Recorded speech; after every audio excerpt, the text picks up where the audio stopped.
Hello everyone, I'm the Creep's Cabin. I know you use these videos to fall asleep. So before that, like the video and subscribe to the channel. Also, where are you from and what time are you watching? Now get comfortable and relax.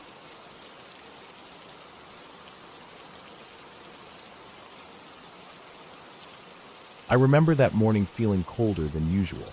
We had left the house before sunrise, my dad and I, with nothing really planned except that he wanted to take a quiet drive and get out of the house for a bit. I think he was tired of sitting around on his days off, and he liked taking me places even when they didn't mean much to me back then. I didn't mind. I just liked being with him. He stopped at McDonald's on the way and got us sausage biscuits and hash browns. I still remember how the grease soaked into the paper bag and left those see-through spots on the cardboard drink tray. I held it carefully on my lap so it wouldn't tip while he drove. The sky was pale gray all the way there.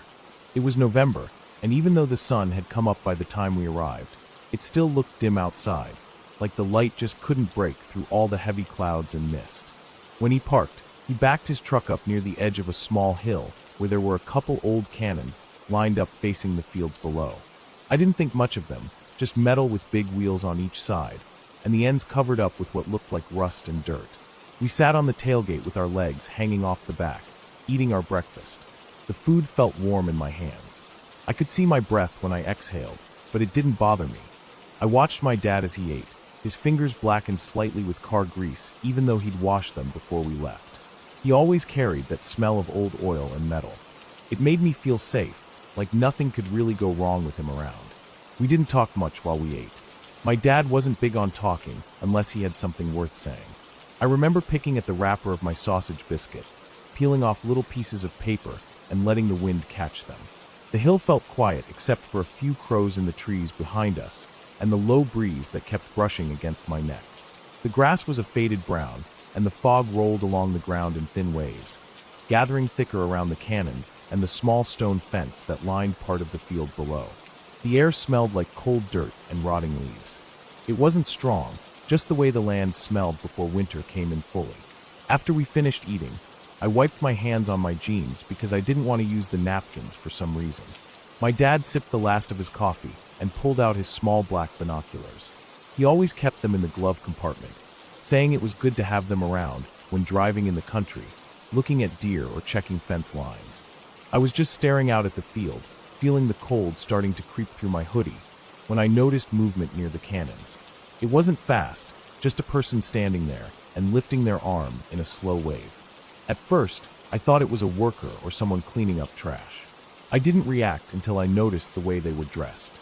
They had on this old-looking gray uniform with a short jacket that cut off at the waist and pants tucked into boots. They were standing with their feet planted firm on the ground, just raising their arm again and again. That slow "come here" wave you do when you're trying to get someone's attention without yelling. I didn't think it was creepy at that point, just weird. I tapped my dad's arm and pointed. He squinted, then pulled up his binoculars. I watched his face as he looked through them. His eyebrows lowered a little, like he was trying to figure something out.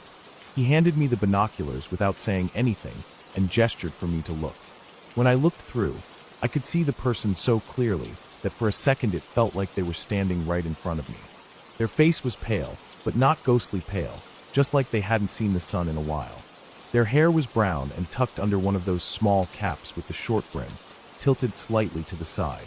The coat buttons went up in a line to their chest, and they had a leather strap across their body that connected to something behind their back, probably a bag or a canteen. They didn't move anything but their arm, just kept doing that same wave. I lowered the binoculars and looked at my dad. He took them back from me and kept staring. Finally, he said, "I think there's some kind of reenactment today. Might be asking for help setting up." He sounded calm, but his voice had that thoughtful edge he got when he was planning something out in his head. Without another word, he hopped off the tailgate and set his coffee down carefully next to his foot. He adjusted his jacket and started walking down towards the cannons, his boots crunching softly over the thin frost on the grass. I watched him go, lifting the binoculars again to follow him. He walked with confidence, hands slightly out at his sides, like he was ready to catch himself if he slipped on the wet grass. The man didn't stop waving. As my dad got closer, maybe within 15 feet of him, I saw my dad slow down. His shoulders shifted back a little, and he tilted his head like he was trying to hear something or understand what he was looking at. He stood there for what felt like a long time, but it was probably just a few seconds. I watched my dad's body language change from confident to confused to tense. He didn't step any closer. Then suddenly he spun around and started running back up the hill towards me. His boots kicked up wet dirt and clumps of dead grass as he sprinted. I lowered the binoculars, confused and a little scared. I had never seen him run like that before. When he got to the truck, he didn't say anything. His breathing was hard, but it wasn't from being out of shape. He just grabbed the empty food bags and cups, tossed them in the back, and slammed the tailgate shut. I remember the way the metal rattled through the cold air. He walked around the truck fast, climbed into the driver's seat, and told me to get in. His voice was low and serious. I didn't ask questions. I just jumped down, walked around to my side, and got in. He started the engine before I even had my seatbelt on, and as he pulled out onto the gravel path, I looked back at the hill and the cannons. The man was gone. There was just empty fog moving slowly around the metal wheels and down towards the field. I didn't see him leave. He was just not there anymore. We drove in silence for a while, the heater blasting on our feet, but doing nothing to stop the chill running up my spine. I watched my dad's hands on the wheel, gripping so hard his knuckles turned pale. His face was tense, jaw set like he was angry or thinking too hard. Finally, when we were almost back on the highway, he spoke. His voice was tight and quiet. He said that as he got closer to the man started to fade. Not like a ghost or anything, but like when you're looking at someone through heavy rain or heat waves, and they start to blur into the background. He said it felt wrong, like his brain was trying to see something that wasn't there, and the closer he got the worse it felt. He said his stomach turned in a way it never had before, not even in Vietnam when he was crawling through rice paddies under fire. He told me he felt scared in a way he couldn't explain, and that's why he ran. He didn't look at me when he said it. He just kept his eyes on the road. I didn't respond. I didn't know what to say. I just sat there, staring out the window as the battlefield disappeared behind the trees. I thought about the way the man had waved at us. It wasn't friendly. It wasn't desperate either. It was like he was just going through the motion, over and over, like a loop. I didn't know what that meant, but it made my chest feel heavy and tight. That night, when we got home, I lay in bed staring at the ceiling for a long time before falling asleep. I kept seeing his arm moving, his face staying still, that uniform hanging stiff on his shoulders. I didn't feel scared of ghosts. I didn't even think about ghosts then. What scared me was that my dad, the strongest person I knew, was scared. Whatever he felt down there, it shook something in him that didn't get shaken easily. Years later, when I was older, I asked him about it again. We were sitting in the garage working on his old truck. He paused with his wrench in hand and stared at the engine for a long time before answering. He said he still didn't know what it was. He didn't think it was a ghost, though. He thought maybe it was someone messing around, maybe a reenactor trying to scare people. But then he went quiet and didn't say anything else about it. I watched him close up the hood and wipe his hands on a rag, his eyes looking far away like he was seeing that morning all over again. He never went back to that battlefield. Even when friends visited and wanted to take a tour, he'd always make an excuse not to go. I don't think it was because of what he saw. I think it was because of how it made him feel. He didn't like feeling powerless against something he couldn't understand. For me, whenever I think about it, I don't think about ghosts or spirits stuck between worlds. I think about how sometimes our eyes see things our brains can't process. Maybe it was a reenactor, standing in the fog that morning, playing some trick or trying to scare tourists. Maybe there was a logical explanation for why he looked blurry or faded. Maybe the fog played with the light in a way that bent his shape out of focus. Or maybe my dad's mind filled in the blanks wrong because he was tired. I don't know. I'll never know. But what I do know is that I saw a man standing there, waving us over, and then he wasn't there. And my dad, the man who carried his friends through mud and gunfire, the man who never flinched at anything, ran away from him like his life depended on it. I think about that day a lot, not because it scared me, but because it taught me something about fear. It showed me that fear isn't always about what you see. It's about what you feel inside when your senses don't add up, when your eyes tell you one thing and your brain tells you another, and neither of them make sense. It's about that moment when your body decides for you that it's time to leave. Every time I go somewhere foggy or stand in a place with too much history, I feel that same cold settle into my chest.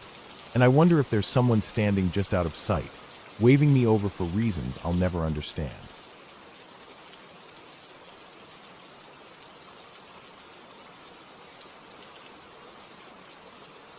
When I think back on that old house, the smell comes first.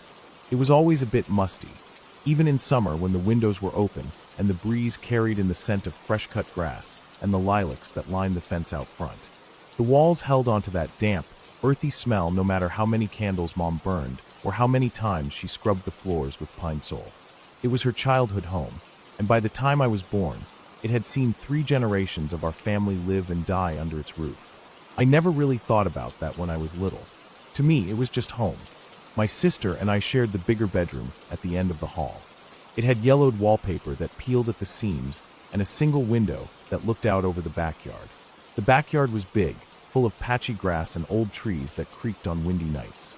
Our bed sat on opposite sides of the room with a beat-up dresser in between.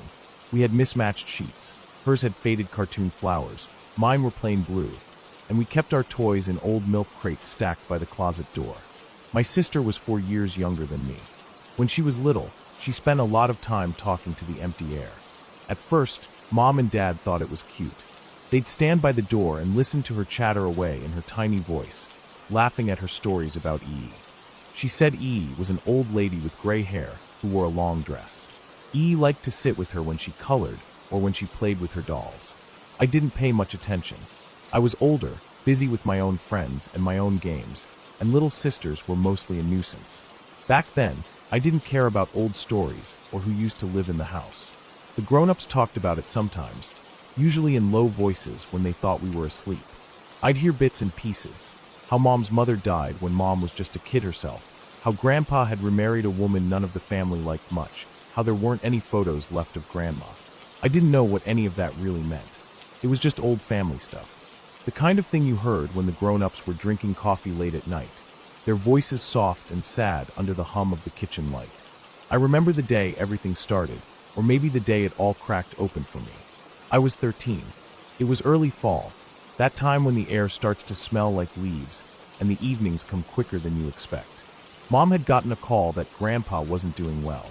He was in the nursing home on the edge of town, a low brick building that always smelled like bleach and stale pudding. When the call came, she grabbed her purse and yelled for Dad, who was in the garage. They left so fast Mom didn't even put on a proper coat. I watched them back out of the driveway from the front window. The taillights glowed red in the dusk. My sister and I were alone. I was in the living room lying on the carpet, flipping through a magazine. The TV was on low, just background noise. My sister was in our room. She'd taken to playing alone more often since she'd stopped talking about EE. It had been years since I'd heard that name. I thought maybe she'd grown out of it. She was 10 by then, old enough to know imaginary friends were for babies. It started with a click. I heard it over the murmur of the TV. A soft, mechanical sound, then a burst of static. I didn't think much of it. Our radio was old. It sat on the dresser between our beds, a plastic thing with a crack across the top where I'd dropped it once. Sometimes the dial stuck, or the volume knob slipped. Then the static turned into music. Loud. So loud it made the floor under my elbows vibrate. Then it cut out. Silence. Then it was loud again. Then silent. I thought she was messing with it, trying to freak me out. She did stuff like that sometimes, creeping around corners, jumping out from behind doors. So I got up, annoyed, and stomped down the hall. The light in our room was off. The only glow came from the hallway behind me, spilling across the carpet. My sister was sitting on her bed, legs crossed, hands in her lap. She looked wrong somehow.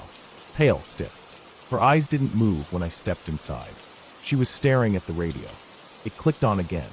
A burst of static, a voice half-formed like it couldn't find the right station. Then it roared at full volume. I went to the dresser, ready to yank the cord from the wall. But when I reached for it, my hand hit empty air. I looked behind it. No plug. I turned it around. The battery panel was gone. I knew there were no batteries in it. We hadn't used it in months because the batteries always died so fast. I felt cold all over, like I'd stepped outside in bare feet. The room was quiet again, except for my breathing and hers. I looked at her. She still hadn't moved. Her lips were pressed tight, her shoulders tense like she was holding herself together so she wouldn't fly apart. She whispered then, so soft I barely heard her. E. She said it again. E. I didn't know what to do. I wanted to yell at her, tell her to stop it, tell her to be normal. But I couldn't. Something about her face made my throat close up. I left the room. I left her sitting there with the dead radio and the smell of something old and dusty in the air. I called Mom from the kitchen phone, my hands shaking so bad I almost dropped it. Mom didn't answer at first. When she did, her voice was raw. She told me Grandpa was gone. She said they'd be home soon. I didn't sleep that night. I lay awake staring at the ceiling, every creak of the house sharp as a shout. My sister lay facing the wall. I watched her back rise and fall, small and steady. At some point, I must have drifted off because the next thing I knew the sun was up and Mom was home. Her eyes were swollen, her mouth a thin line. She didn't ask about the radio. I didn't bring it up. None of us did.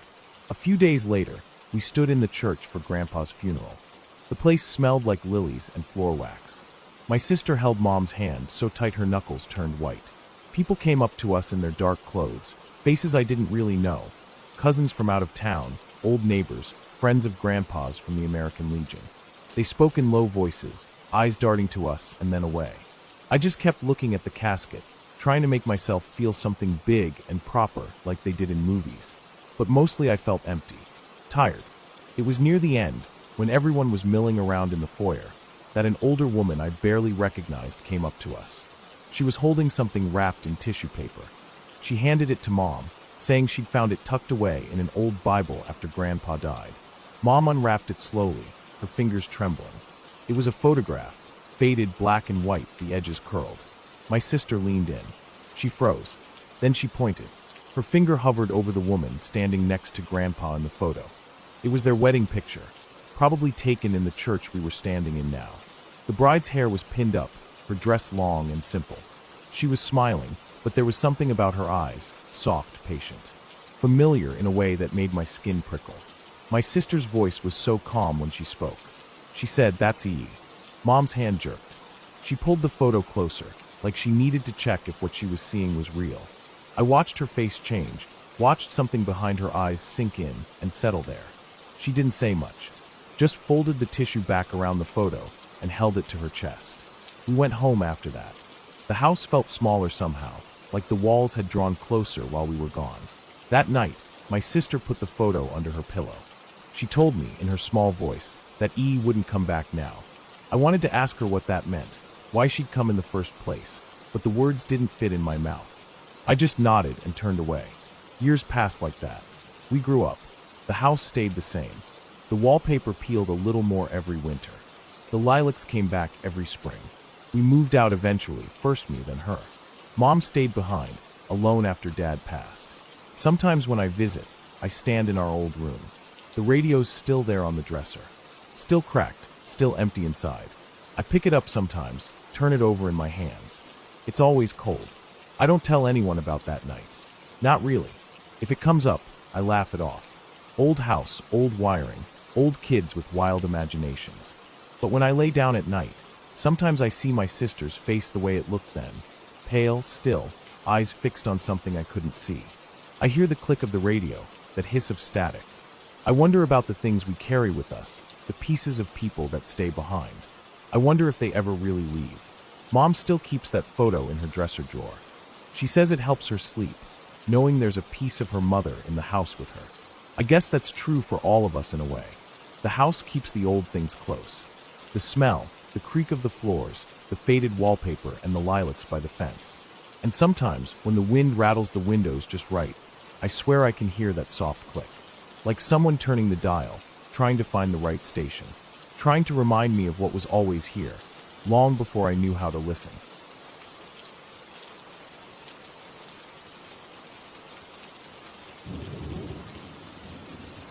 When we first moved into that house, I was just a kid, probably 6 or 7 years old. Everything about it felt so big back then. The ceilings seemed higher, the rooms felt wider, and the hallway leading from my bedroom to my parents' room felt like a tunnel that stretched forever. My dad bought the place because he liked how it was on the edge of town, quiet and away from the busy roads. My mom said it was perfect because it had a backyard big enough for us to play in, and a living room that felt warm with the big windows letting sunlight in during the day. The first few weeks were busy with boxes everywhere, and my dad putting together our beds, while my mom set up the kitchen. I remember sitting on my floor with my little box of Legos, building towers, and pretending they were skyscrapers. Even though I was young, I noticed the quietness of that house right away. It was like the walls were thick and heavy, blocking out everything from outside, so the smallest sounds inside echoed. The hum of the fridge in the kitchen felt louder. My footsteps on the carpetless hallway felt sharper.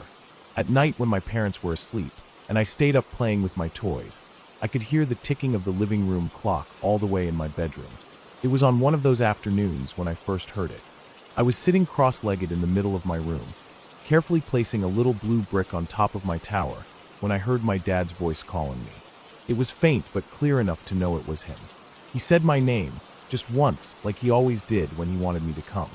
I left my Legos scattered on the floor and walked down the hallway, turning the corner into their bedroom.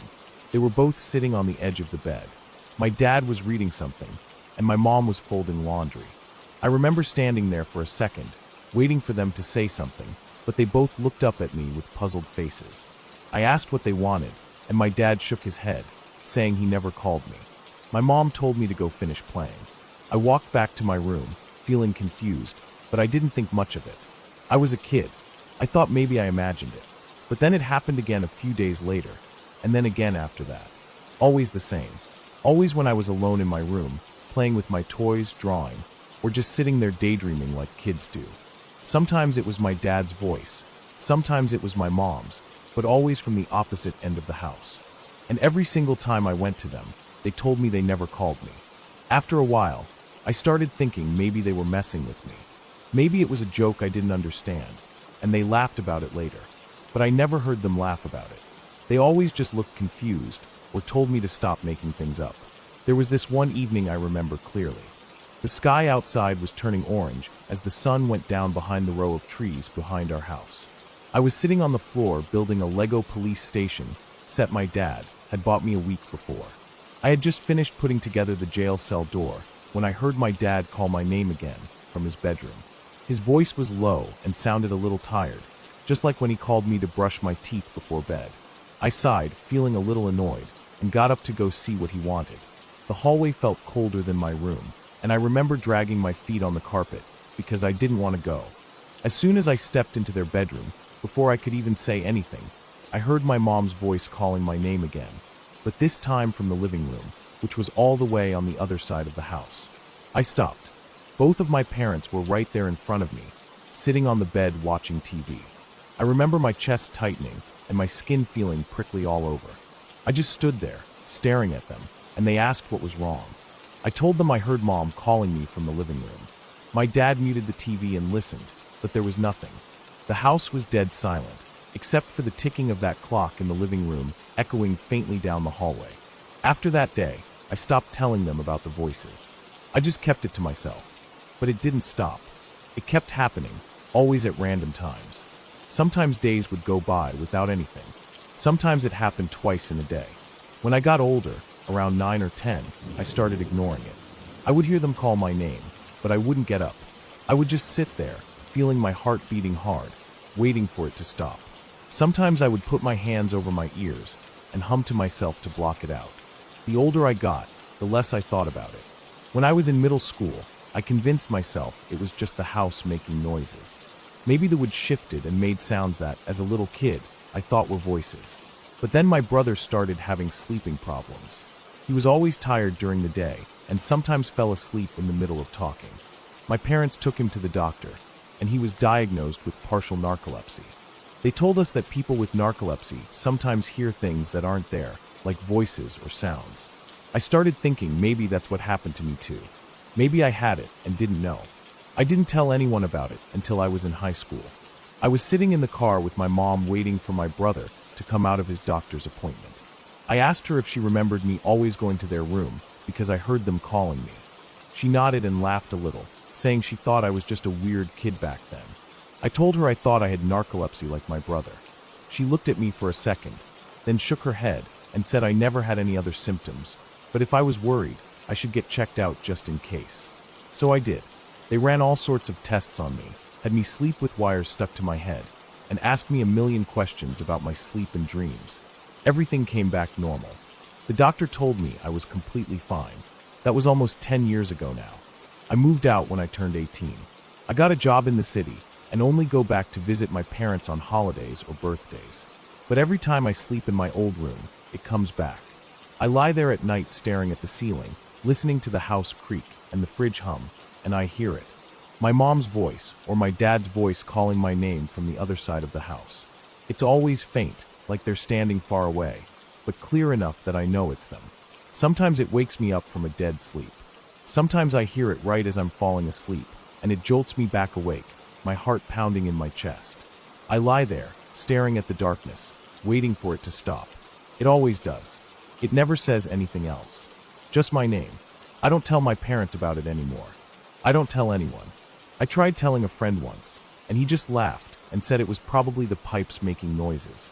But pipes don't say your name. I've thought about it a lot over the years. I've tried to explain it to myself in different ways. Maybe it's just my memory playing tricks on me when I'm back in that house. Maybe I was just a kid who imagined things, and now as an adult, I still remember them so strongly that I hear them again. I don't know.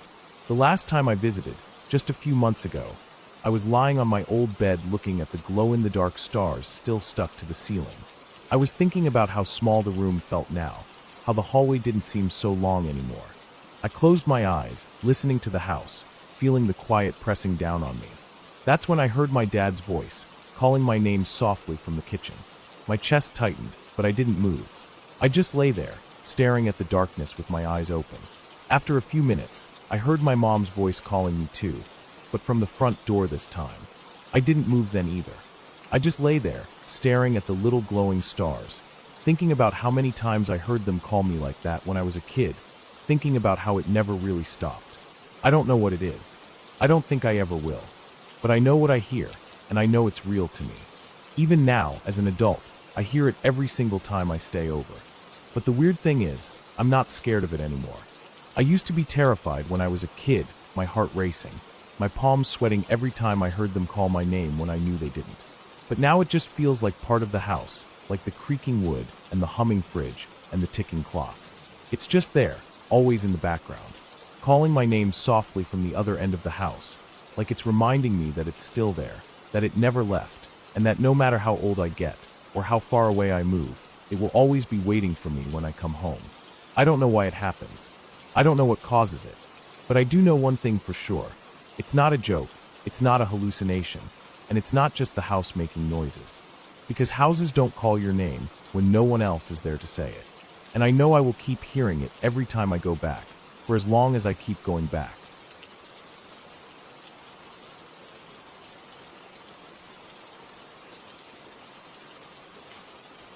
I remember it like it happened just yesterday, even though it was so many years ago. I was a nursing student back then, doing my clinical rotations on a medical surgical floor at a big hospital downtown. It was one of those long days where you wake up at 4 in the morning to catch the early train, carry your heavy bag full of books and supplies, wear your stiff white uniform that smells faintly of disinfectant and detergent, and arrive at the hospital just before sunrise when the world is still quiet. I was exhausted even before the shift began, but back then I was driven by adrenaline, by the excitement of learning, and by the silent fear that if I ever made a mistake it could ruin someone's life. That morning, our instructor assigned me to shadow a nurse named Diane. Diane was tall, broad-shouldered, and moved with calm certainty. She was the kind of nurse everyone trusted without thinking. Patients felt safe with her, and I felt safe just standing beside her. She didn't talk much, but when she did, her words carried weight. One of her patients that day was an elderly woman named Mrs. Hill. Her name was on the board with neat block letters, and next to it, written in red marker, were the letters DNR. Do not resuscitate. Diane told me softly before we entered the room that Mrs. Hill had advanced heart failure and end-stage kidney disease. Her chart was thick with notes from different specialists: palliative care, cardiology, nephrology, nutrition. All the treatment options had been exhausted, and she had chosen to be comfortable and let nature take its course. When I first saw her, she was lying still with her eyes half open, staring at nothing. Her skin was pale and thin, almost like wax paper, and her breathing was shallow. There was something peaceful in the way she lay there, her hands resting lightly on her stomach. Her hair was short and silver white, combed neatly back by the night shift nurse. She smelled faintly of baby powder, and the floral lotion they used on patients after bed baths. Throughout the day, Diane checked on her every hour. She would take her vitals, listen to her lungs and heart, adjust her nasal cannula, turn her gently so she wouldn't get bed sores. I watched everything carefully, noting down her blood pressure, pulse, oxygen saturation in my folded clipboard. Mrs. Hill didn't speak or even look at us. It felt like she was already halfway out of this world. Around noon, her daughter and son came in. They looked tired and anxious. The daughter held Mrs. Hill's hand and brushed her hair away from her forehead. They whispered to each other, voices tight and urgent. After a while, they stepped out into the hallway with Diane. I stayed in the room, pretending to review her medication chart, but I could hear parts of their conversation through the slightly open door. They were talking about her code status. The daughter's voice trembled as she said she didn't want to lose her mother yet. She said, "We can't just let her go like this." The son was quiet, but nodded in agreement. Diane explained calmly that Mrs. Hill had chosen to be DNR, that she had signed the form herself when she was still clear-minded. But the daughter insisted. She said they had power of attorney now, that they could change her code status back to full code. Their words sounded desperate and confused, like they were drowning and grasping for any rope within reach. When Diane came back into the room, her face was unreadable. She updated the board, erasing the red DNR and writing full code in blue. I felt a chill when I saw that. It felt wrong somehow, but I didn't know enough then to question it. I just kept writing down my notes, recording Mrs. Hill's vitals every hour. Her blood pressure kept dropping, her pulse was getting weaker. Her breathing grew slower, with long pauses between each breath. Her skin turned cooler when I touched her wrist to feel her pulse. Later that afternoon, I was helping Diane change her bed linens when suddenly the monitor alarm started shrieking. Her heart rate flatlined into VFib. I froze. I had learned about ventricular fibrillation in class. It was a fatal rhythm, if not shocked immediately.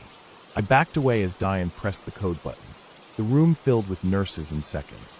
The crash cart arrived, clattering against the doorframe as it was pushed in. I stood in the corner, feeling my hands tremble. My eyes were wide open, taking in everything. The lead nurse started chest compressions, pressing down on her sternum with sharp, fast movements that made the entire bed shake. Another nurse was bagging her, squeezing oxygen into her lungs. The doctor arrived, a short older man with glasses slipping down his nose.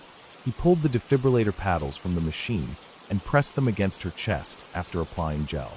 "Clear," he said, and pressed the button. Nothing happened. No jolt, no twitch. He frowned, checked the wires, repositioned the paddles. "Clear," he said again, pressing harder this time. Again nothing. The machine stayed silent. The screen showed VFib, but no shock was delivered. He tried a third time, adjusting the energy settings, checking connections. Still nothing. I could feel the panic rising in the room, even though no one spoke it out loud. They continued CPR, switching people every 2 minutes to avoid fatigue. The doctor called for a different defibrillator to be brought in. While we waited, Diane moved to Mrs. Hill's head, brushing her hair back softly, keeping her airway open. I could see her eyes filling with tears, but she kept her hands steady. They brought in another machine, but by then it was too late. The first machine suddenly started working again, humming to life as they plugged it in to check. But Mrs. Hill's rhythm had turned to asystole. Flatline. No electrical activity left in her heart. The doctor called the time of death in a quiet voice.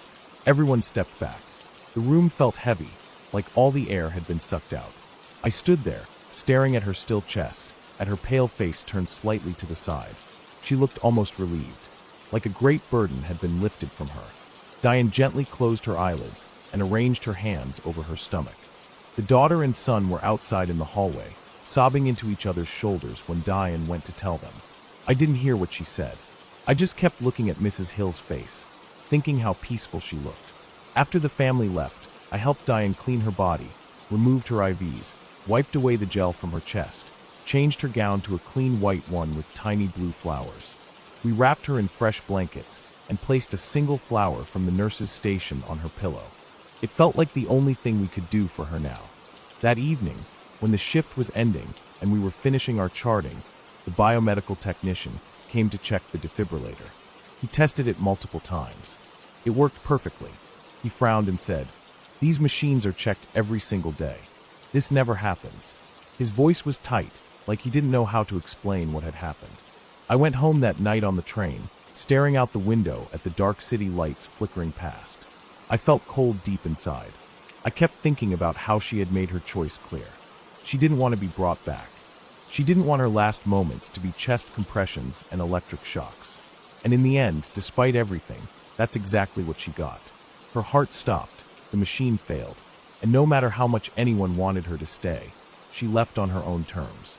After that day, I saw many deaths in my nursing career. Some peaceful, some painful, some drawn out over weeks, some sudden like a candle snuffed out by a breeze.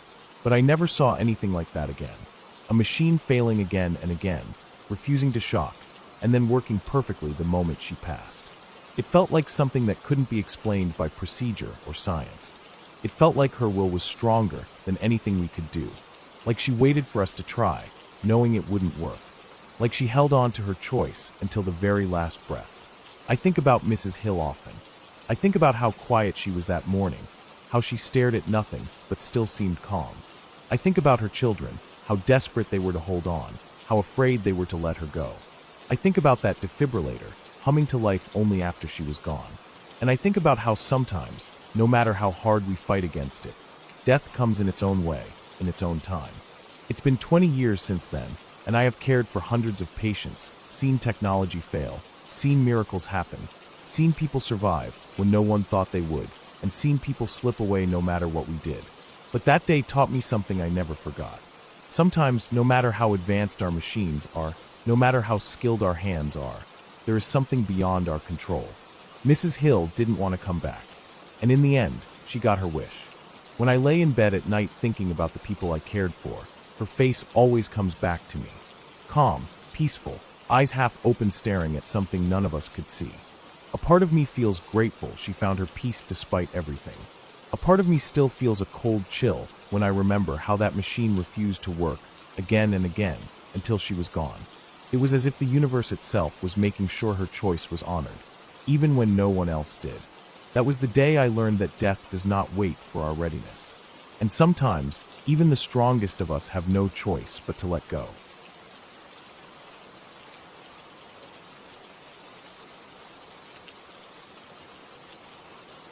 I remember that summer clearly. I was 16, out of school for a couple of months, feeling restless like any teenager with too much time on their hands. My grandmother was staying over for a few weeks, sleeping on the extra mattress we kept folded in the corner of my room. She liked being near us when she visited, probably because she felt safer around family in her old age. The room always felt smaller when she was there, smelled different too. She wore this lavender lotion that clung to the sheets after she lay down. That night was just like any other. I had spent the day washing my clothes by hand because the washing machine had broken again, and Mom was tired of paying the repair guy every few months. I washed them in a red plastic tub in the bathroom, wringing them out one by one until my arms burned. By the time I was done, my clothes smelled like that strong detergent that stung the inside of my nose. I liked them that way though. Clean, heavy with soap. We didn't have a dryer, so I hung my clothes on hangers along the metal rod we had nailed above the door frame. It wasn't meant to hold clothes, but we never used the door for anything other than privacy, and the rod was strong enough. That night, after showering, I turned on the small pedestal fan near my bed, propped my phone against the pillow, and lay down to scroll mindlessly. My grandmother was asleep already, her quiet breathing steady in the dark. I must have dozed off with the phone still glowing, because when I woke up, its battery had died, and the room was so dark I couldn't even see the outlines of my furniture. But there was sound. That's what woke me. At first I thought it was the fan rattling, because it sometimes did that when it oscillated too far to the left. But as I focused, I realized it wasn't a rattling sound. It was more like fabric being moved around, like someone rummaging through clothes in a store rack. I didn't move at first. I kept my body completely still, only my eyes blinking into the darkness. My mind wasn't awake enough to panic yet. I just lay there, staring at where I knew my doorway was, wondering why my eyes couldn't adjust. Then, when my vision started clearing in slow waves of dark grays and shadows, I saw them. At first it looked like part of the hanging clothes was swaying slightly, like the fan was hitting them with its breeze. But the fan wasn't facing that way. The air was still and heavy with the scent of detergent, sweat, and my grandmother's lavender lotion. I blinked a few more times and rubbed my eyes with my fist. That's when I saw legs. Grayish legs, bony and veiny like tree roots snaking under thin bark. They stood behind my clothes, barely visible, almost blending in with the shadows. My chest tightened. I couldn't see where the legs ended or began. I only saw the lower part, sticking out behind my hanging jeans. Then those sticks appeared. Long, thin, pointed sticks poking through the clothes, moving them aside like someone was searching through them. But they weren't sticks. My eyes adjusted, sleepy haze lifting slowly as my heart rate rose with each passing second. They were fingers. Long, pointed, bone-thin fingers with knuckles that jutted out like knots on a branch. The nails were so dark they almost looked black, curled slightly at the ends. I remember feeling my chest rising and falling so fast I thought it would explode. I didn't move. I didn't scream. I just kept staring because my brain couldn't process what it was seeing. Slowly, the figure behind my clothes leaned forward. He moved with a jerky stiffness, his bony knees bending outward slightly as his torso leaned in closer. That's when his face appeared through the gap in my shirts. His skin was gray and pulled so tightly over his bones that I could see each ridge of his skull. His eyes were massive, bulging out of his face like fish eyes, with no lids to cover them. They stared directly at me without blinking. I saw his mouth too, a tiny hole puckered like he was sucking on an invisible straw, moving in and out, making a soft smacking noise that made my stomach clench. His chin was long and narrow, jutting out so far that it almost touched his thin neck, which was lined with cords and veins.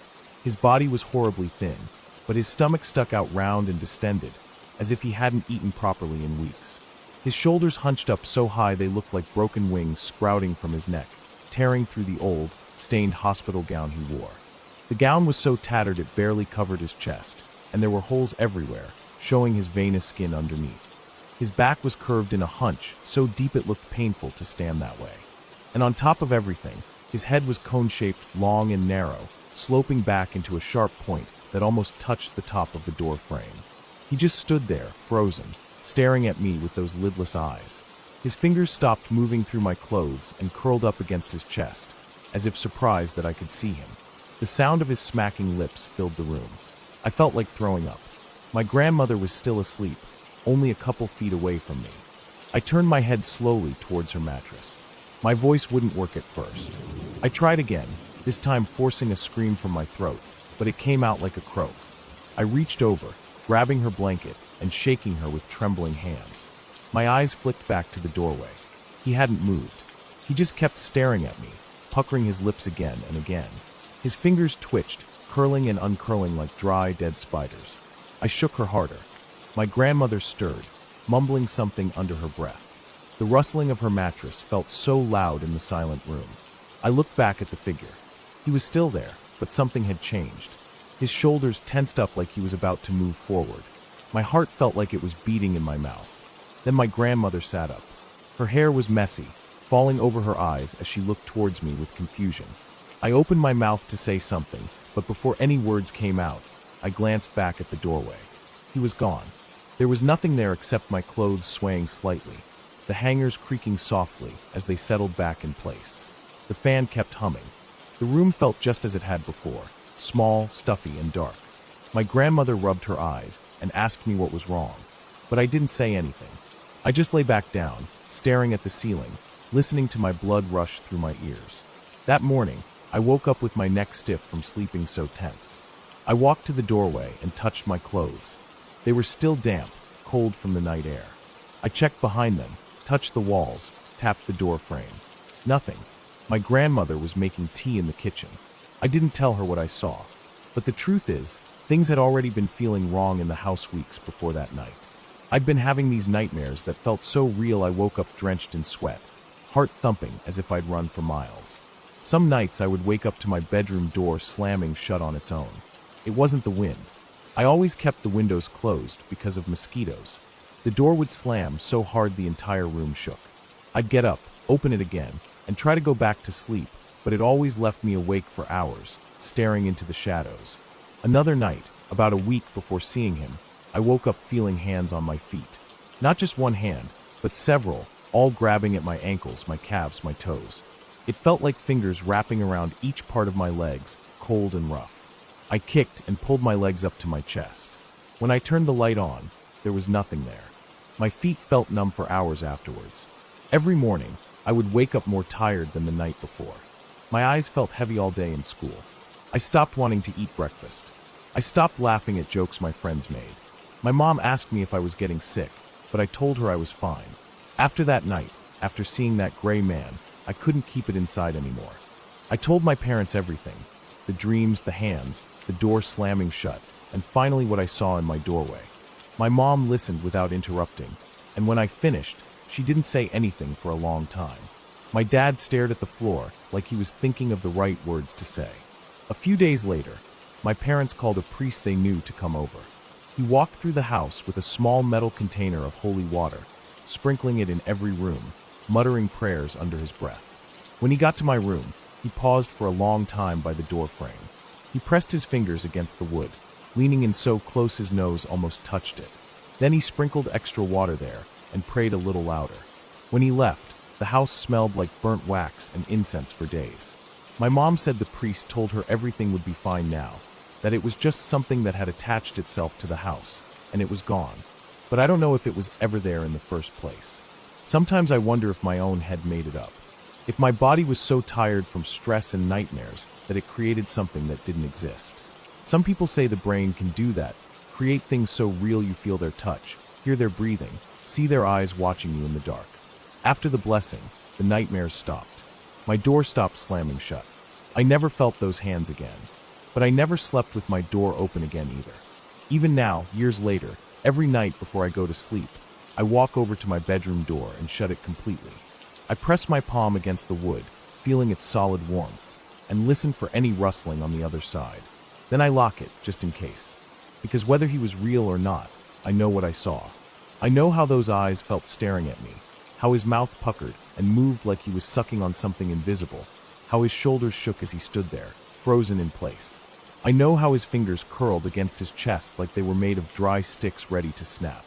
I know how it felt to be looked at like that, not like a person, but like something he wasn't expecting to see. And I never want to feel that again.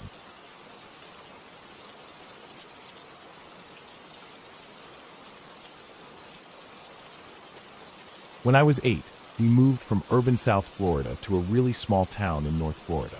It felt like something straight out of a Goosebumps book. Everything was so quiet, the air felt heavier, and the town seemed stuck in another time. The roads were lined with oak trees draped in Spanish moss, and most of the buildings looked older than anyone I'd ever met. Even the air smelled different, like damp wood and dirt. My parents had bought a house on a small road outside town. The nearest neighbor was about half a mile away, and the woods started right behind our backyard.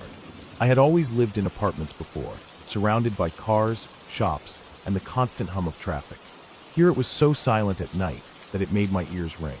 A lot of weird things have happened since we moved there 15 years ago, little things that made the place feel off. Like the time we found a deer with its neck twisted around the trunk of a pine tree, or the time my dad swore he saw a person standing between the trees watching him while he mowed the yard.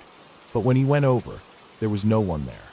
Or how our dog, who was never scared of anything, would refuse to go into the backyard after dark, growling low at the tree line. But the weirdest thing I ever heard about happened years later, after I had moved out for college, when my sister moved back in with my parents for a while. My sister had gotten married young. Her husband worked construction jobs out of state, and sometimes out of the country. About 2 years after they married, he got shipped off to Afghanistan, leaving her alone with their newborn son. She had been living with him in a small single-wide trailer in the woods about 10 miles from town. The place was quiet and felt isolated. Even with him home, she used to say it gave her a bad feeling sometimes. After he left, the loneliness of raising a newborn out there by herself became too much for her. She said she felt like the walls were closing in on her, like she could hear every tiny noise in the woods, and it made her skin crawl. So she packed up what she needed for her and the baby and moved back into my parents' house for a while. Her old bedroom was still set up from before she moved out. It had a small window facing the backyard and a big old wooden bed that had been in the family for decades. She put her baby's bassinet right next to it. At first, everything seemed normal. She liked having my mom around to help with feedings and diapers. She liked being able to take a shower without worrying the baby might wake up crying with no one to check on him. But after a few weeks, little things started happening that she didn't talk about for a while. The first thing she noticed was that sometimes, when she was half asleep, she'd hear the headboard of her bed hit the wall behind it.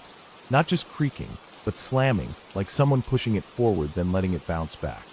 At first, she thought it was her shifting in bed. She had just had a baby and was still getting used to how her body felt, heavier and sore all the time. But she said it happened on nights when she was lying completely still, almost drifting off to sleep, and suddenly the headboard would slam into the wall once, then silence again. She tried not to think about it, telling herself the floors in the old house shifted sometimes, and maybe the bed frame wasn't sitting evenly. Then one night, she woke up because she felt something tickling her side. She was lying on her back, the baby asleep in the bassinet, and she felt it so clearly. It felt like when we were kids and used to drag a finger lightly across each other's arms to annoy each other. She felt it move from her ribs down to her hip. She said she jerked away from it and sat up in bed, but the room was silent and the baby was still asleep. She told herself maybe it was just a muscle twitch or a nerve reaction. She was sleep-deprived and stressed, and sometimes your body plays tricks on you when you're in that state. She tried not to think about it, but a week later, something else happened. It was the middle of the night, and my mom woke up to my sister screaming. She ran into her room thinking something was wrong with the baby, but what she saw made her stomach drop. The entire bed was shaking violently. It wasn't subtle or small.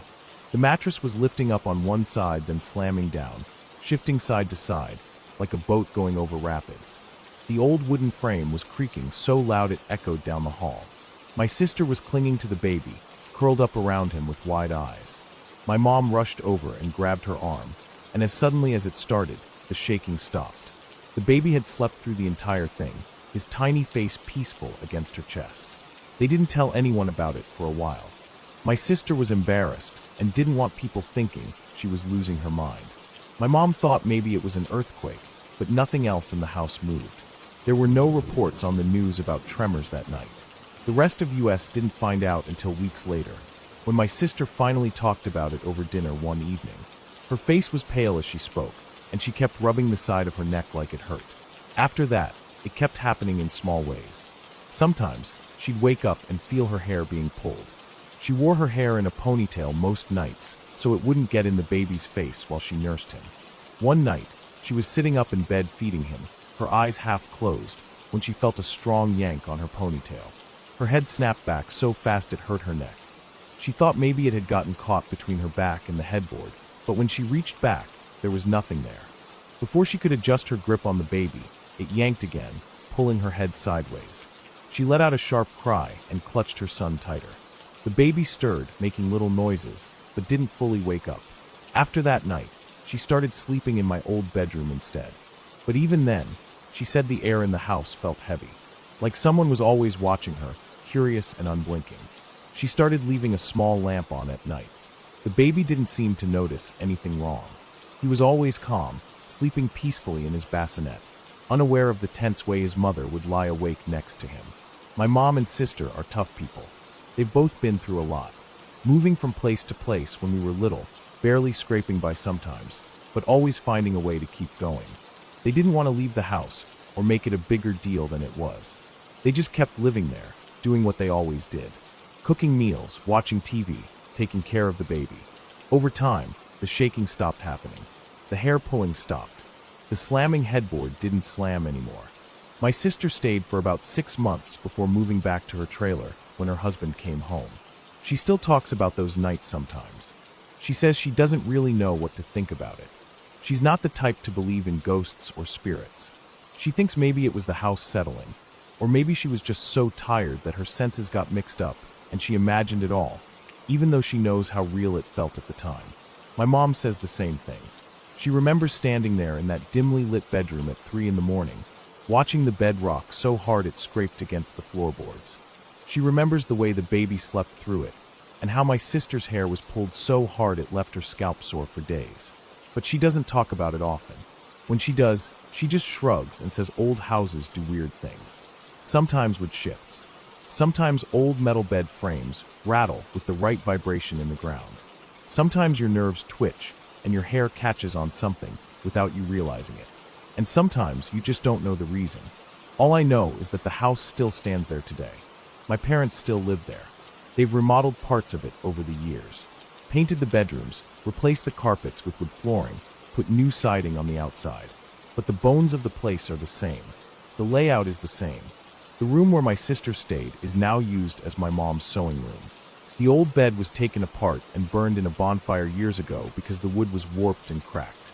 Sometimes when I visit, I walk past that room and glance in at the sewing machine by the window, the baskets of fabric stacked on the floor, the neat little jars of buttons and spools of thread lined up on the shelf. It feels normal now. Nothing heavy in the air, no slamming noises, no feeling of eyes on you. My sister's son is 15 now. He doesn't remember any of it. He's just a quiet kid who likes fishing in the pond down the road and fixing up old bicycles in his garage. Sometimes he asks my mom about the house, about the stories she and his mom tell. She just laughs it off and tells him not to worry. The house is just old, nothing more. And maybe she's right. Maybe that's all it ever was.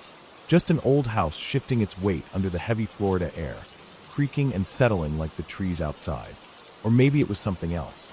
Something that wanted to be known, even if just for a while. Either way, life kept going. My sister moved back to her trailer, her husband came home, and they raised their son out there by the woods.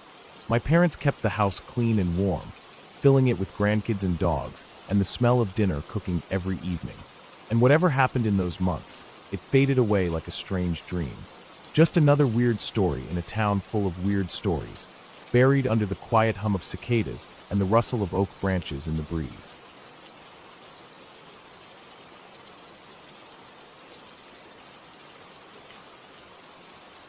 I don't tell people this story much. It's one of those things that sticks to your bones when you're little, and even when you're grown up you can still feel it if you sit still for too long at night. I was maybe 7 or 8. I don't remember the month exactly, but I know it was cold. Cold enough that the windows would sweat on the inside, and I'd draw shapes in the fog before going to bed. My room wasn't small like my friends' rooms. It was bigger than I really needed. The carpet was this rough brown stuff that made my knees itch if I played with my toys too long. The window was right by my bed, big enough that if I stood on my mattress, I could see over the bushes to the street. That night, I remember my mom had tucked me in and told me good night like she always did. She'd left the hallway light on because I hated the dark. I also had my little blue radio next to my bed. I don't know why I always kept it on. Maybe because I didn't like the silence. Silence made every tiny creak sound bigger. Made the shadows look like they moved when they really didn't. I think it was just after midnight when I heard it the first time. A bang on the window. Not a loud one, more like someone tapping but with a flat hand, like a dull thud. I blinked awake and stared at the ceiling first, trying to figure out if I'd dreamt it. When it came again, I turned my head toward the window. I couldn't see much. The curtain was drawn, but a strip of orange streetlight cut through the middle. I lay there a while, telling myself it was just the wind. The wind did weird things around my house, especially in winter. It made the siding crack. It rattled the gutter sometimes. I pulled my blanket up to my chin and tried to focus on the radio. The song playing was slow, sad. It had that echoey sound like the singer was far away. I didn't know the words then, I still don't, but if I ever hear that tune now, I swear I feel my stomach drop. I closed my eyes and tried to pretend the tapping wasn't there, that it was just the trees. But then I heard it. Footsteps. It didn't sound like grown-up footsteps. Grown-ups were heavy and my dad's boots always thudded. My mom's slippers made this soft whisper on the carpet. These sounded more like a shuffle, like someone in socks dragging their feet just enough to hear. It came from the corner of my room by the toy box. I opened my eyes again and stared at the ceiling. I didn't want to look. I thought if I didn't look, maybe it would go away. I could almost hear my mom's voice in my head telling me it was just the house. Old houses settle, she'd say. The wood shifts, the pipes moan a little. But houses don't walk in circles. The shuffling went along the wall by my desk, then by the closet door. My closet was open a crack. I never closed it all the way. I don't know why. Maybe I thought if the door was open I'd see if something was in there before it jumped out. The footsteps stopped for a second, and I held my breath. The radio kept playing that sad song. The DJ's voice mumbled low after that, saying something I couldn't make out. Then another song started, but it wasn't any happier. I pulled the blanket over my mouth. My eyes started to water. I wanted to yell for my dad, but my voice felt stuck. I could feel the cold start in my toes first, like the warmth of my blanket wasn't enough anymore. The air got sharp, like when you open the freezer and stick your face in. The footsteps started again, slower now, like they knew I was listening. They moved across the open space at the foot of my bed. I thought maybe if I stayed really still, whoever it was wouldn't see me. I stared at the ceiling so hard my eyes stung. I counted in my head, 1, 2, 3, over and over. I tried to focus on the numbers and not the sound. My breath made a little damp spot under the blanket. I wanted my mom. I wanted her to come in and turn the light on and tell me to stop being silly. I don't know how long I lay like that, but the footsteps didn't stop. They just kept circling, by the window, by the toy box, by the closet, around my bed. Once they stopped right by my head, near my nightstand. I thought I could hear breathing, but maybe it was just me, trying not to cry too loud. The radio crackled when the next song came on. It was softer, but just as sad. It felt like the music made the cold worse somehow, like it belonged to whatever was in my room. Finally, I decided I couldn't take it anymore. My parents' room was just down the hall. If I could get there, I'd be okay. My dad was big and loud, and nothing bad ever happened when he was around. I counted to 3 again and threw the blanket off me. When my feet hit the carpet, the cold bit through my pajamas like I'd stepped barefoot onto ice. I felt it climb my legs, up my back. The footsteps were between me and the door. I had to cross that open space. I could see my breath puff out in front of me. I'd never seen that inside the house before. I tiptoed to the edge of the bed and took 1 step forward. The carpet felt like frozen grass. I didn't want to look, but I couldn't help it. My eyes flicked to the corner by the closet, and that's when I heard it. Not a voice like someone talking right next to you. It was quieter, like a whisper caught in the walls. 2 words, "I'm lost." That's all. My chest locked up, and my legs moved before I even thought about it. I ran. My feet slapped the cold floor, and my breath came out in short white bursts. I didn't look back. I didn't want to see what was there. I didn't want a face to stick in my head forever. I hit the hallway and nearly slipped on the wood floor. The light was still on, this dim yellow bulb that should have made me feel better but didn't. I sprinted for my parents' door, my bare toes hitting the doorframe hard enough to make me yelp. I didn't even knock. I just dropped to my knees and crawled under their bed. It smelled dusty under there. Old shoes, boxes, the underside of the mattress. I pressed my face to the carpet and curled up as small as I could get. I could hear my dad snoring above me. My mom shifted once and sighed but didn't wake up. I lay there and listened for footsteps, but I didn't hear anything. I stayed like that until my eyelids got too heavy. At some point, the cold faded, but my feet stayed numb for a long time. When I woke up the next morning, my dad was confused when he found me under there. He laughed a little and asked if I'd had a nightmare. I nodded but didn't say anything. He carried me back to my room and tucked me in again. The carpet felt normal under my feet when I got out. The air was warm enough that my breath didn't show. My window was closed and locked, just like always. For days after that, I didn't want to be alone in my room. I'd drag my toys into the hallway or into the living room and make excuses. My mom would scold me to pick up after myself, but I'd nod and not really answer her. At night I'd try to stay awake as long as I could, but the radio didn't help anymore. I turned it off after that night. Silence was better than that sad song playing again. Sometimes I'd wake up in the middle of the night and stare at the ceiling, waiting to hear that tapping on the window. But it didn't come back. Not like that anyway. A few times I'd swear I heard shuffling in the corner, but it might have been my own blankets. I never told my parents what I really heard. They wouldn't have believed me. They'd say it was a dream, or my imagination, or the house settling. I grew up in that room. I moved my bed to the other side when I got older, so my head wouldn't be by the window anymore. When I got taller, I stopped thinking about the thing in the corner so much. I still get uneasy sometimes when the wind bangs on the glass, or when the house pops and groans at night. Years later, when I was in high school, I found an old box in the attic. My parents had forgotten it was there. Inside were a bunch of my baby clothes, some toys, and a stack of papers from before we lived there.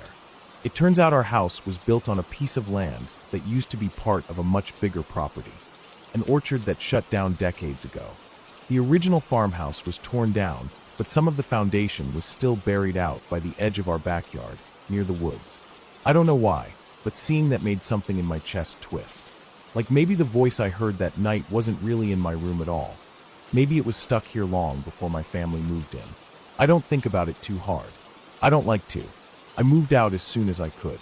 I still visit my parents, sleep in my old room sometimes when I stay over for holidays. They turned it into a guest room now, new carpet, fresh paint, different furniture. But the window's still there. The streetlight still cuts through the curtains the same way. Sometimes I wake up, and for a second I feel like I'm 7 again, listening to footsteps circle my bed while a sad song plays in the dark. I don't use a radio when I sleep anymore. I don't keep the closet cracked open either. I shut it tight every time. I still dream about the cold, though.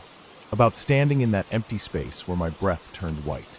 Sometimes in my dream I hear it again, that same whisper. I'm lost. And I wake up feeling like maybe it never really left. Maybe it's still there, circling in the quiet, waiting for someone to wake up and listen.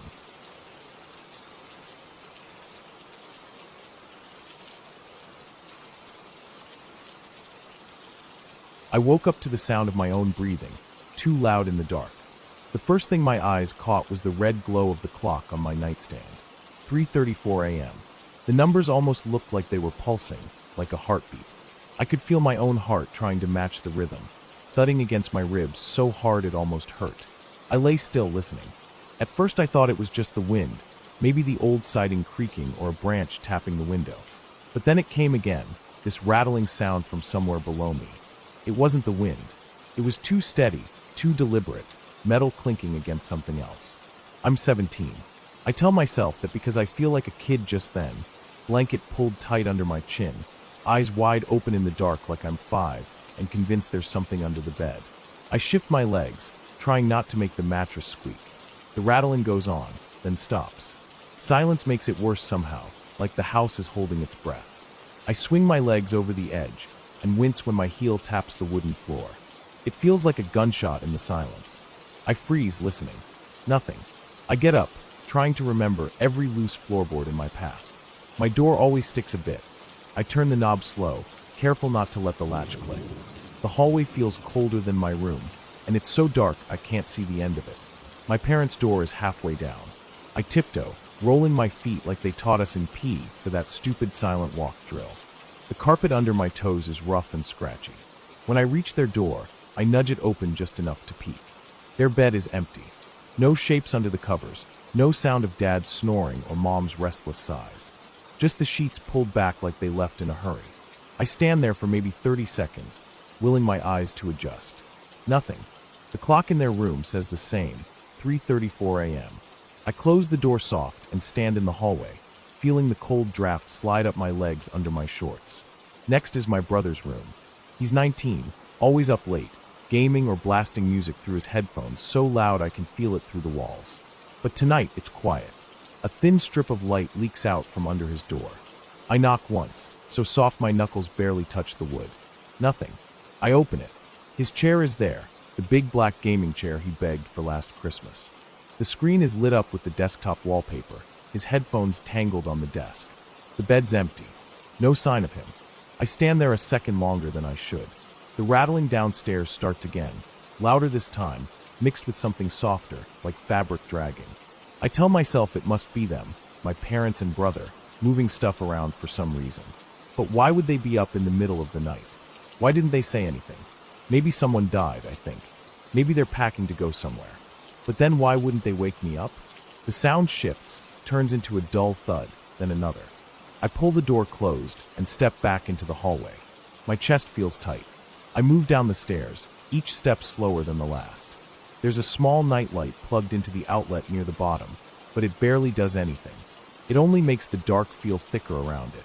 When I reach the bottom, I stop. I peek around the corner into the living room, squinting to see. There are shapes there, 2 of them. 2 men. One is bent over the TV stand, unplugging cords. The other stands by the window, watching the street through the gap in the curtains. I don't breathe. I press myself against the wall, my bare shoulders sticking to the cold paint. I can see their shoulders, their backs. They're not my dad or my brother. 2 big, wrong clothes. One wears a jacket with a hood up. The other has a beanie pulled low. I can't see their faces. They don't talk.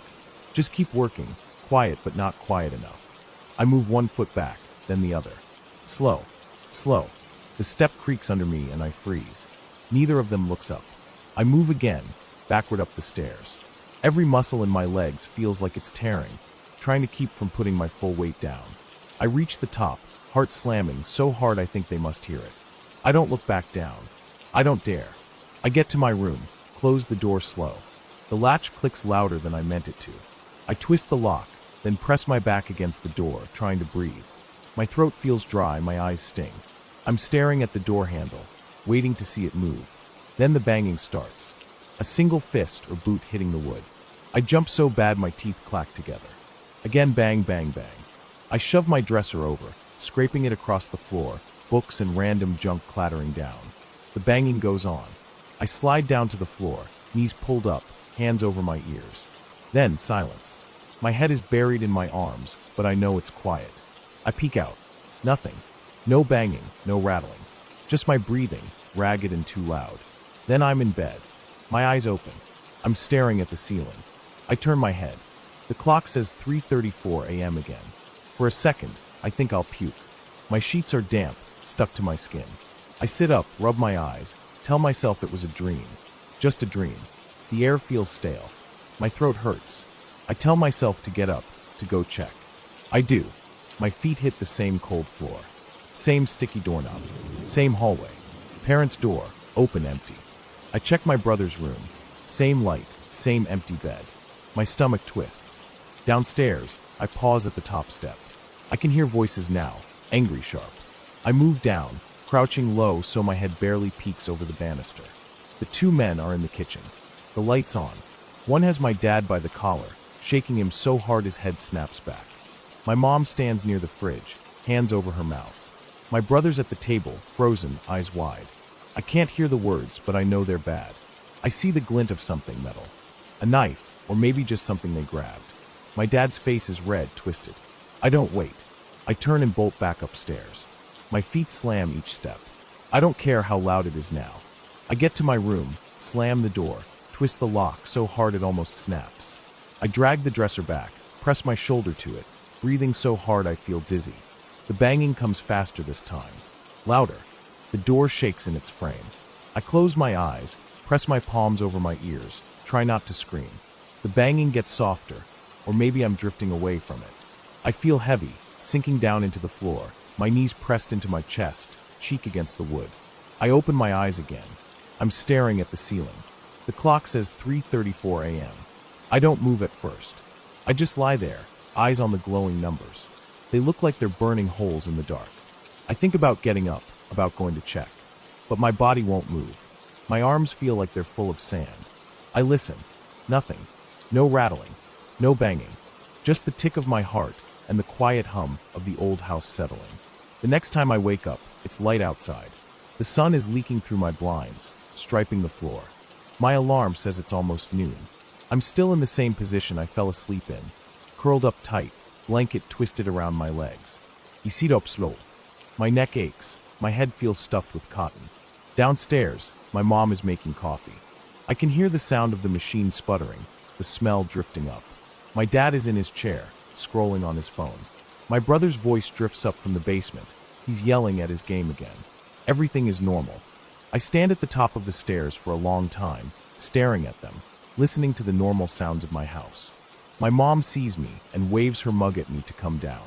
I do, but my legs feel shaky, like they don't belong to me. I don't tell them. I sit at the table, sip the coffee she pours for me even though I hate it black. I watch the morning light spill over the counter, catching on the shiny toaster, the half-open cereal box. I keep glancing at the living room. The TV is still there, cords plugged in just like always. No dents in my bedroom door, no dresser dragged across the floor. Nothing. The whole day feels off. I drift from room to room, touching things, door handles, tabletops, the cold metal edge of the sink, just making sure they're real. My mom asks if I'm sick. I tell her I'm fine. I go back to my room and sit on the bed, staring at the clock. I check it every hour like it's going to do something. That night, I leave my door open. I don't care about the draft. I keep my lamp on, too, the soft yellow glow making the shadows look smaller. I still hear every creak, every tick of the house, but nothing happens. I don't sleep for more than 20 minutes at a time. Every time I close my eyes, I'm back there, dark hallway, rattling downstairs, empty beds. Sometimes I think I hear the banging again, but it's just my heartbeat. It takes almost 2 days before I sleep right again. The next night, when I finally drift off, I dream about school. Stupid boring stuff, missed homework, showing up to class in my pajamas. I wake up with the sun already up, the clock saying 7:15 a.m. normal time. Weeks go by and nothing else happens. But I still watch the clock when I lie in bed at night. I catch myself staring at the red numbers, half hoping they won't settle on 3:34. When they do, and sometimes they do, I lie there and hold my breath until it flips to 3:35. Nothing rattles anymore. No banging. Just my own heartbeat in the dark, reminding me how thin the line is between asleep and awake, and how sometimes you can't tell the difference until it's too late.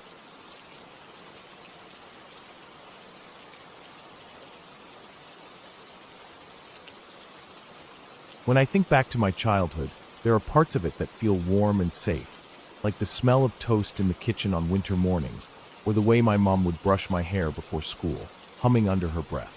But then there are other parts, memories that sit in my stomach like a stone, ones I've spent most of my life trying not to think about. Memories that feel sticky and cold, like they've been dipped in something rotten, and they never quite wash off. I was about 5 or 6 years old when I started hearing the laughter. Our house was an old Victorian place, with heavy wooden doors and long dark hallways that seemed to stretch out forever at night. The floors creaked with every step, and the ceilings were high and shadowy.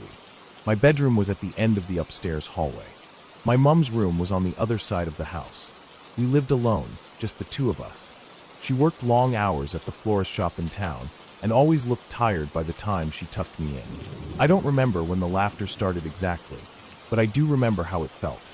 At first, it sounded faint, like a television playing in another room with the volume low. Sometimes I would lie in bed listening to it for a long time, trying to make sense of the sound.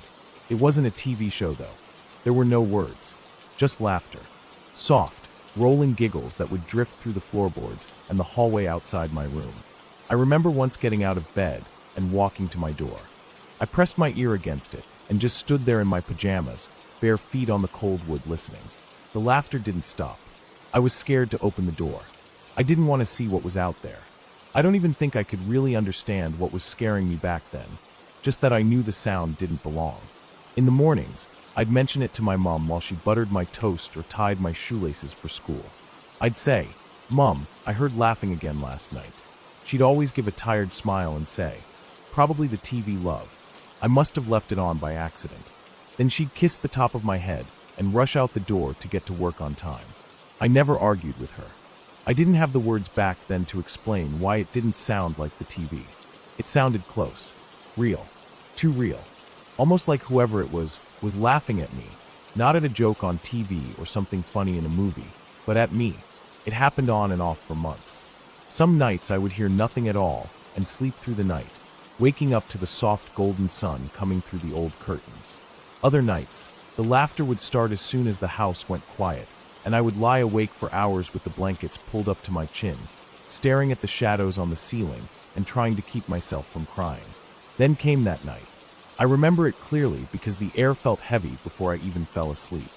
It was hot and thick, and I kept rolling over trying to get comfortable, the sheets sticking to my skin. Eventually, I must have drifted off because the next thing I knew, I was waking up to that laughter again. Except this time, it was closer. Not outside my door. Not down the hall. It was in my room. At first, I kept my eyes closed, hoping it would stop if I didn't move. But the laughter kept going, soft at first, then louder. I could hear it near the foot of my bed, then by my desk, then near my window, like it was walking around the room. I tried to sit up, to look, but as soon as I started to push myself up with my arms, I felt something pressed down on my shoulders. Hard. 2 hands. Big hands. I felt each finger grip into my shoulders, the weight of it pushing me back into the mattress. My eyes flew open and I tried to scream, but my voice caught in my throat. I could hear the laughter ringing in my ears, louder and louder, until I felt like I couldn't think. I could feel the pressure of those hands digging into my skin, the way my shoulders burned under their grip. My chest felt tight, and hot tears were running down my face. I don't remember how long I lay there, pinned down and listening to that laughter. It felt like forever. My little body shaking, my fingers curled into fists by my side. Then finally, I found my voice. I screamed as loud as I could. The next thing I knew, My mom was in my room, flicking on the lamp beside my bed. The laughter was gone. The hands were gone. The light hurt my eyes, and I was sobbing so hard I couldn't breathe. She rushed over, pulling me into her arms, telling me it was just a bad dream, just a nightmare, that I was okay, but I kept crying. My shoulders hurt. They burned like I had fallen off my bike onto gravel. Through my sobs, I managed to tell her. My shoulders hurt. They hurt. She pulled back and frowned, brushing my tears away with her thumbs. She lifted up my t-shirt and froze. I remember the way her face changed when she saw my skin. Her mouth opened a little like she was going to say something, but no words came out. She just sat there, staring at me with wide eyes. Then she pulled my shirt back down and wrapped her arms around me again. She held me tight until I stopped crying, and then tucked me back into bed, sitting beside me until I fell asleep again. In the morning, I woke up to find her sitting at the end of my bed, looking tired and pale. She didn't mention what happened. She didn't ask me how I was feeling. She just told me to get dressed for school. When I took off my pajama top to put on my uniform, I looked in the mirror on the back of my door. There were 2 dark bruises on my shoulders, each shaped like a large handprint. I didn't say anything. Neither did she. We just got ready and left for school like it was any other day. After that night, the laughter stopped. I never heard it again, but the feeling of those hands stayed with me for a long time. Even as I grew up and moved out of that old house, I could still feel the memory of them pressing down on my shoulders whenever I thought about it too hard. I started to believe I had imagined it all, that it was just a nightmare. My brain's way of explaining bruises I'd gotten playing or roughhousing around. Maybe I had fallen out of bed and hit something. Maybe my shoulders were sore from carrying my school bag. Kids bruise easily. That's what I told myself for years. That's what I needed to believe to sleep at night. It wasn't until recently that I realized maybe it wasn't a dream. I was at my mom's house, helping her clean out some old boxes in the attic. We were going through old clothes and baby blankets, laughing about how small my shoes used to be, when out of nowhere I remembered that night. I wasn't thinking about it on purpose. It just came up like something floating to the surface. I laughed awkwardly and said, "Hey, do you remember when I used to hear laughing in the hallway at night when I was little? And that one time I woke up crying because my shoulders hurt so bad? That was so weird." She didn't laugh with me. She went dead quiet, her hands frozen in the box of old baby clothes. I looked up at her, and her face had gone completely pale, like all the blood had drained out. She shook her head slowly and said, in a quiet voice I'd never heard her use before, "I don't want to remember that." She wouldn't say anything else after that. She just packed up the rest of the box and carried it downstairs, leaving me alone in the attic with my thoughts. I sat there for a long time, staring at the dust motes floating in the sunlight coming through the small attic window. My chest felt tight, like I couldn't take a full breath. That night, when I went back to my apartment, I lay in bed staring at the ceiling. I kept thinking about the way her face looked when I mentioned it, the fear in her eyes, the way her voice shook, and it made something shift in me. I realized that whatever happened that night, it wasn't just my imagination. It wasn't just a bad dream. She saw it too, in her own way. She saw those bruises on my shoulders, and she was scared. She didn't know what to do.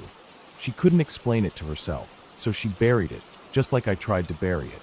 I never asked her about it again. I don't think I ever will. Some things are better left alone, locked away where they can't reach you. But even now, all these years later, when I'm lying in bed trying to fall asleep, I sometimes find myself straining my ears, listening for a sound I hope I never hear again. Because deep down, I know that if I ever hear that laughter again, I won't be able to convince myself it's just the TV. I still feel those hands. Even now, as an adult, when I sit at my desk for too long, or when I'm standing at the bus stop late at night, and the wind blows cold across my shoulders, I feel them there. Heavy, real. And I wonder if they ever really left me at all, or if they're just waiting for me to wake up in the dark again, so they can remind me they're still there. When I think about it too much, my chest starts to tighten, and my breath comes out in short, shallow bursts. I get up, walk around my apartment, check the locks on the doors, make sure the windows are closed. Then I go back to bed, pulling the covers up to my chin like I did when I was 5, staring into the dark, waiting for the morning light to wash everything clean again. But no matter how many mornings come, I don't think I'll ever feel completely clean. That laughter might have stopped, but the memory of it sits inside me like a splinter I can't pull out. and every once in a while, when I least expect it, it twists, and I feel those fingers pressing down on me again, holding me in place, reminding me that there are some things in this world that don't care if you're ready to remember them or not. They'll wait for you anyway.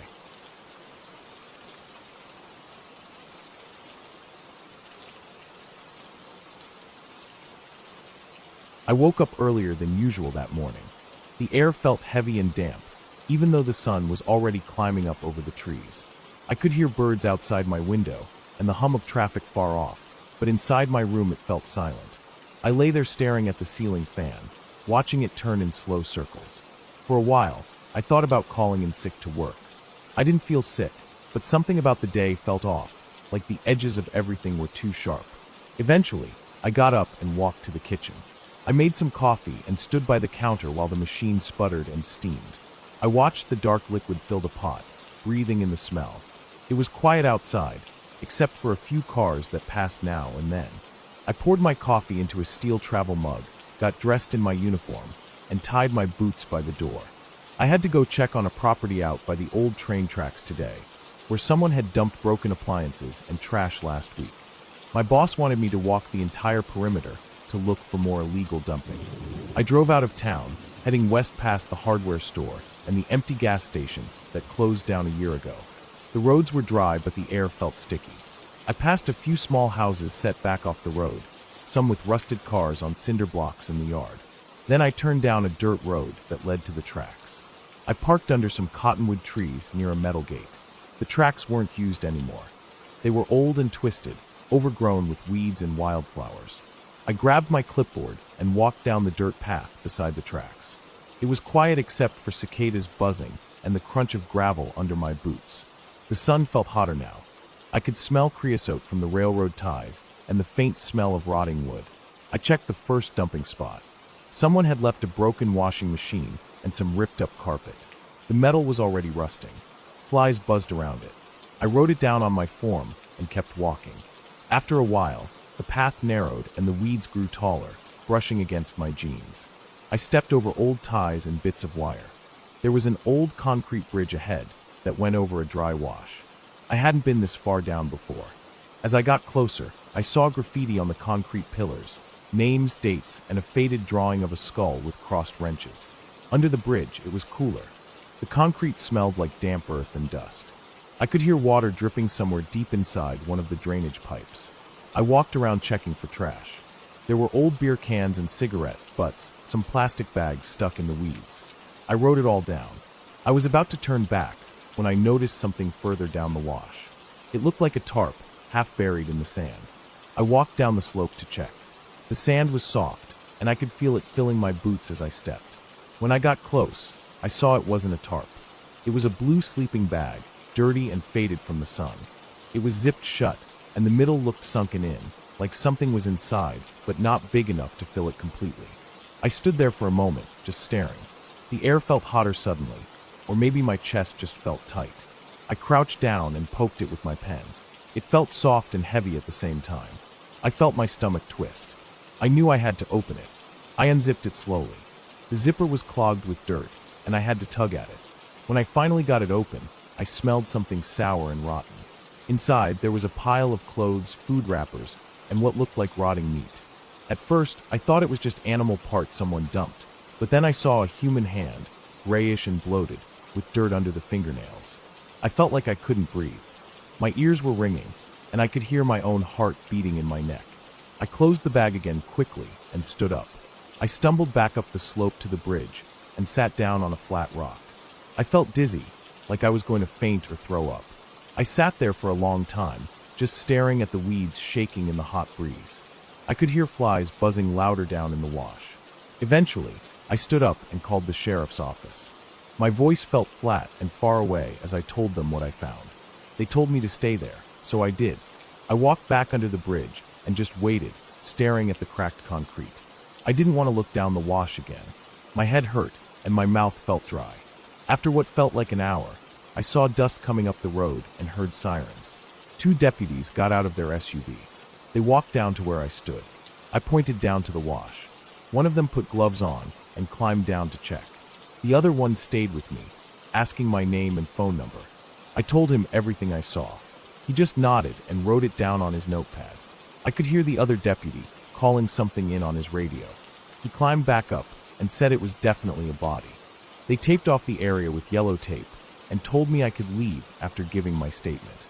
I walked back to my truck, feeling like my legs didn't work right. My knees felt weak, and my boots felt too heavy.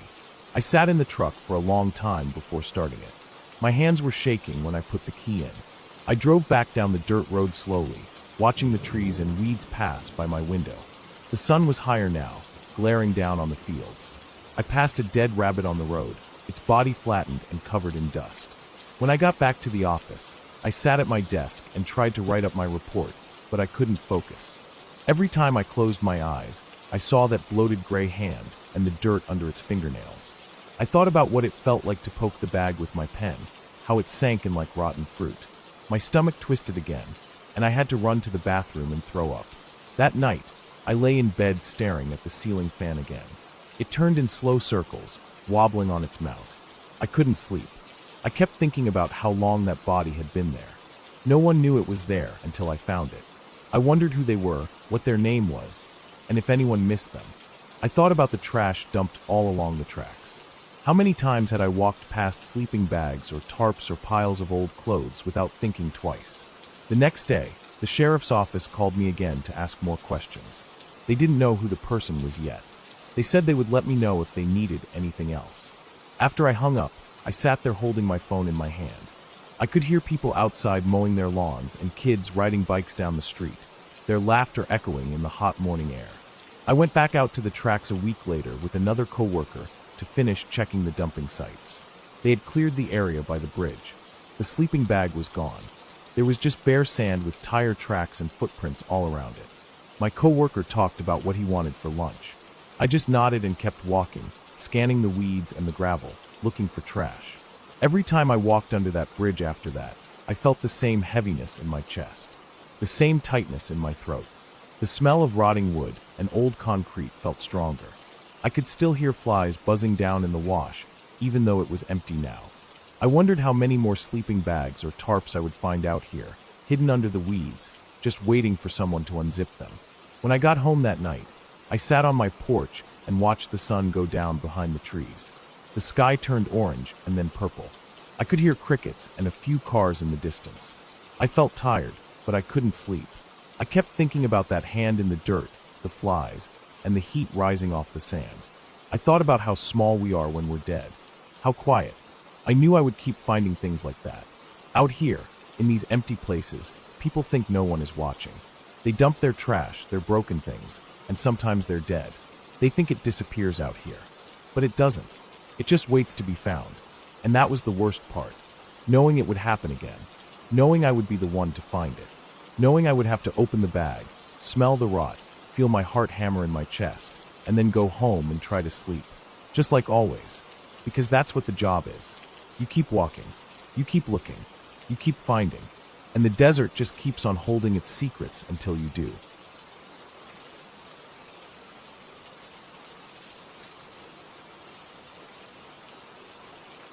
I woke up early that morning before the sun came up. My alarm wasn't even set, but I guess my body knew it was time to get up. I felt tired. My bones felt heavy. I didn't sleep well the night before. I kept rolling around, thinking about my plan for the day. I wanted to do something different, something that made me feel alive again. Life was feeling too slow, too normal, too safe. I needed to push myself out of this quiet, boring feeling. I got up and made some coffee. It was still dark outside. My kitchen window faced the empty road, and the streetlights were still on. I watched a single car pass by. Its headlights lit up my front yard for a moment, and then it was gone. I drank my coffee slowly. The bitter taste helped me wake up. I stared at the counter, thinking about how my life used to be more exciting. In college, I went on so many hikes, alone or with friends, sometimes even in places I wasn't supposed to go. But for the last few years, I just went to work, came home, ate dinner, scrolled my phone, and fell asleep. I didn't want to waste another day off just sitting at home again. I finished my coffee and decided I was going to the old service road near the hills outside of town. There was a dirt road that led to an abandoned quarry and a small patch of woods around it. People used to go there for parties back in the day. but now no one really cared about it. I heard it was blocked off, but I knew I could park on the side and walk in. I grabbed my backpack, filled it with 2 bottles of water, some trail mix, my flashlight, my hunting knife, and an old army jacket. I wore my boots instead of sneakers. The sun was still not up when I left, but the sky was starting to turn that light gray color. The drive was about 30 minutes. I kept the windows rolled down even though it was cold. I liked feeling the wind on my face. It woke me up. There were no other cars on the road. When I reached the place, I saw the rusted metal gate blocking the dirt road. Weeds were growing around it. Someone had spray painted a bunch of curse words on it. I parked my car on the shoulder and turned it off. For a second, I sat there listening. There was no sound except a few early birds and the ticking of my engine as it cooled down. I grabbed my backpack and locked the car. I climbed over the gate easily. The metal was cold under my hands. I started walking down the dirt road. It was cracked and full of potholes. Weeds grew in the middle of it. The trees on either side were dry and thin, more like tall bushes than real trees. The sun was starting to rise behind me. The light was turning everything a pale yellow. I felt better as I walked. My mind felt clearer, like the cold air was blowing away the cobwebs in my thoughts. After about a mile, I reached the old quarry. It wasn't very big, just a large pit with loose rocks and some old rusty equipment half buried in dirt. I stood at the edge and looked down at it. The air smelled dry and dusty. I could see some old tires and a metal drum at the bottom. There was graffiti on the rocks. I walked around the edge, watching my step carefully. I didn't want to slip. The drop wasn't too far, but the rocks below looked sharp and hard. I found a small trail leading away from the quarry into the woods. The path was narrow, with thorn bushes on either side. I had to hold my arms close to keep from getting scratched. The trees were thicker here, taller than the ones by the road. The light was dimmer under the branches, even though the sun was up now. I kept walking, listening to my boots crunch on dead leaves and twigs. After a while, I found a small clearing. There were old beer cans and burned wood from someone's fire long ago. I sat down on a fallen log and drank some water. My back was sweating under my jacket. I took it off and tied it around my waist. I looked around. It was so quiet, only birds and the sound of wind in the trees.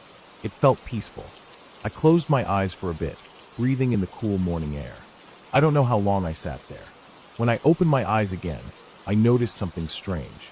There was a path leading out of the clearing that I hadn't seen before. It was almost hidden behind some bushes. It didn't look like a deer trail. It looked like a human trail, worn down and packed from footsteps. I felt curious. I decided to follow it. The path was narrow but clear. It twisted through the trees, going slightly downhill. The air felt colder here. I saw broken branches that looked like they had been cut or snapped.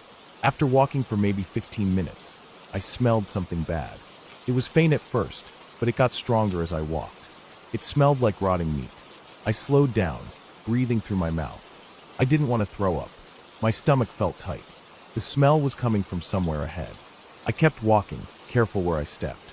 The smell was strong now, almost choking. Then I saw it. Off to the side of the path, hidden behind some bushes, was a dead deer. Its body was half-eaten. The ribs were showing, the skin ripped open and flies crawling all over it. The meat looked dark and dry. The head was twisted at a weird angle, the eyes cloudy and sunken. I stared at it for a long time. I felt a chill go down my back. I started thinking about what could have killed it. Probably a mountain lion or coyotes. But then I noticed its legs were tied together with blue nylon rope. Its mouth was taped shut with gray duct tape. My stomach dropped. I felt my knees go weak. I stepped back, almost tripping over a root. My heart was pounding so hard I thought I was going to faint. I looked around quickly. The woods were quiet. Too quiet. No birds, no insects, nothing except the wind moving through the branches. I felt like something was watching me. I turned around and started walking back the way I came. I didn't care about being quiet anymore. I walked fast, almost jogging. My chest felt tight, and I was breathing hard. I kept thinking about the deer. Who would do that? Why? It didn't make sense. I reached the clearing again. I stopped to catch my breath. I felt dizzy. My shirt was soaked with sweat. I took a sip of water, but it didn't help. My hands were shaking. I looked around the clearing again, trying to calm down. Then I noticed something else. There was a small plastic bag on the ground near the burned firewood. It wasn't there before. I walked over to it. My legs felt heavy. I picked it up and opened it. Inside were zip ties, a dirty rag, and a roll of duct tape. My stomach turned. I dropped the bag and stepped back. I felt like throwing up. I didn't hear anyone, but I felt like someone was there, watching me from the trees. I looked around quickly, but saw nothing. The feeling wouldn't go away.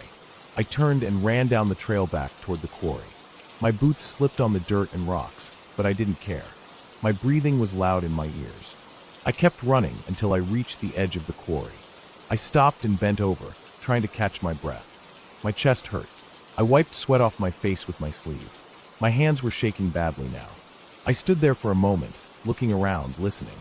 I didn't hear anything except the wind and the sound of my own heartbeat. I started walking back down the dirt road toward the gate. I walked fast, looking back over my shoulder every few steps. My mind kept imagining someone walking behind me, just out of sight. I couldn't stop thinking about the deer, the rope, the duct tape, the bag. I felt sick. After what felt like forever, I saw the gate ahead. My car was still there. I climbed over the gate quickly, scraping my knee on the metal. I didn't care. I unlocked my car with shaking hands and got in. I locked the doors immediately. I sat there for a moment, trying to breathe, staring out at the empty road. My knee was bleeding, but I didn't feel it. My hands were still shaking. I started the car and drove away as fast as I could without crashing. My eyes kept checking the rear-view mirror, half expecting to see someone standing in the road behind me. When I got home, I locked the door and closed all the curtains. I went into the bathroom and sat on the floor. My hands were still shaking. I felt like I couldn't breathe. I stayed like that for a long time, just sitting on the cold tile floor, staring at the sink, my mind blank except for the image of that deer with its mouth taped shut and its legs tied together.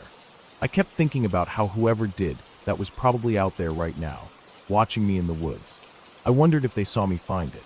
I wondered if they followed me back to the gate. That night, I couldn't sleep. Every time I closed my eyes, I saw the deer. I saw the bag with the zip ties. I kept thinking about how that could have been a person instead of a deer.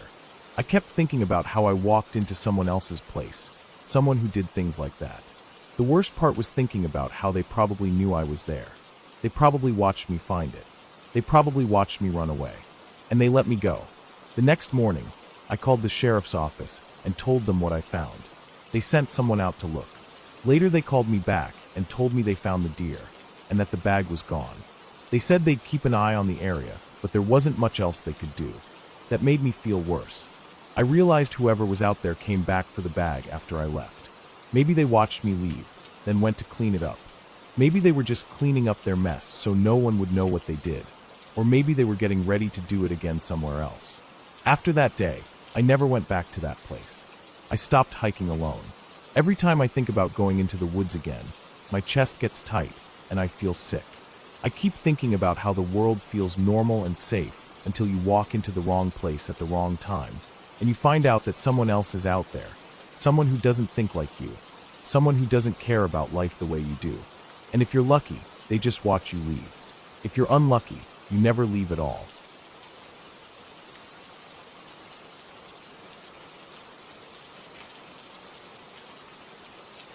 I woke up before dawn, the alarm on my phone buzzing against the cheap plastic table next to my bed. I didn't want to get up. My body felt heavy and my eyes burned. But I'd promised my cousin I'd help him clear out the old trailer on his property before he left town again. I sat on the edge of the mattress for a while, rubbing my face and staring at the dark shape of my boots by the door. The air was cool. My window was cracked open, and I could hear crickets outside. It was too early for birds. I pulled on my jeans and flannel shirt, laced up my boots, and grabbed my thermos of coffee. The trailer was about an hour's drive away, on a long stretch of highway that cut through mostly empty farmland. I liked driving that road early in the morning when the sky turned from black to dark blue to that pale washed-out color just before sunrise. There was no traffic, just the rumble of the tires on old asphalt and the smell of coffee drifting from the thermos lid.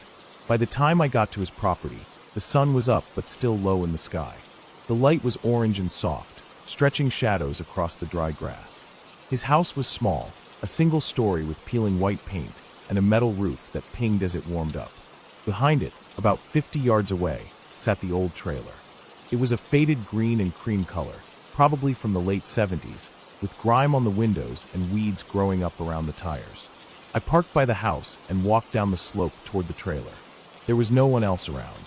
My cousin had left the day before for work in the city, so he'd asked me to clear out anything salvageable before the junk company came to haul it away. I pulled open the rusty door and stepped inside. The smell hit me first. It was a mix of mouse droppings, old wood, and that stale chemical smell trailers get when they've been shut for years. I stood in the doorway for a second, letting my eyes adjust.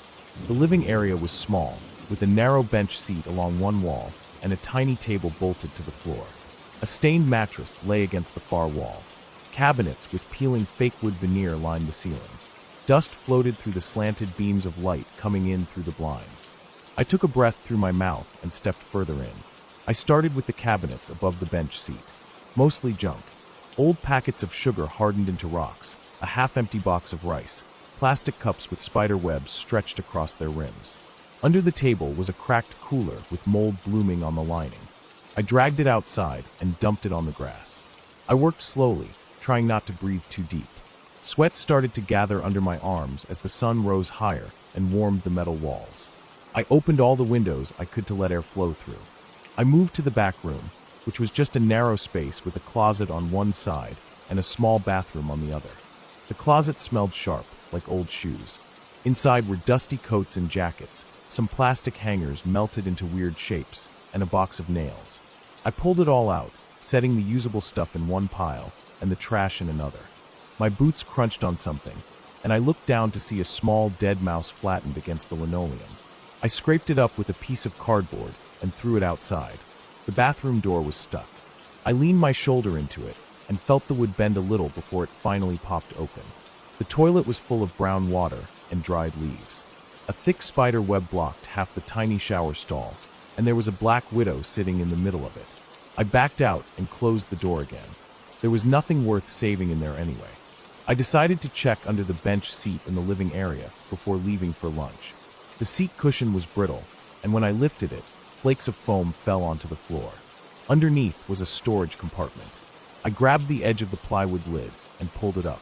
Inside was a tangled mess of old blankets, some tools, and what looked like a fishing rod. I reached in to grab the rod when I saw something that made my stomach twist. Wedged into the corner, under the blankets, was a plastic grocery bag tied shut. It was covered in dust and had dark stains on the bottom. I don't know why, but I felt this tight feeling in my chest when I saw it. Like my body already knew something my brain hadn't figured out yet. I pulled it out and set it on the bench seat. The bag felt heavy and slightly soft. My heart was beating hard now. I didn't want to open it, but I also couldn't just leave it there.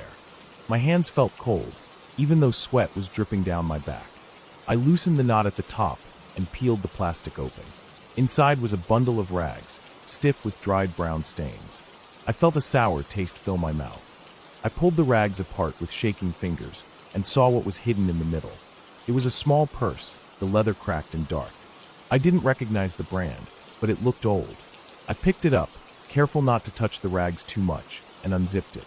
Inside were a few crumpled bills, some coins, and an ID card. I pulled out the card and wiped it against my shirt to see the photo. It was a woman, probably in her 40s, with shoulder-length hair and a tired smile. Her name was listed under the picture, but I didn't recognize it. The expiry date was from almost 12 years ago. I sat there for a long time, staring at her face. The smell of rot and mouse droppings pressed in around me. My heart was thudding against my ribs like it wanted out. I stood up and looked around the trailer. There was nothing else in here that mattered compared to what I'd just found. I grabbed my phone from my pocket and walked outside into the sun. My hands were shaking so badly I could barely unlock the screen. I didn't know what to do.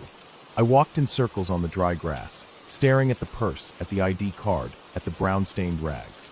I felt like I was floating a few inches above my own body. Finally, I decided to call the sheriff's department. I gave them my cousin's address and told them what I'd found.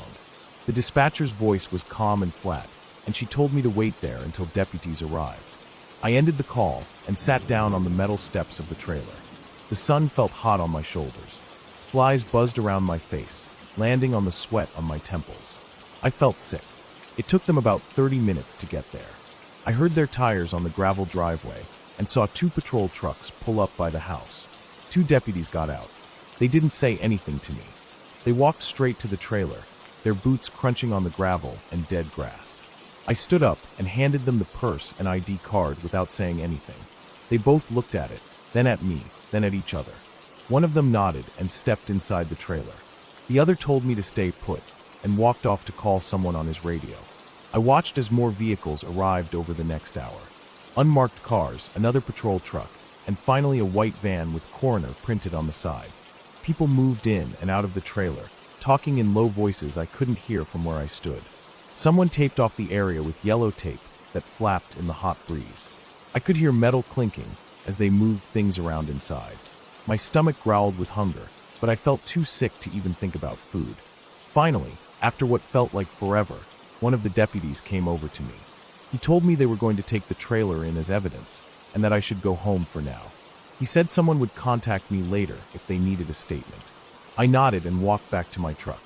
My legs felt numb, like I was wading through water. I climbed into the driver's seat and sat there for a few minutes, staring at the steering wheel. My hands were still trembling. As I drove away down the long dirt driveway, I looked in the rearview mirror. The trailer sat there in the sun, with deputies moving around it, and the yellow tape flapping like a warning. The heat shimmered off the metal roof, and for a second, everything looked blurred and unreal. I felt empty, like something had been scooped out of me and thrown away. I drove home slowly, the coffee in my thermos long gone cold. My mind was blank. I felt tired in a way I couldn't describe. When I got home, I left my boots by the door and went straight to the bathroom to wash my hands. I scrubbed them hard under hot water until my skin turned red. I kept seeing that bag, those brown-stained rags, the woman's tired smile on her ID card. I kept thinking about how long that bag had been there, hidden under blankets, hidden under foam cushions in a trailer no one used anymore. How many years no one even knew she was gone. I lay down on my bed, staring at the ceiling fan turning slowly above me.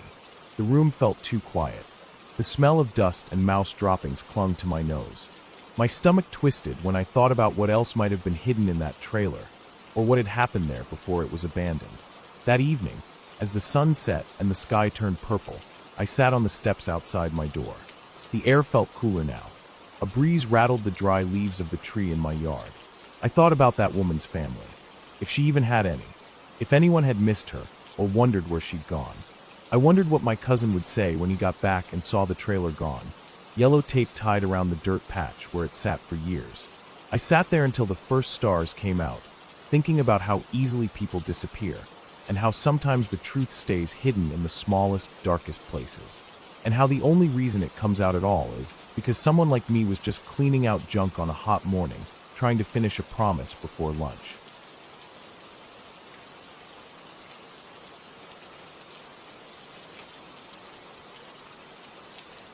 I woke up before sunrise that morning. The air felt cold in my room, even though it was the middle of summer. I didn't sleep well the night before. My back hurt from the cheap mattress on the old metal bed frame, and my mind wouldn't settle down. I lived alone in a small rented room at the edge of town. It was built above an old auto shop that shut down years ago. The rent was cheap, but everything smelled like oil and rust. I didn't have a lot of options back then.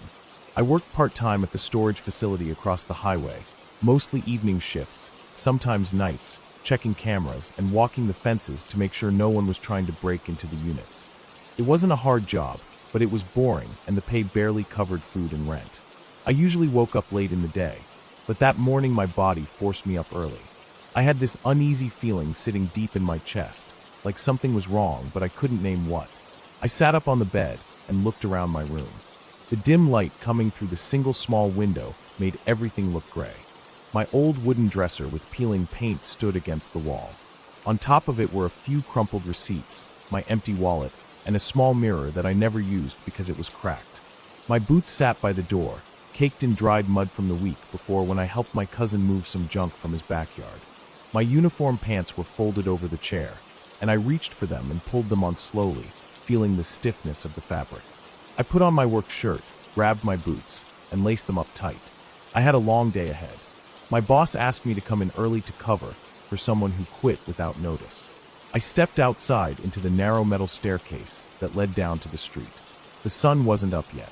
Everything was silent, except for a few early trucks rumbling down the highway in the distance. The breeze felt cold against my face, and the smell of old oil from the shop below made my stomach turn a little.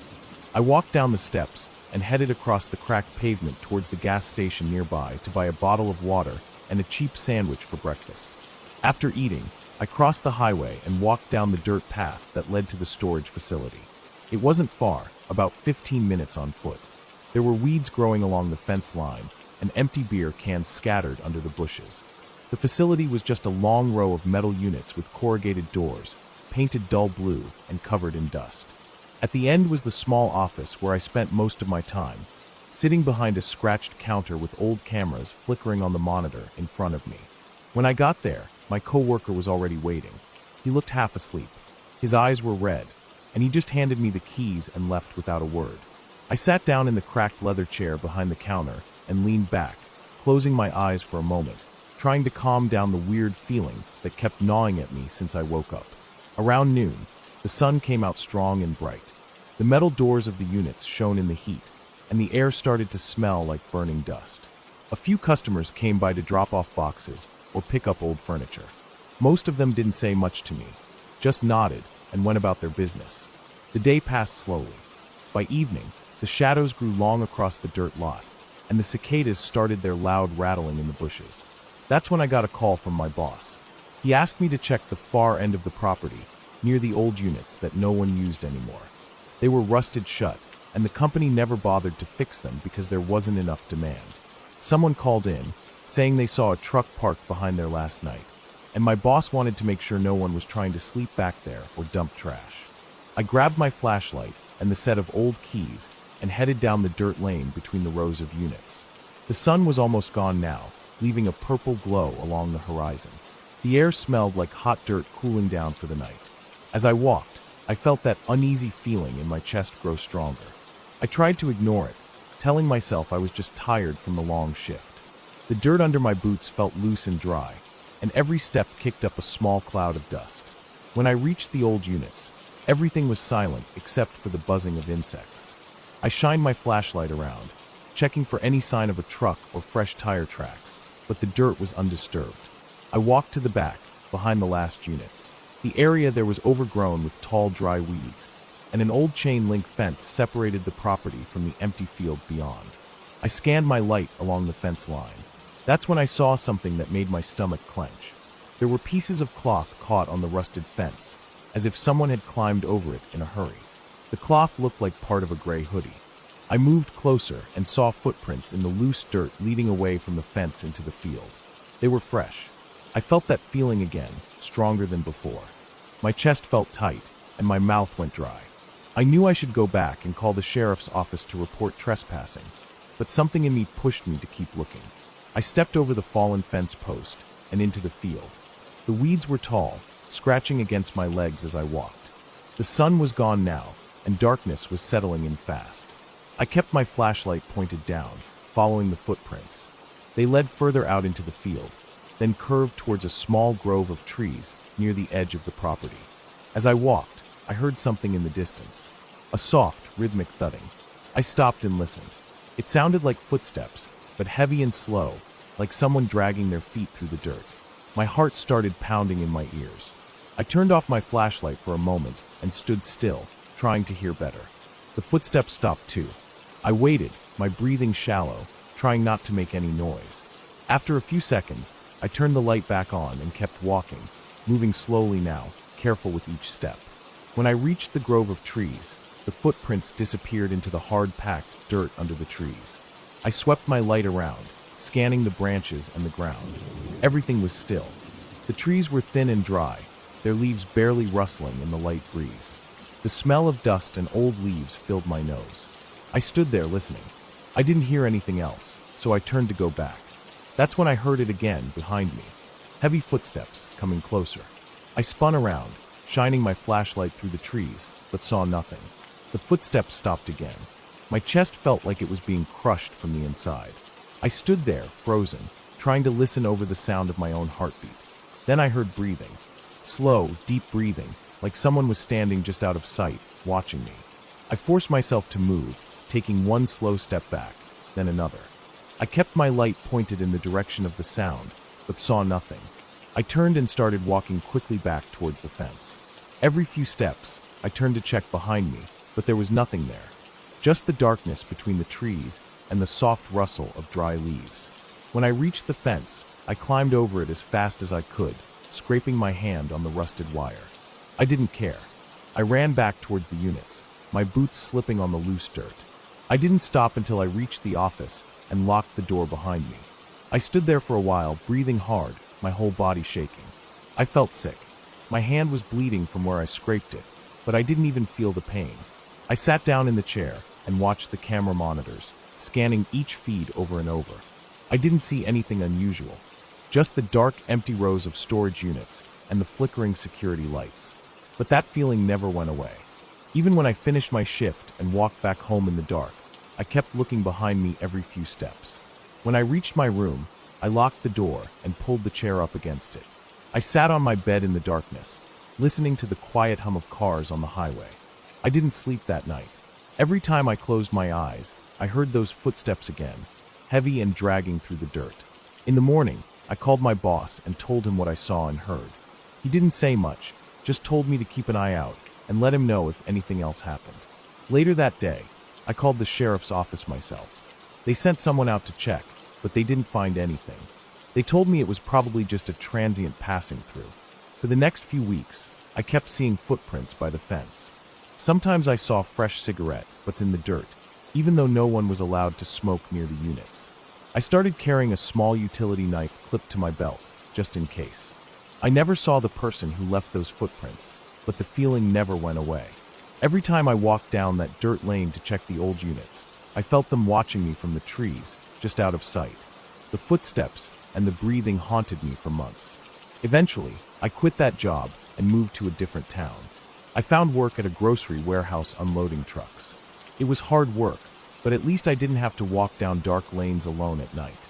Even now, years later, when I walk home in the dark or stand alone in a quiet place, I hear those footsteps in my mind. Heavy, slow, dragging footsteps. And I remember that cold feeling in my chest, knowing someone was there, watching me from the darkness, waiting for me to make a mistake. I never found out who it was or what they wanted. I just know I never want to feel that way again.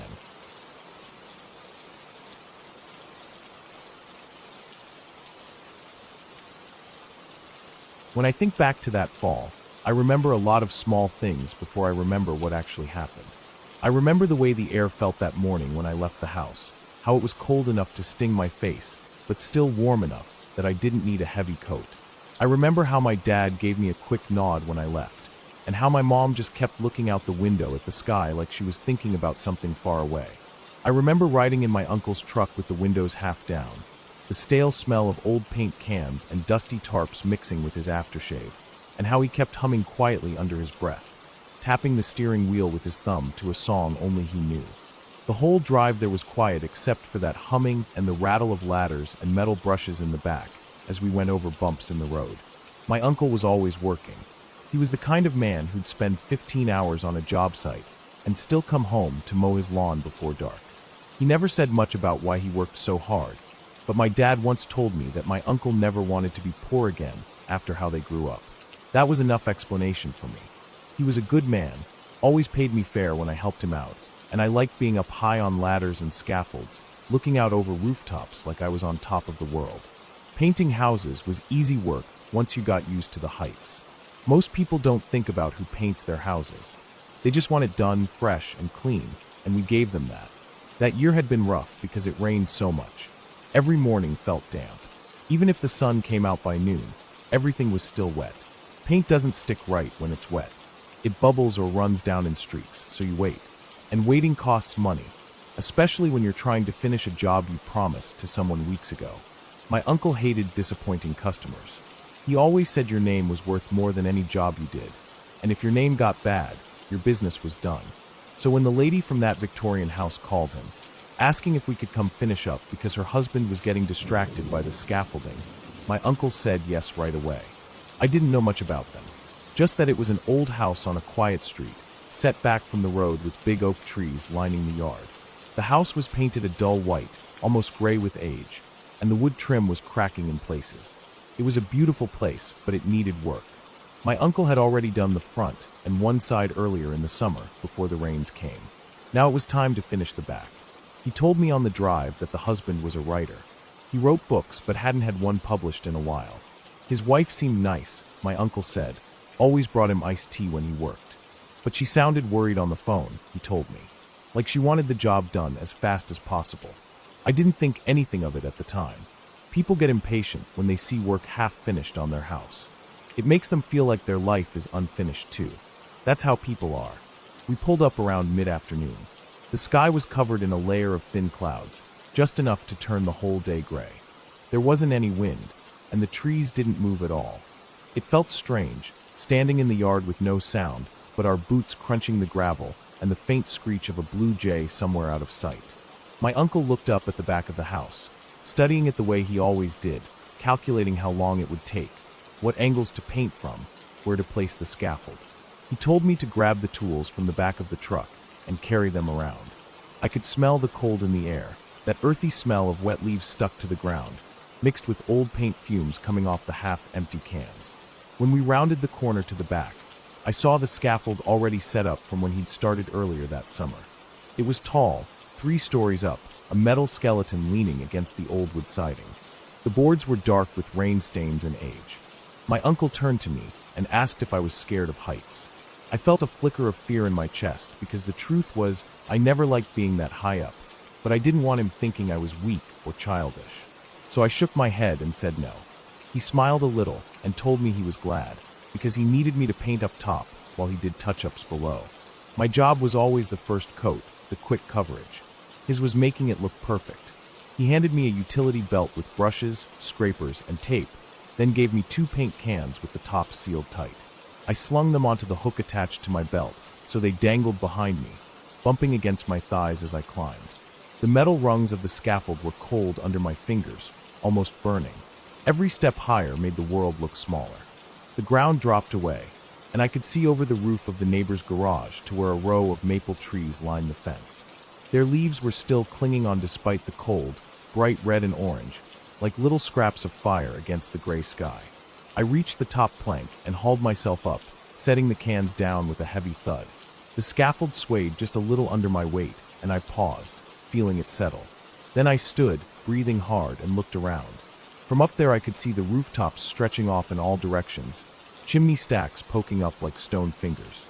The world felt quiet and empty. I crouched down, cracked open one of the cans, and stirred the paint with a wooden stick until it turned smooth. Then I dipped my brush in and started painting long, even strokes across the siding. It was mindless work. You just fall into a rhythm. Dip, brush, dip, brush. The smell of paint filled my nose, sharp and chemical, blocking out everything else. I worked my way along the siding, step by step, inch by inch, until I got to the window. It was a small oval window with a thick wood frame painted white. The glass was old, wavy and bubbled in places. I could see into the attic room beyond it. I didn't mean to look. I was just painting above the window, reaching up with my arms stretched long, when my eyes glanced down. I saw him sitting there, the husband. He was at a desk covered in stacks of papers and old books. There was a lamp next to him with a beige shade, casting a weak yellow light across the papers. He was staring straight at me. His eyes locked onto mine like he had been waiting for me to look at him. His face was empty. That's the only way I can describe it. Not sad, not angry, not desperate. Just empty. It was like looking at a mask that used to be a real person. His mouth was closed, lips pressed together, his jaw slack. His shoulders were drooped forward, and his shirt was wrinkled like he hadn't changed it in days. At first, I jumped a little and chuckled under my breath. I thought maybe he was annoyed at me for staring in his window. So I smiled, trying to be polite, thinking he'd just look away. But he didn't. He just kept staring. Then, still staring, he raised his hand. There was a gun in it. A small black pistol. He lifted it up slowly, pressing the barrel against the side of his head, right above his ear. My heart stopped in my chest. I wanted to shout, to bang on the glass, to do something, anything, but I couldn't move. My body went cold. The paintbrush slipped from my hand and hit the plank with a dull clack. He never blinked. He never looked away. His eyes stayed locked on mine as he pulled the trigger. The sound was muffled by the window glass, but I saw everything. The flash, the spray of blood across the papers, the way his body jolted sideways, then slumped forward onto the desk. I heard the gunshot echo from inside like a dull firecracker trapped in a jar. My stomach lurched so hard I thought I was going to throw up. I stumbled back, gasping for breath. My vision blurred with tears and panic. I felt the scaffold shift under my feet as I stepped back again. My boot heel caught the edge of the plank. The next thing I knew, I was falling. The world flipped upside down. I felt weightless for half a second, paint cans swinging wildly behind me. The cold air rushed past my face, and then everything turned green as I smashed through the branches of a bush. Pain exploded in my ankle when I hit the ground. I rolled sideways into the dirt, gasping, crying, unable to see clearly because my eyes were full of tears and dirt. I could hear my uncle shouting my name from somewhere above, his voice high and panicked, something I'd never heard before. I don't remember much after that. I know my uncle ran over and was kneeling next to me, his hands on my shoulders, his face tight with fear. I remember the smell of crushed leaves and paint on my clothes. I remember staring up at the gray sky through the broken branches of the bush, thinking about how quiet the world felt. Even with my uncle yelling for help, it felt like there was a bubble around me, keeping everything distant. The ambulance came and took me to the hospital. I had a broken ankle, a twisted wrist, and a lot of cuts from the branches. But those healed. The worst pain was inside my head. I saw that man's face every time I closed my eyes. The way he looked at me right before he pulled the trigger. Like he was already gone before he died. Like he didn't care about anything anymore. I couldn't sleep without seeing it. I couldn't eat without thinking about how empty his eyes were. They put me in counseling for a while. The lady therapist would sit across from me in a bright white room and ask me to describe what I saw, how it made me feel. But words never came out right. I'd just sit there, staring at the carpet, feeling like there was something rotting inside me that I could never scrape out. After a few weeks, my uncle told me the wife moved out of the house. She couldn't stand living there after what happened. He never finished the job. The scaffold stayed up for a while, and then the city came and took it down. The house was left half-painted, the back still streaked with primer and peeling wood. People stopped going down that street much. They said the house felt wrong after that, like the air around it was heavy. Years went by. I healed physically, but I never drove past that house again. Even when I was older, working my own jobs, I'd take the long way around town just to avoid that street. Sometimes, though, I'd think about it. I'd picture myself driving by on a late fall day, leaves blowing across the road.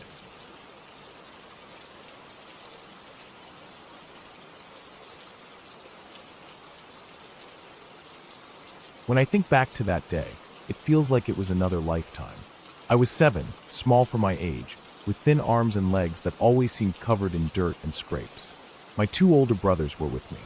They were 9 and 10, both wiry and full of that restless energy boys have when school is out and the sun is high. That morning, we woke up with no real plan except to leave the house after breakfast. We didn't want to stay inside where Mom would tell us to clean up or help with chores, so we headed out to the area near the back road where kids rode their small motorbikes. It was basically a stretch of dry land with hills of loose dirt, worn trails from bikes, and big mounds where people would build jumps. To us, it felt huge. Looking back, it was probably just a few acres of dusty land, weeds, and old tire tracks. We walked there in the morning heat, carrying nothing with us except some sticks we'd picked up along the way. The air smelled like hot dirt and dry grass. The sun was bright, no clouds anywhere, and the ground was already warming up under our worn sneakers. When we got to the motocross area, we climbed up the biggest mound of packed dirt. From the top, we could see down the trails, and for a while we just sat there, legs dangling over the edge, talking about nothing important. My brothers would point at spots and talk about how they'd seen a motorbike flip there or how fast someone went over that jump. I just listened mostly, enjoying the sun on my shoulders and the feeling of being away from adults. Then one of my brothers had the idea to dig a tunnel. I don't remember which one suggested it. It just became the plan, like most ideas kids get, sudden and with no real thought about what could go wrong. We climbed down and found a spot on the side of a mound where the dirt felt a bit softer and crumbly. One brother started using his stick to carve out an entrance, and then we all started scraping away with our hands. The dirt was dry and sandy near the top, but quickly turned darker and heavier as we dug in. We didn't care. Every few minutes we'd take turns, or one would crawl in deeper to widen the tunnel while the others dug out soil from behind him. We felt so proud seeing the entrance get bigger and deeper. It was like building a secret hideout underground. We joked about making it big enough to crawl all the way through to the other side, which was a ridiculous idea, but at the time it felt possible. Hours passed like minutes. The sun moved higher. Sweat was dripping down my forehead into my eyes, and the dust clung to every part of me. My fingernails were packed with dirt, my palms raw and scratched, my knees aching from kneeling in the rough soil. But none of that mattered. I remember being happy. I felt like we were doing something important, like explorers digging into a buried cave. We didn't drink water or eat lunch. Our stomachs were empty, but we ignored it. My brothers kept telling me to dig further because I was the smallest and could fit in easier. At some point, we had dug about 6 feet in, the tunnel just about 2 feet high. It was barely wide enough for me to turn my head if I tucked my chin in tight to my chest. The ceiling was right above my back as I crawled in, and the dirt walls pressed close on both sides. It smelled of old earth, dry and powdery. Every move I made sent small cascades of dirt trickling down my arms. I was right at the front, using my little stick to break up some packed dirt, when I felt a faint vibration through the soil. Just a tiny tremor, like the ground sighed. Before I could think what that meant, everything went black. There was no warning, no loud rumble, no cracking noise like in movies.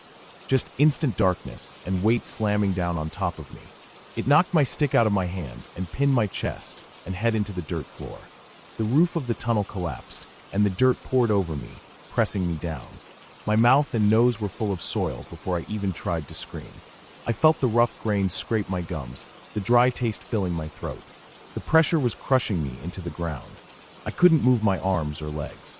My body was twisted with one shoulder higher than the other, my left arm bent under me. My right arm was up near my face, but pinned by the weight. It was hot. I can't describe that heat. The air was gone, and in its place was this suffocating furnace-like heat from the packed earth pressing against every inch of me. My world was gone. There was no sound except the roar of blood in my ears. My eyes were open, but there was nothing to see except blackness. As I tried to suck in air, I inhaled more dirt. It filled my mouth and nose, thick and gritty, and I coughed. Each cough made my chest convulse and pressed my lungs tighter, making it impossible to get air back in. I was breathing in dirt and breathing out nothing. My chest burned. My stomach clenched so hard I thought my insides would tear. Panic tore through me, sharp and painful.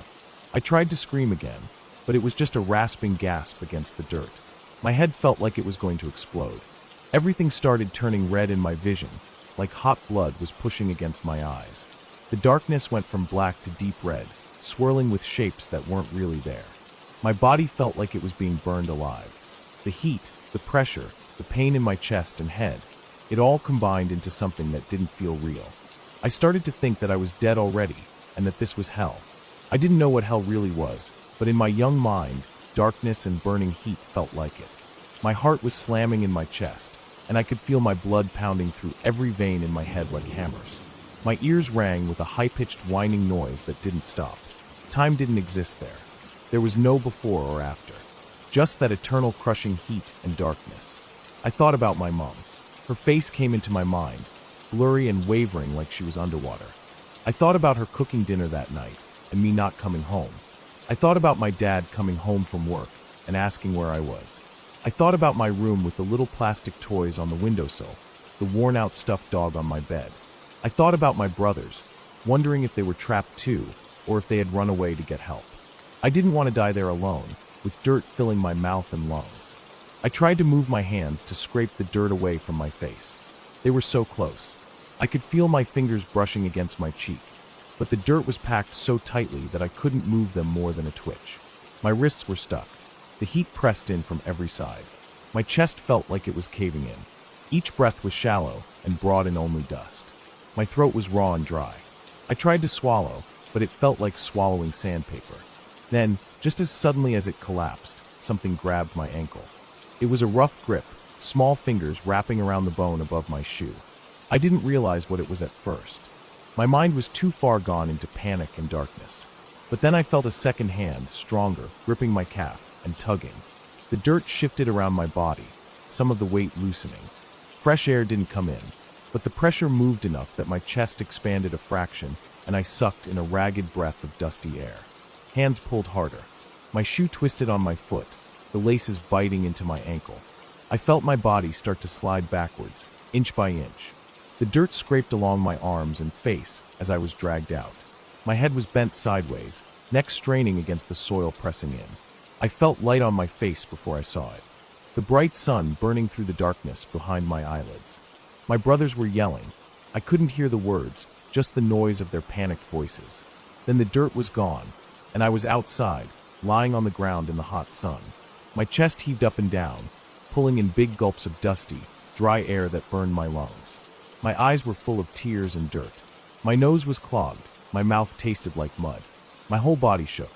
My brothers were standing over me, their faces streaked with sweat and dirt, their eyes wide with fear. I could barely see them through the tears. I lay there coughing, each cough racking my chest, spitting out clumps of dirt onto the ground beside me. My throat burned. My chest felt like it was full of broken glass. I realized I had peed myself at some point under the dirt. My shorts were soaked and hot, the smell mixing with the dusty air. We didn't speak.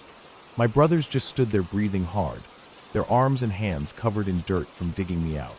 After a while, I sat up, spitting out more dirt, wiping my mouth with the back of my wrist, which just smeared more dust across my face. My knees hurt. My elbows hurt. My back and chest ached with every breath. My hair was full of dirt clumps that stuck to my sweaty scalp. I looked at the collapsed tunnel. It was just a pile of loose soil now, nothing to show that it had nearly become my grave. We walked home without saying a word. Each step felt heavy. My legs were shaking so much I thought I might fall. When we got to the house, I went straight to the backyard. My brothers turned on the garden hose and sprayed me down. The water was cold and sharp against my hot skin. Dirt and mud ran off me in brown streams, pooling at my feet. I stood there in silence, teeth chattering from shock, watching the muddy water swirl away. My brothers hosed their own arms and legs off too. When we were done, we turned off the water and went inside. We never told our parents. We just changed clothes, sat at the table for dinner that night like nothing had happened. I didn't eat much. My throat was still burning, and my chest hurt with every swallow. That night, when I lay in bed staring at the ceiling, I couldn't sleep. Every time I closed my eyes, I saw that darkness again, felt the heat pressing in, felt the dirt filling my nose and mouth. I lay there listening to the sounds of the house, the fridge humming, the clock ticking, my dad snoring down the hall, and I felt my body start to shake again, silent sobs rolling through me. The next day, we didn't go back to the motocross area. We didn't talk about it. Weeks later, I walked past that mound of dirt and saw the collapsed.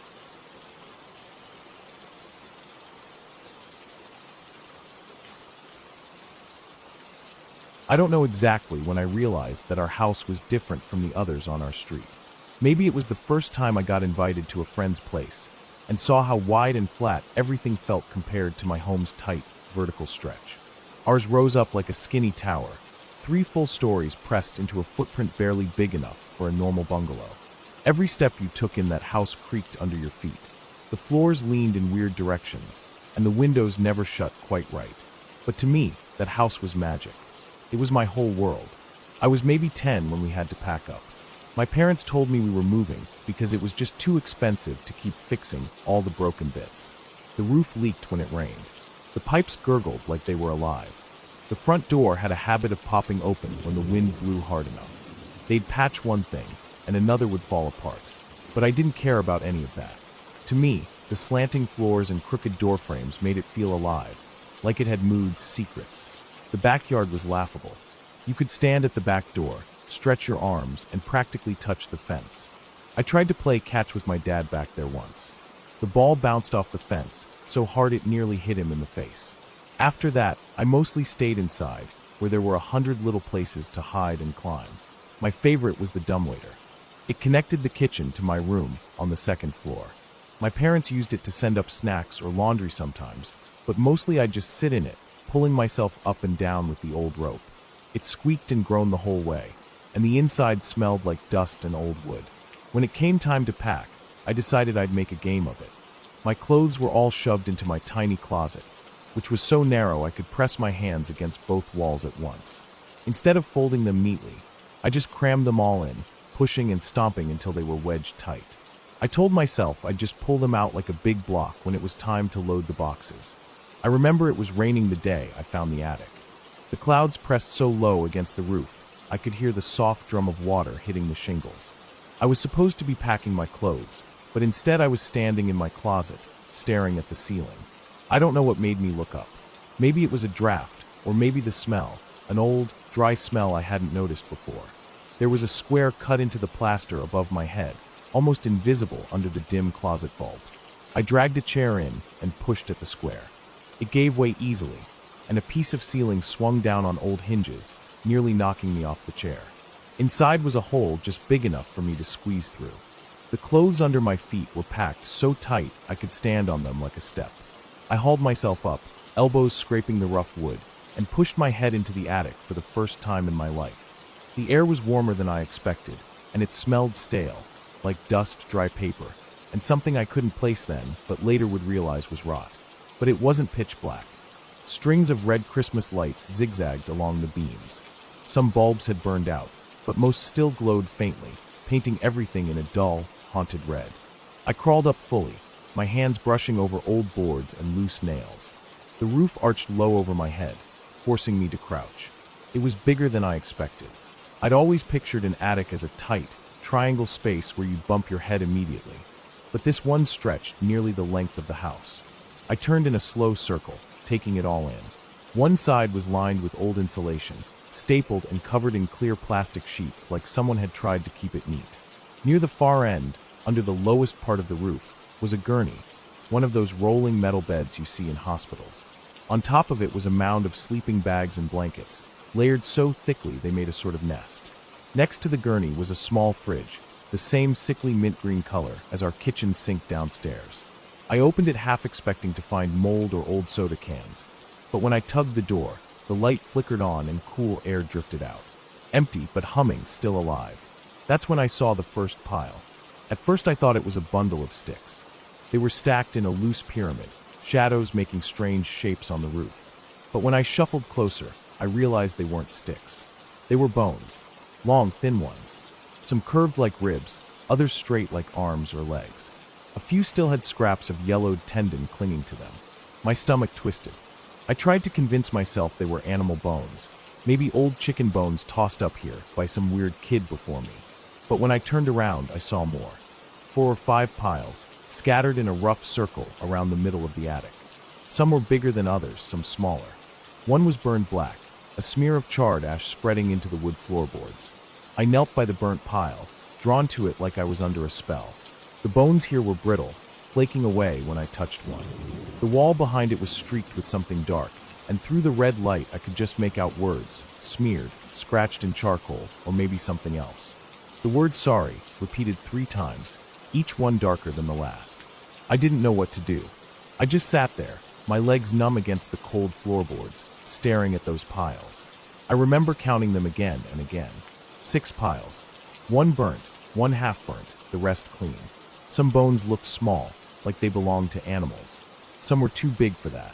A femur doesn't lie, even to a 10-year-old who's only seen them in books. I heard my mom call for dinner downstairs. Her voice was muffled through the floorboards. I couldn't see her, but through the cracks and knotholes in the attic floor, I could see glimpses of light from the hallway below. I realized then that the attic wasn't sealed off like I'd always thought. It was full of little holes, tiny peepholes that looked straight down into my room, my parents' room, the hallway. All those years I'd felt like the house was watching me. Maybe it was. When I finally crawled back down, I didn't tell my parents. What was I supposed to say? "Hey Mom, there's a graveyard above my bed?" They were so busy with packing boxes and arguing about movers and final bills. They barely looked at me as I dragged my feet through the kitchen. I wanted to scream it at them, force them to look, but I didn't. I just ate my dinner and stared at the floor, trying not to imagine bones above my head. That night I couldn't sleep. I lay in my bed, eyes fixed on the ceiling, tracing the spots where I knew the attic floor was weakest. I thought I could hear things up there, little shifts, like something moving among the piles. Maybe it was just mice. Maybe not. I pressed my pillow over my ears and waited for morning. Packing dragged on for days. Every time I went back into my room, I felt the weight of it all pressing down from above. When I used the dumbwaiter, I wondered if whoever had lived up there had used it too, sending food up and down, maybe watching me through the cracks. I stopped using it after that. I carried my boxes down the stairs instead. On our last day, my dad asked me to check the closet to make sure I hadn't missed anything. I almost told him then. I stood there, staring at the open attic hatch, waiting for him to look at me. He didn't. He just tapped the doorframe, told me to hurry up, then disappeared down the hallway. I climbed back up one last time, my feet sinking into the soft brick of clothes. The attic looked exactly the same. The lights were still glowing. The bones were still there. I think I expected them to vanish, like a bad dream. But they didn't. I crouched by the burnt pile again. I ran my fingers over the word sorry, smudging the ash. I don't know what I was apologizing for. Maybe for finding it, maybe for leaving it. When we pulled away from the house that evening, I pressed my face to the car window and watched it shrink behind us. The crooked chimney, the narrow walls, the dumbwaiter window jutting out from my old bedroom. I wondered who'd find it next. The attic wasn't locked. Anyone could climb up and see what I saw. Or maybe they'd seal it off, tear the whole thing down and build something normal in its place. Years passed. We moved twice more before my parents settled down for good. I grew up, finished school, started working. But sometimes I dream about that house. In the dreams, I'm back in my old room. The dumbwaiter creaks behind the wall. The closet door is open, the attic hatch gaping like a mouth. I can hear things moving up there. Bones clinking like wind chimes, red lights flickering through the cracks. I wake up sweating, my ears straining for noises in the ceiling. I looked the house up once. It's still standing, though someone painted it bright blue and redid the porch. The listing said fixer-upper with unique charm. I wonder if the new owners ever opened the attic. If they did, they never said anything about it. Maybe they're too busy fixing the pipes and patching the leaks to care what's above their heads. I've thought about calling someone, telling the police maybe. But what would I even say? There are bones in an attic I haven't seen in 20 years. They'd laugh. Or worse, they'd find nothing. Or worse still, they'd find something I don't want to know. Sometimes I tell myself it doesn't matter. It's not my problem anymore. But at night, when the house is quiet and I'm lying in bed, I picture those piles. I see the burnt ones, the word sorry, scratched into old wood. I wonder who wrote it. I wonder what they did. I wonder if they ever left that attic, or if they're still there somehow, in the bones, in the walls. I moved on. I live in a wide, flat house now. The roof doesn't leak. The floors don't creak. There's no dumbwaiter, no secret attic hatch. Sometimes I think that's worse. Because every time the floorboard groans under my feet, I half expect to hear something knock back. Some old piece of that crooked, skinny house trying to remind me that it's still out there, that it never really let me go. I know I'll never go back. But sometimes I picture myself driving down that street, parking in front of that odd little tower. I see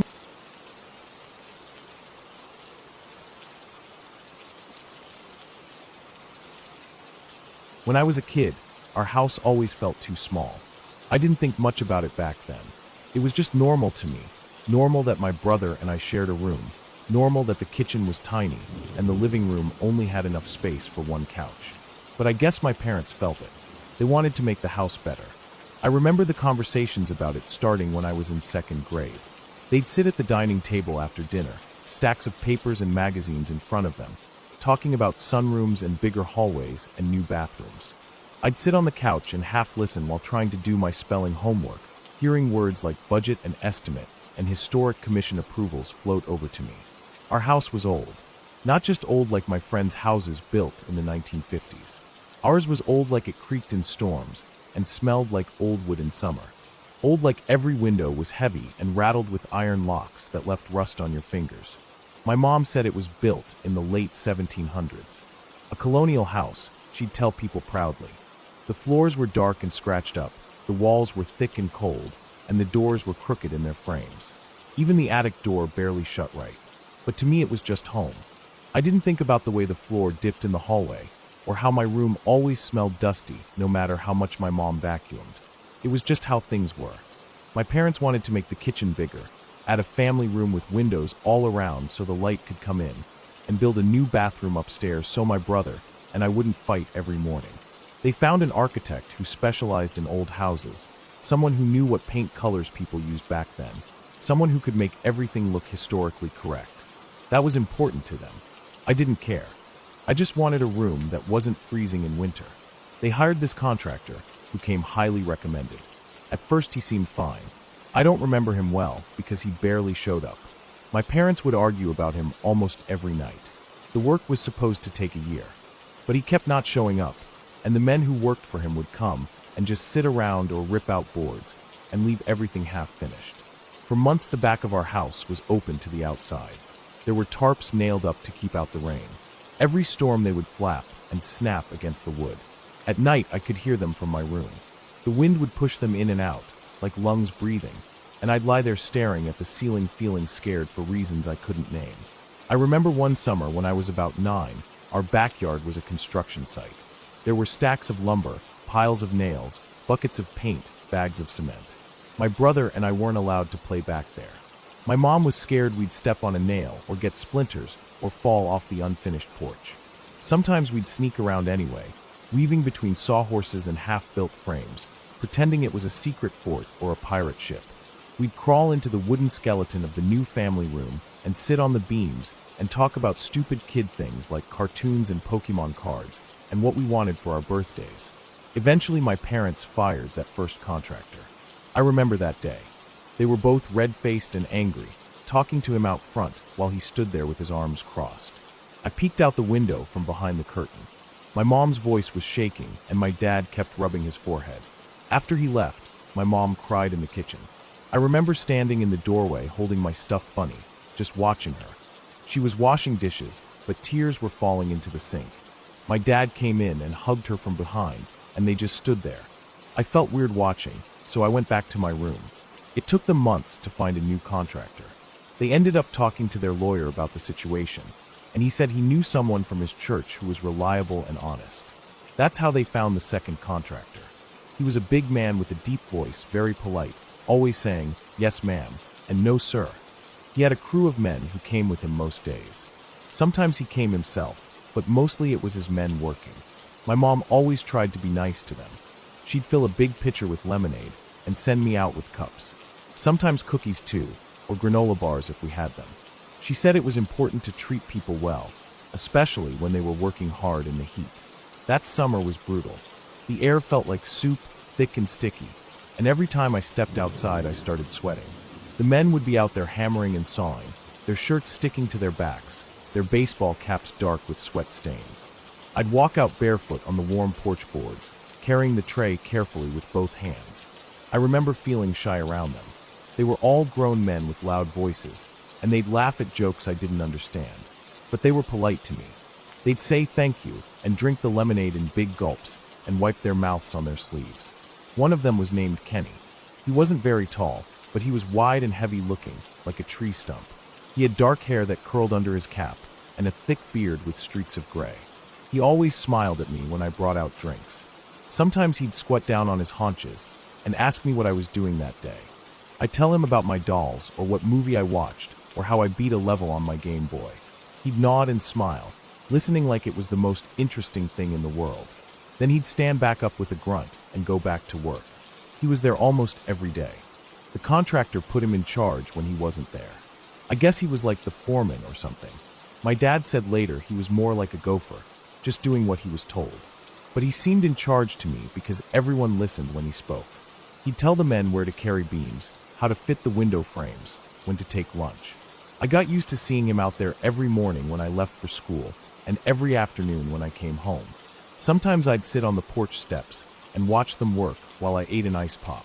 He'd glance over at me and wave, and I'd wave back. They finished the addition when I was in 4th grade. It took so long that I barely remembered what the backyard looked like before. Now we had a family room with tall windows and a ceiling fan, and the kitchen was twice as big with new cabinets and an island in the middle. My parents were so happy. They invited friends over to see it, showing them the painted trim and new lighting fixtures. My brother and I got our own rooms because of how they rearranged things. I remember lying on my new bed that first night, staring at my posters on the wall, feeling like I finally had my own little world. Life moved on. The construction was done. The workers were gone. I didn't think about them much after that. School started again, and my brother went to middle school, and I spent my afternoons at soccer practice or playing with friends down the street. The summer felt far away. Then one evening my dad was reading the newspaper after dinner. He always read it at the table with a mug of tea. My mom was cleaning up, and I was sitting on the floor drawing in my sketchbook. My brother was upstairs blasting his music. I wasn't paying attention until my dad made this noise, like a quiet grunt. Not surprised, just uncomfortable. I looked up and he was staring at the paper, his mouth pulled tight. My mom asked what was wrong. He didn't say anything for a moment, just folded the paper closed and pushed it away. She asked again. He said, "Nothing. It's nothing." But his face was pale and his hands were gripping the mug, so hard his knuckles were white. Later that night, I heard them talking in the kitchen after I went to bed. Their voices were low but tense. I couldn't hear what they were saying. I didn't think much about it. Grown-ups always had their own worries. The next day, I found the newspaper folded under a stack of mail. I don't know why I looked at it. Maybe because I was bored. Maybe because I remembered my dad's face. I flipped through the pages until I saw a headline with a familiar name. Kenny. His picture was there, a mugshot. He looked the same except his eyes were half closed and his beard was scruffier. The words underneath said he had been arrested for multiple charges of child molestation.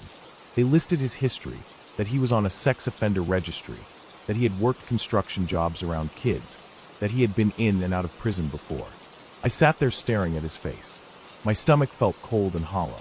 I remembered him squatting down to talk to me, his eyes crinkling at the corners when he smiled, the way he'd pat my shoulder when I handed him lemonade. I felt sick. I put the newspaper back where I found it and ran upstairs to my room. I lay on my bed staring at the ceiling, trying to push the memories away. But they kept coming. Him standing in the driveway, him sitting on the porch steps, him smiling at me while sweat dripped down his forehead. I didn't say anything to my parents. They never said anything to me either. But I knew they knew. For weeks after, I felt watched. Even though he was in prison, I felt like he could see me somehow. Like he was standing outside the window in the dark, just looking in. Every time I walked into the family room he helped build, I thought about his hands on the wood, his footprints in the concrete. The place felt tainted, dirty somehow. I didn't like sitting on the porch anymore. I didn't like drinking lemonade. At night I'd lie in bed thinking about all the days my parents left us home alone with the workers. Sometimes my brother would babysit me, but he'd stay in his room playing games while I played dolls in the living room. They were out there hammering and sawing and carrying wood. No one ever came inside, but they could have. He could have. My parents trusted them. They thought they were good Christian men from a good Christian contractor. But he was there the whole time, looking at me, talking to me, listening to me babble about cartoons while thinking things I don't even want to imagine. Years later, when I was in high school, my mom mentioned him once. I don't remember how it came up. She just said, "That man who worked on our house went to prison, you know." I said, "Yeah, I remember." She said, "It's terrifying. Thinking about it still makes me feel sick. We trusted them. We left you kids there." Then she went quiet.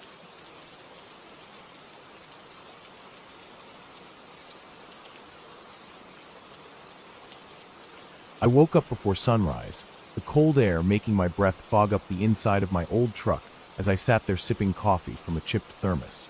I'd parked at the trailhead late the night before. I'd been meaning to do this hike for years, a 20-mile loop through the forested foothills north of town. Most people only hiked the first few miles and to camp at the creek, but I wanted to do the whole loop in a single day. I'd been training for it by doing long walks after work with a weighted pack, hoping it would build up my knees and back for the climb. I was 38 years old and stubborn about staying fit, even though my body ached every morning now. The sun wasn't up yet, just a faint gray light rising behind the black hills. I pulled on my boots and tightened the laces, feeling the rough grit of old dried mud under my fingers as I tucked the loops in. My pack was already packed from the night before, so I just swung it on, locked my truck, and started up the trail. The trail climbed steadily, switchbacking up the side of a ridge. I moved slowly at first, my knees stiff, but as the blood got flowing, I sped up. The air smelled like pine sap and old dry leaves. There were spider webs strung between the brush that caught the dawn light and shimmered with dew. I broke them with my shoulders as I walked, feeling the cold threads on my cheeks. The birds started up as the light grew. Jays screeched from the oak trees, and little wrens darted out from bushes, chattering warnings to each other. About 3 miles in, I reached a small clearing where the old trail junction was. There used to be a fire lookout up the hill, but it burned down decades ago. All that was left was the concrete footings half buried in leaves and needles. I stopped here to eat a snack, sitting on one of the footings and pulling out an energy bar. My legs already felt warm and strong. I drank water from my Nalgene, wiping sweat from my forehead, then packed up again and headed up the next ridge. This part of the trail was steeper. It twisted through tall pines with reddish bark peeling in long strips. The ground was covered in needles, and the smell was strong and sharp in my nose. I watched the dirt in front of me carefully, scanning for rattlesnakes. It was still early and cool, but I'd nearly stepped on one last summer doing a shorter hike in these hills. The memory of its rattle going off right under my foot still made my stomach twist. After an hour or so, I reached the high saddle where the trail curved around the ridge before dropping down into the Big Creek Canyon. I stopped here to stretch. The sun was fully up now, the sky a pale hazy blue. From here I could see down into the next valley, oak trees scattered like green mushrooms across the gold grass slopes. Farther south, there were power lines running across another ridge, the towers standing silent and still like thin metal giants. I started down the other side, moving carefully. My knees always felt worse going downhill, and I didn't want to slip on the loose rock. The trail was narrower here, with brush scraping both sides of my pack. The air smelled dry and dusty. A few lizards skittered off as I passed. At one point I saw a pile of old coyote scat, dry and packed with fur. I kicked it off the trail. At the bottom was the creek crossing. It was just a trickle this late in summer, but there were still deep pools here, and there under the willows. I decided to take a break. I stepped down onto the smooth rocks by the water, dropped my pack, and splashed cold water on my face. It felt sharp and refreshing. I refilled my bottle, filtering the water carefully, then sat on a rock and pulled off my boots to wiggle my toes in the sun. I ate a peanut butter sandwich I'd packed, chewing slowly while staring at the rippling water. The world felt calm and silent, just insects humming and water trickling over rocks. After 20 minutes or so, I put my boots back on and shouldered my pack. I checked my map. The trail climbed steeply up the next ridge for 3 miles, then curved back west along a higher trail before descending the long switchbacks back to the trailhead. I figured I was halfway done, maybe a little less. I felt good. My legs were tired but steady. I started up the climb. It was hot now. Sweat dripped down my back and into my waistband. The trail switchbacked sharply up the side of the canyon. At each turn, I paused to catch my breath and look out over the creek below. The sun glared off the rocks. My eyes ached from the brightness. I kept drinking water, feeling it slosh cold in my stomach. I reached the top of the ridge around midday. The sun was directly overhead, no shadows anywhere. The trail curved west here, crossing a broad grassy slope dotted with low juniper bushes. I walked steadily, breathing in the hot, dry smell of the grass and feeling the sunburn starting on my neck and arms despite the sunscreen. Flies buzzed around my face, landing on the sweat near my eyes. I waved them away and kept moving. About a mile along this ridge, I saw something odd ahead of me on the trail. At first, I thought it was a dead animal, but as I got closer, I saw it was a backpack, lying half off the trail in the dirt. It looked old. The fabric was bleached by the sun, and the zippers were rusted brown. I stopped and looked around.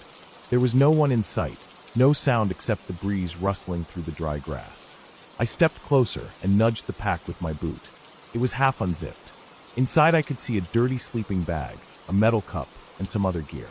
I didn't want to touch it. Something about it made my chest tighten. I stood there for a while, scanning the slope. There was no trail leading off here, just the main path cutting across the ridge. I looked for footprints, but the dirt was too hard-packed and rocky to hold any clear prints. I kept going.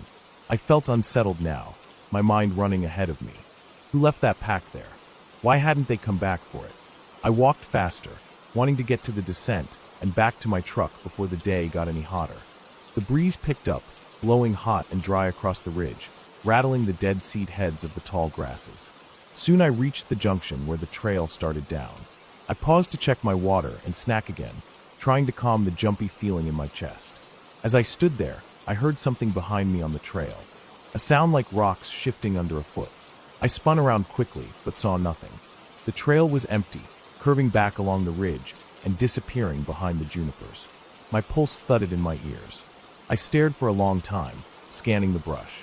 There was no movement, no sound now except the breeze. I turned back and started down the switchbacks. I walked faster than I normally would, my knees aching from the jarring steps. The switchbacks cut through thick chaparral. The air smelled sharp and dry. I kept looking back up the trail, half expecting to see someone following me. Each time there was nothing but empty trail shimmering in the heat. About halfway down, I came around a tight switchback and froze.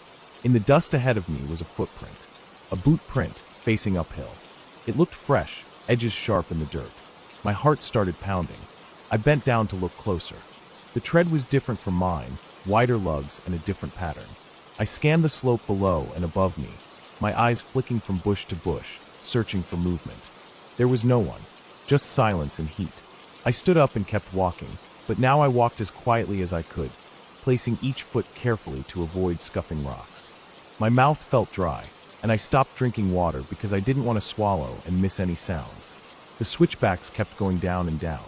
At each turn, I paused to listen, my ears straining for footsteps behind me. All I heard was the breeze rattling dry leaves and the distant screech of a hawk. Finally, I saw the metal gate at the bottom of the trail, marking the entrance back to the parking lot. Relief flooded me. I almost broke into a jog, but forced myself to keep walking steadily. I didn't want to slip and fall now. As I neared the gate, I glanced back one last time. The trail was empty. The heat shimmered on the dirt and rocks. I let out a long breath I hadn't realized I was holding. I stepped through the gate and into the parking lot. My truck sat there under the pines, dusty but solid and safe-looking. There were no other cars. I walked quickly across the lot, my boots crunching on the gravel, and unlocked my truck. I pulled the door open and swung my pack inside, then climbed in and slammed the door shut. I sat there for a long time, just breathing in the hot, stale air of the cab. My hands were shaking. I drank the last of my water and started the engine. The fan blew hot air in my face at first before the AC kicked in. I pulled out of the lot and started down the long dirt road back to the highway. As I drove, I kept checking my rearview mirror, half expecting to see someone step out of the trees behind me. But there was no one. When I got home, I unpacked my gear in the garage and sat on the cold concrete floor for a while, staring at the scuffed toes of my boots. I felt tired all the way down into my bones. I thought about that backpack on the ridge, bleached by years of sun. I thought about the fresh footprint on the switchback. And I thought about the sound of someone stepping on rocks behind me, though I never saw who it was. That night, I couldn't sleep. I kept thinking about all the stories I'd heard of missing hikers, people who went out alone and never came back, people who left their packs behind, or people who simply vanished without a trace. I thought about how empty the trail was, how far from the nearest road or house, how easily someone could disappear out there, how easily someone could watch you walk past, and you'd never know they were there. In the morning, I woke up early, sore and exhausted. I stood at the kitchen sink with my coffee, staring out at the quiet street, feeling the sun rising warm on the window glass. I didn't go hiking that day. I didn't even go outside. I just sat on the couch with my pack still half unpacked beside me, listening to the silence of my house and thinking about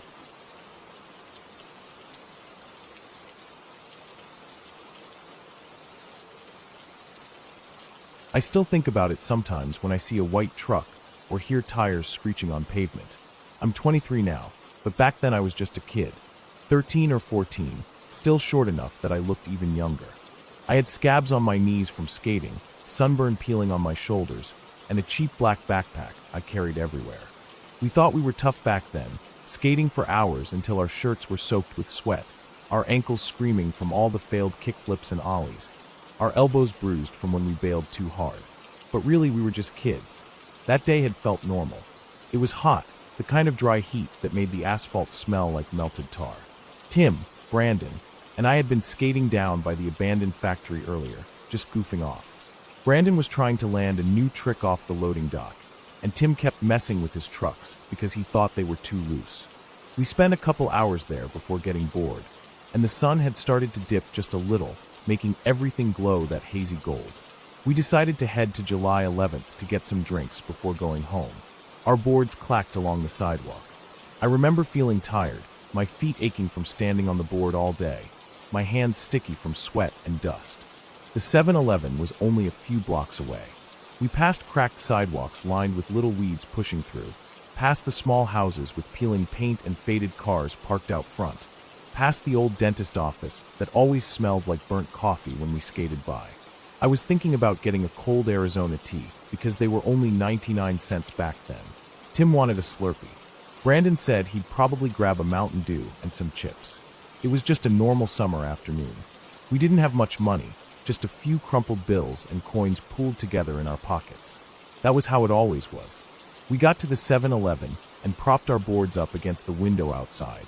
The glass was smudged with fingerprints, and there was a ripped sticker on the door that used to say automatic door, but now just said matic door, with scratches all around it.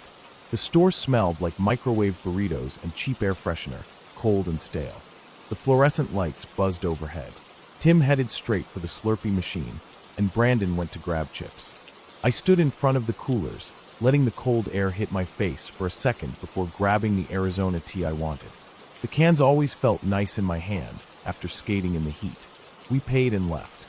The cashier didn't say anything to us, just rang us up with bored eyes, and went back to staring at whatever was on his phone.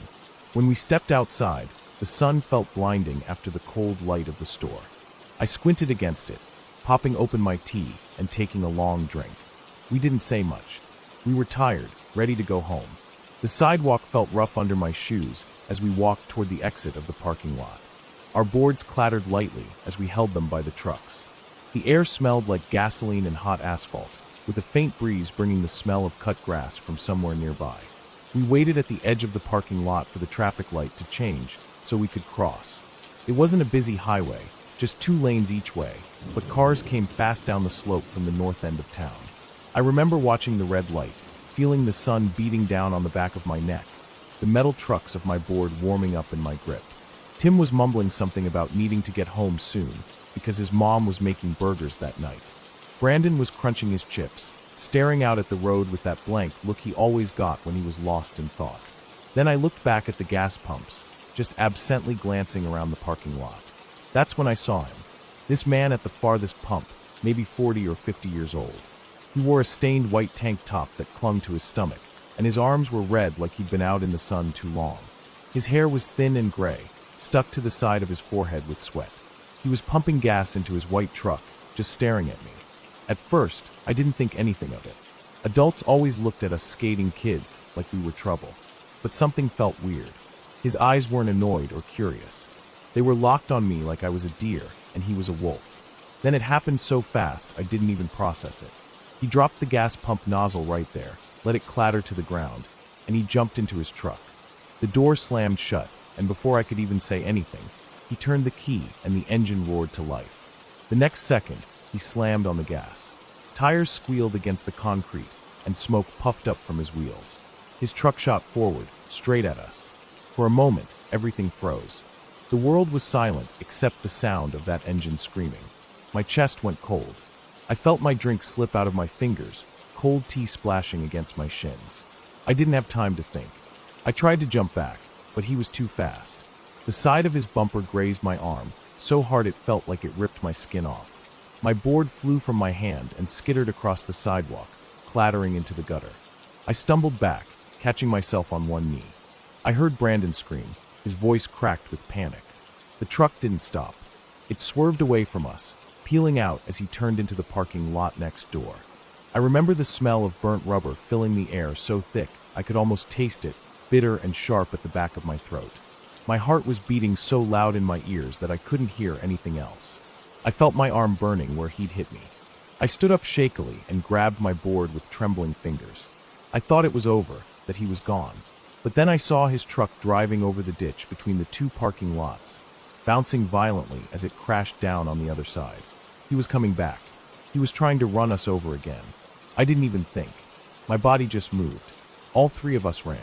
I felt my shoes slipping on the gravel at the edge of the road as I bolted forward. Tim and Brandon were ahead of me, running so fast their shirts billowed out behind them. I could hear my own breathing, ragged and desperate, the blood roaring in my head like a waterfall. We sprinted across the highway without even looking for cars. A horn blared at us as a sedan screeched to a stop, but we didn't stop. We just kept running. We reached the sidewalk on the other side and didn't even slow down. The library was about 2 or 3 blocks away. My legs were already screaming, the skin of my arm throbbing with pain, my lungs burning as I sucked in shallow, panicked breaths. I risked a glance back over my shoulder and saw him tearing out of the parking lot, his truck bouncing as he hit the curb, speeding straight toward us again. His face was twisted with something I'd never seen before. Rage. Not normal anger, but pure blinding rage that looked almost inhuman. We reached the library. It was Sunday, and I knew it was closed, but Tim and Brandon ran up to the doors anyway, tugging at the handles in desperation. I didn't even slow down. My mind was screaming at me to keep running. Behind the library was a patch of woods with a trail that led straight to my backyard. I veered off toward the trees, my feet pounding against the cracked sidewalk until I hit the grass. Branches slapped at my face as I crashed into the woods, tripping over roots and stumbling through dry leaves. My lungs were ripping apart from how hard I was breathing. I risked one glance back through the trees. I saw his truck parked sideways in the library parking lot, the door flung open. I saw him jump out and run to the bed of his truck. My vision was blurry with tears and panic, but I swear I saw him pull out something long and black, maybe a crowbar or maybe a shotgun.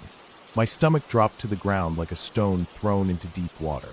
I turned and ran even faster, branches tearing at my arms and cheeks.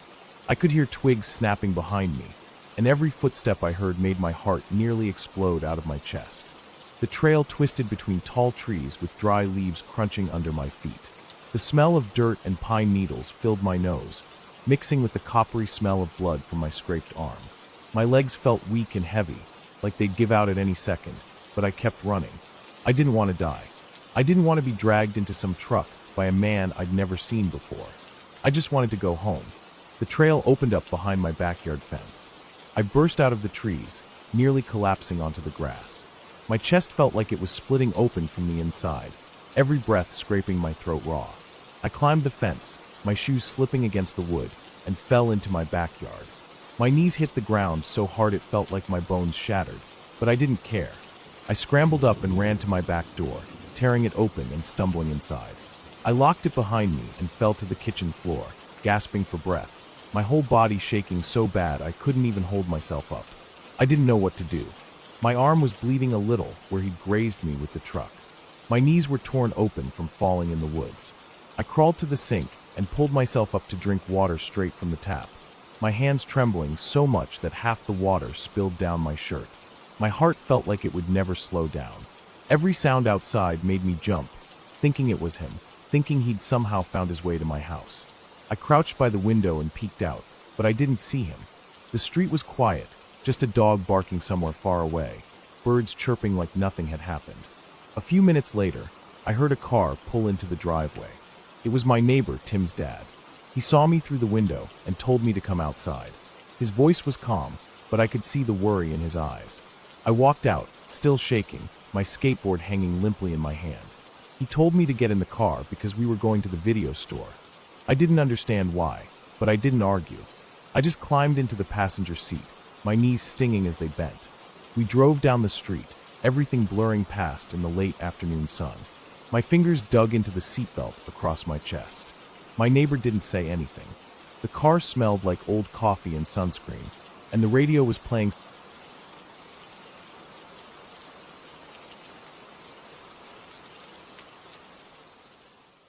Hello everyone, I'm the Creep's Cabin. I know you use these videos to fall asleep. So before that, like the video and subscribe to the channel. Also, where are you from and what time are you watching? Now get comfortable and relax.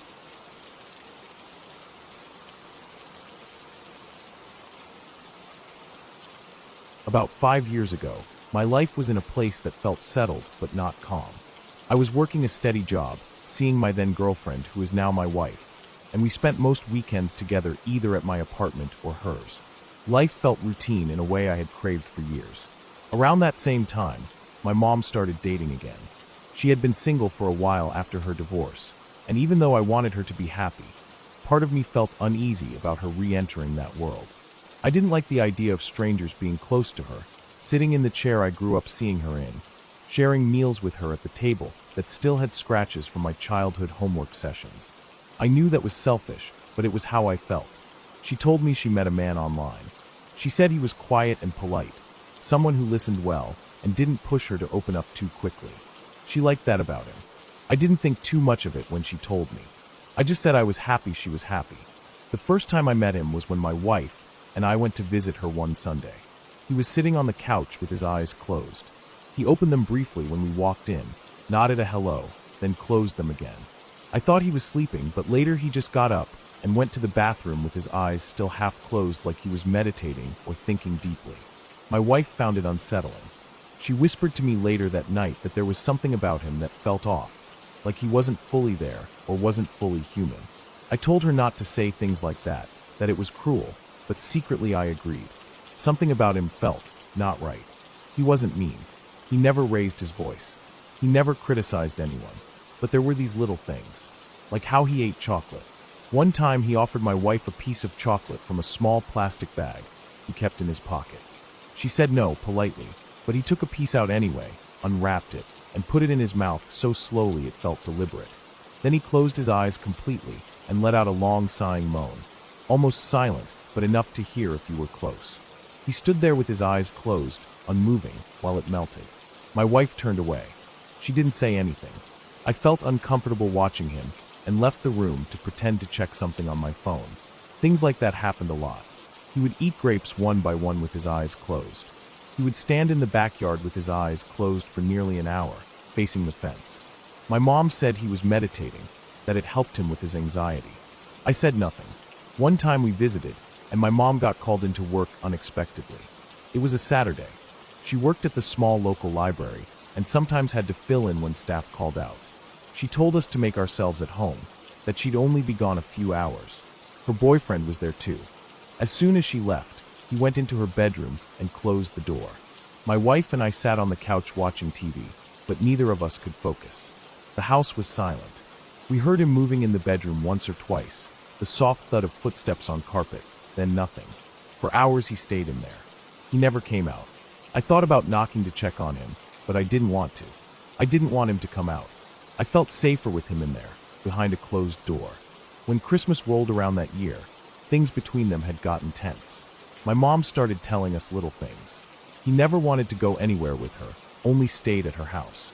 He would stand outside in the cold for hours with his eyes closed.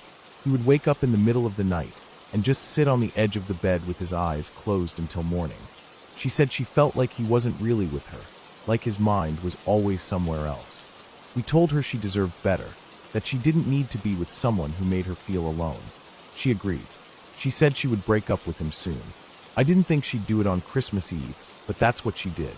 We were visiting her for Christmas, and she told us in the evening that she'd asked him to come over, and when he arrived she told him calmly that it wasn't working. She said he didn't say anything.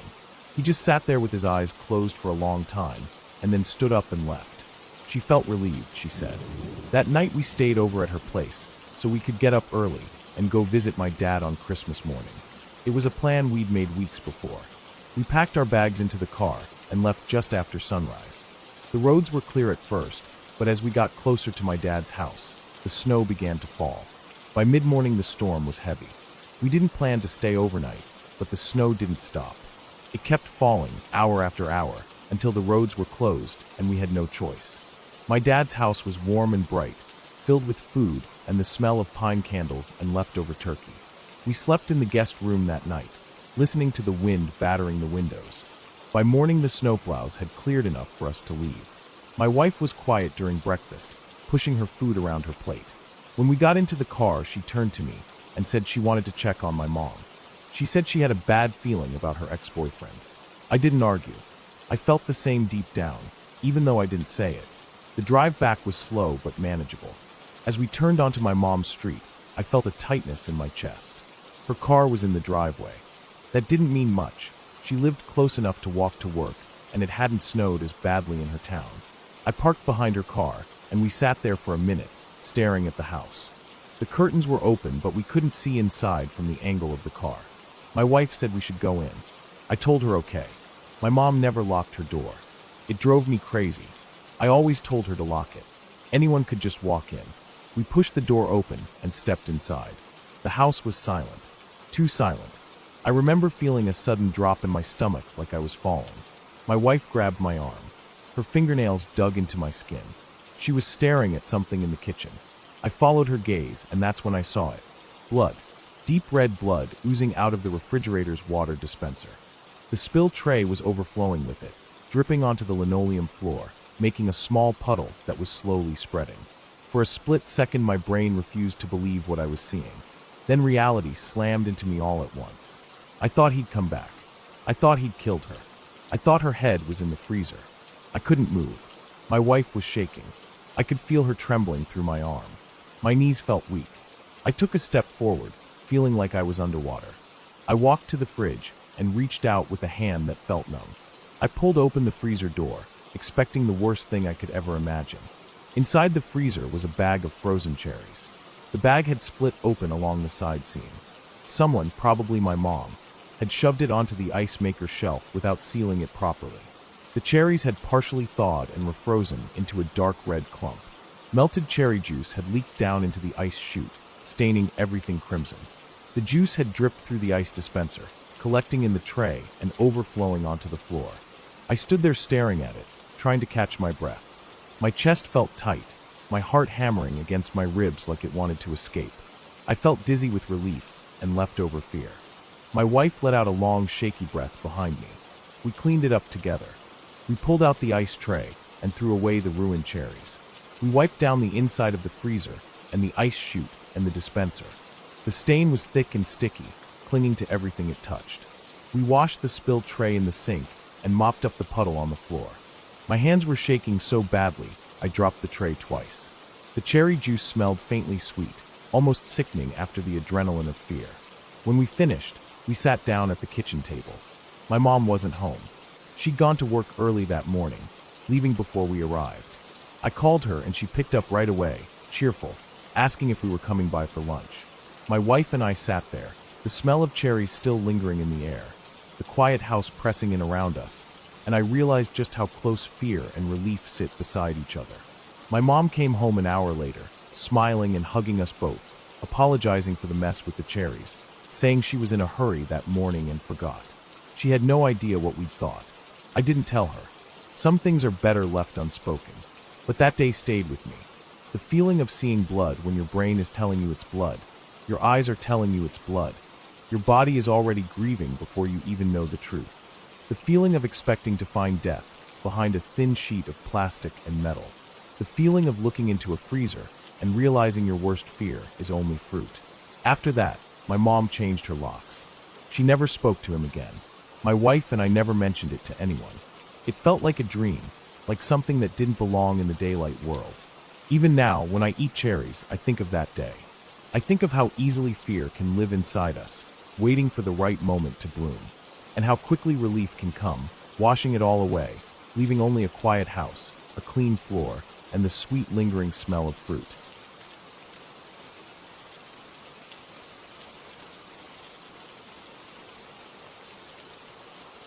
I never really paid much attention to the old house next to mine. It had been empty for as long as I could remember, even before my parents bought our place. Over the years, the grass grew up to my waist, trees leaned over its sagging roof, and ivy crept around the porch columns, pulling them apart a little more each year. My dad once told me the man who owned it moved out to California 25 years ago and just never sold it. I always thought that was strange. Why leave a whole house behind? Didn't he need the money?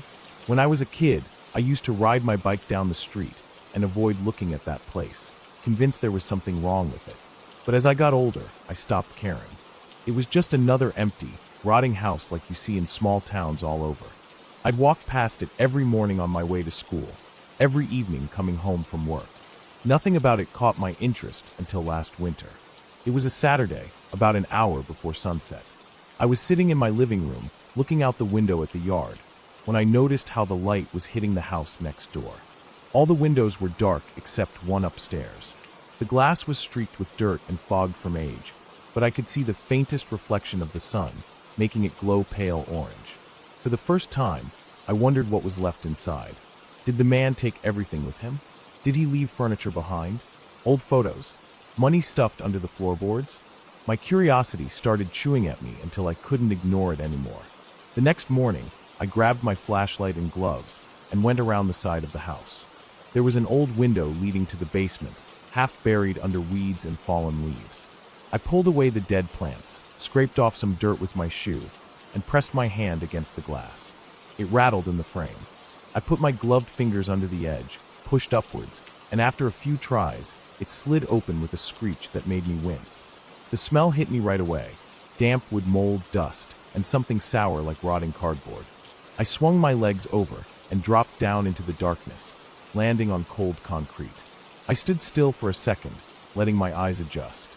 The basement was bigger than I thought it would be. My flashlight beam swept over the walls, all covered in peeling paint and cobwebs. Pipes snaked along the ceiling beams, dripping rust-stained water onto the ground.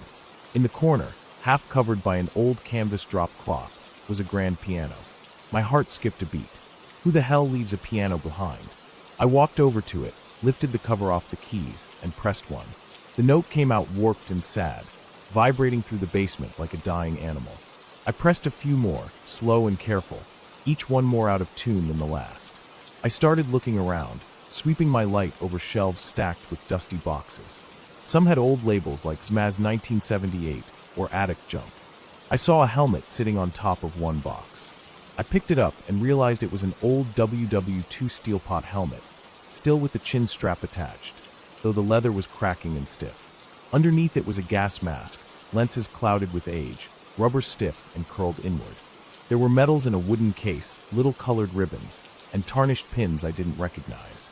It felt wrong to touch them, like I was stealing from someone's memory. Next to the boxes, propped against the wall, was a poster in a thin wooden frame. I leaned closer, and my chest tightened. It was a poster of Elvis Presley, young and smiling in that way he did back then. In the bottom corner was a black marker signature. I couldn't tell if it was real, but it looked like it. My flashlight flickered, and I smacked it against my leg, sending a beam of yellow light across the basement again. Instruments were scattered everywhere. An old acoustic guitar with a broken neck, a trumpet with dents along its bell, a violin missing strings. Sheet music lay across the floor, warped by water damage. There was a broken picture frame on top of one box, the glass cracked into a spiderweb. Inside was a wedding photo. The woman's white dress was stained yellow with age. The man next to her in a black suit, smiling wide, hair slicked back. His arm was around her waist like he couldn't believe he was allowed to touch her. I felt a tight ache in my chest looking at them. I wondered where they were now. Did they stay married? Did she die before he left? The basement felt heavy with their stories. I spent almost an hour down there, looking through boxes of old letters and postcards, finding a record player with cracked vinyl records stacked nearby. Eventually, my knees started to hurt from crouching, so I decided to check out the rest of the house. I found the basement door and pushed it open, stepping into the kitchen. The air was cold and sharp with mildew. The fridge door was cracked open, and the smell coming from it was so strong I almost gagged. Inside were old Tupperware containers filled with black, molded sludge. There was a pot on the stove with something solidified and fuzzy inside. Half-empty beer bottles stood on the counter. The liquid inside turned cloudy and chunky. A pile of unopened mail sat by the sink, yellowed and curling at the edges. Above the sink was a window, covered in grime, looking out onto the side yard where weeds had swallowed an old lawn chair and rusted barbecue. I walked into the living room. The couch was covered in dust and stained with dark patches I didn't want to think about. An ashtray overflowing with cigarette, but sat on the coffee table. Magazines were scattered across the floor, their pages wrinkled and stuck together from water damage. In the corner, a lamp still burned, its yellow bulb dim but alive, as if someone had just left it on yesterday. I flipped the switch next to the door, and the overhead light flickered to life, buzzing softly. I don't know why, but that scared me more than anything so far. How was the power still on after all these years? I walked down the hallway and found a bedroom. The bed was unmade, blankets twisted and half on the floor. A dresser stood open, clothes still folded inside. There were boots next to the closet, dusty but lined up neatly like the owner was coming back for them any minute. On the nightstand was an alarm clock blinking 12 o'clock over and over. There was a half-empty glass of water next to it, the bottom layered with green algae. I turned and looked at the staircase leading upstairs. The wooden steps were covered in dust, footprints visible from whoever had last gone up. I hesitated for a moment, my skin crawling with unease, but my curiosity was stronger. I started walking up, each step creaking under my weight. The hallway upstairs was narrow and dark. I could see the door to the bathroom half open, the mirror cracked straight down the middle. The smell up here was different, stronger, like rotten wood mixed with something sour and metallic. I walked past the bathroom towards a room at the end of the hall. As I reached for the doorknob, I heard it, a soft crying coming from the room on my left. I froze, every hair on my body standing straight up. The crying was quiet, muffled, like someone trying not to be heard. It didn't sound like an animal. It didn't sound like an old pipe groaning in the cold. It sounded like a person.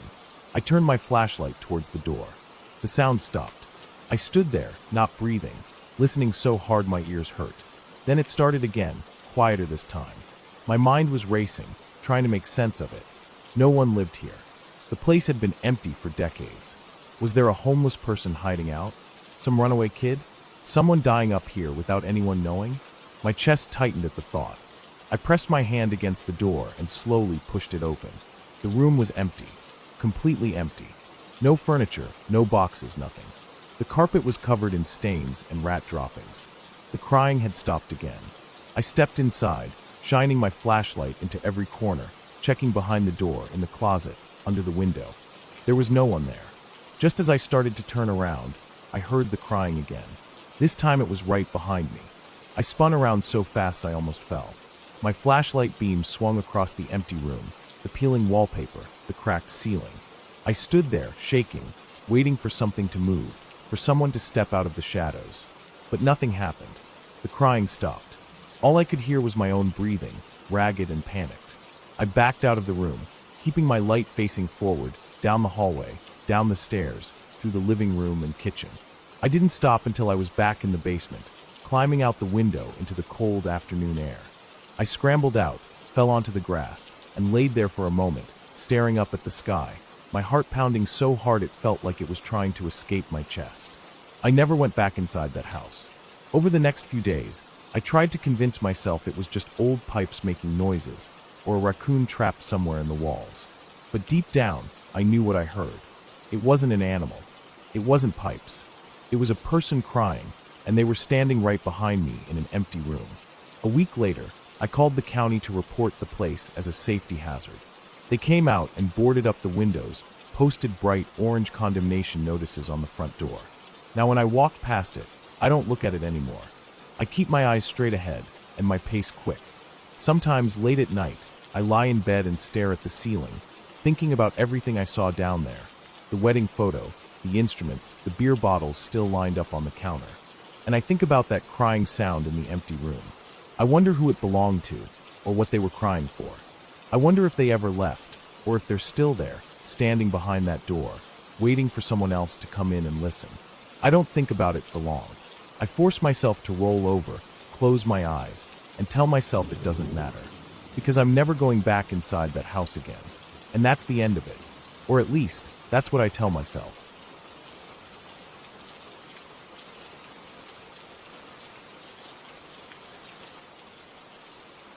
When I was 10 years old, I moved to my dad's place after my parents separated. It was a quiet neighborhood, a small town really, and I didn't know anyone there. My dad worked long hours, leaving early in the morning and coming home when it was already dark outside. The only people I really knew back then were the family my dad was friends with. He talked about them a lot before I moved in. There was a single mom who worked 2 jobs, and she had 3 kids. At first I was nervous meeting them. I didn't really talk much to anyone those first months, but eventually I got to know the kids a bit. There was an older boy who mostly stayed in his room, a girl who was 2 years older than me, and a younger brother who was probably 8 or 9 back then. I remember the girl the most. Her name was Stephanie. She was 12 when I met her and 14 when everything happened. We weren't exactly close, not in a best friends type of way. She had her own friends and I had mine, though our friend groups often mixed because it was a small place. There weren't many kids around, so everyone just sort of grouped together. I always thought she was really confident, the type of person who laughed loud at things I didn't even find funny, who wore bright colors to school when everyone else was wearing gray or black hoodies. She walked everywhere. She'd take her brother to the store down the road, or walk to the small park in town to hang out with friends. I'd see her walking past my dad's place sometimes, waving, her little brother trailing behind with a plastic sword or a stick in his hand. The winter when it happened was cold, really cold. The type of cold that made the skin on your knuckles crack open until it bled. I remember that year because my dad's old truck wouldn't start some mornings, and he'd have to take the neighbor's van to work. The roads were always icy, the kind of icy that made you walk like a penguin down the driveway, so you didn't fall and crack your tailbone. That was also the winter I really started making friends in the neighborhood.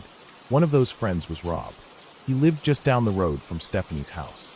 He was a year older than me and spent most of his time playing outside or riding his bike, even when it was freezing.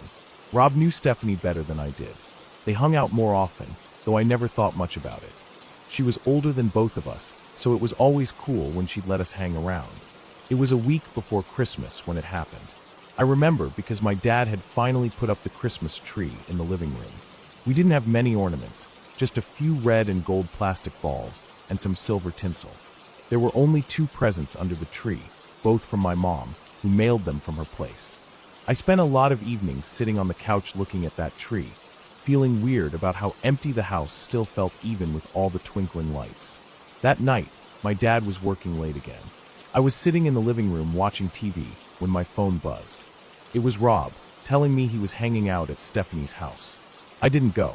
I was too tired from school, and it was already dark out, the type of dark where the street lamps flickered orange and made everything look even creepier outside. I didn't know it at the time, but Stephanie and her little brother were home alone. Their mom worked the late shift at a care home just outside of town. I guess it was normal for them to be home alone. She was old enough to watch her brother, and it was never really an issue before. Their mom always came home around midnight, and the kids would already be in bed. That night, Rob went over just to hang out. I think they were just watching TV or listening to music in the living room. He didn't plan on staying long. That was what he told me later, when I finally saw him after everything happened. The part that makes this whole thing even worse is how normal it was right up until it wasn't. There was a knock on the door, and Stephanie thought it was her mom. I guess her mom always knocked a certain way before coming in, and whoever was at the door must have knocked just like that. Rob told me later he felt weird about it right away. He wasn't supposed to be there. Stephanie's mom didn't really like when she had friends over when she wasn't home, and definitely not boys. So when he heard the knock, he just panicked. He ran to the window, opened it, and climbed out. Their house was only a couple feet off the ground, so it wasn't hard. He ran straight home and didn't think about it again until later that night. It wasn't her mom. That's the part that makes my chest feel tight even now, all these years later. The woman at the door was someone Stephanie's mom had talked about before to her co-workers. Her mom worked at the care home, helping older people and people who couldn't live on their own. There was a lady there who had a sister in a mental institution. The sister had been let out recently. Somehow, through talking, she found out where Stephanie's family lived. She knew their mom's working schedule. She knew the kids would be home alone. I don't know exactly what happened after she got into the house. No one really does, except the little brother, and he never talked about it after. All I know is that she came in and did something so horrible that even thinking about it makes me feel like I'm going to throw up. Somehow, Stephanie's little brother got away. He ran to the neighbors barefoot in the snow to call the police. I don't know if he saw everything, or if he just saw enough to know he had to run. The police came. Ambulances came too, but there was nothing they could do. She was gone by the time anyone arrived. I heard later that the woman decapitated her. I didn't understand what that meant at first. I remember sitting on my bed with my dad standing in the doorway, telling me what had happened. I didn't cry right away because I didn't really get it. I didn't understand what decapitated meant. I asked him. He told me it meant she cut her head off. I still didn't cry, not then. It was like my body froze up and couldn't move. I just sat there staring at the floor, at a small stain on the carpet where I had spilled juice the week before. I remember thinking about how mad my dad was when I spilled it, and wondering if Stephanie's mom would be mad about blood on the carpet. My brain didn't know what to think.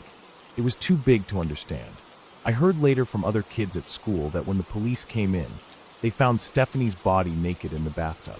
Her head was missing. The woman hid it somewhere in the house. The cops had to search through everything, even the wrapped Christmas presents under the tree. That part stuck with me the most. The idea that her head might have been in a box meant for Christmas, that the people who found it had to see it like that. I don't know where they found it in the end, but they did. The woman was arrested, of course. She didn't even try to hide what she did. I think she was too far gone in her mind to understand what she had done. I wasn't allowed to go to Stephanie's funeral. My dad said it would be too much for me, that funerals were hard enough without something like that hanging over them. I didn't argue. I didn't want to go anyway. I didn't want to see everyone crying.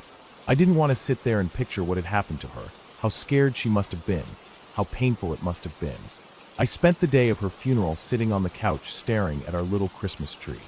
The 2 presents from my mom still sat under it, wrapped in shiny red paper. I didn't touch them. I didn't feel like it was okay to open them. It felt wrong to celebrate anything after what happened. Afterwards, the house where it happened stayed empty for a long time. No one wanted to buy it. I'd walk past it on my way to the store sometimes. The blinds were always closed, and there were dead leaves piled up against the front steps. Sometimes I thought I saw someone looking out the window, but I knew it was just my mind playing tricks on me. Rob changed after that. He didn't hang out as much. He stayed home more, stopped talking to a lot of people. I think he blamed himself for leaving that night. I don't think it would have changed anything even if he had stayed, but I know that kind of logic doesn't really work when you're carrying guilt like that. That winter felt like it lasted forever. Even after the snow melted, everything felt cold. School felt different. No one talked about what happened directly, but everyone felt it. There was an empty desk in one of the classes that no one sat in. Teachers stopped mentioning her name. Kids who used to hang out with her stopped laughing as loud as they used to. Everyone moved a little slower, a little quieter. Even when Christmas finally came, it felt wrong to celebrate it. I opened my mom's presents on Christmas morning while my dad drank his coffee in silence. He didn't even bother making pancakes like he usually did. We just sat there in the living room with the TV playing Christmas movies in the background. I don't even remember what my mom got me that year. Years later, after I moved out of my dad's house and started working, I drove through that neighborhood again. The house was still there, but someone else was living in it. They painted it a different color, changed the curtains, put potted plants on the porch. But I still felt sick looking at it. I didn't stop. I just kept driving, thinking about Stephanie and how I never really got to know her. I always thought we'd have more time to become better friends. But that's the thing about time. You never really know how much you have until it's gone. I think about her every Christmas, about the snow that winter, and how the air felt sharp enough to cut your skin. I think about her brother, about Rob, about how something like that never really leaves you, no matter how many years pass. It's been so long now, but every winter when the sky turns that particular pale gray and the trees are bare, I think about her walking down the street in her bright jackets, her brother chasing her with a stick, and the way she'd wave at me when I watched from my window. It's not something I talk about. It's not something I tell people when they ask about scary things that have happened to me. Because it wasn't just scary. It was real. It was death and blood and grief, and it changed the way I saw the world forever. Some things are too heavy to share out loud. Some things are meant to stay quiet, buried deep, just like her memory buried itself in my chest, where it still lives, cold and sharp like that winter air.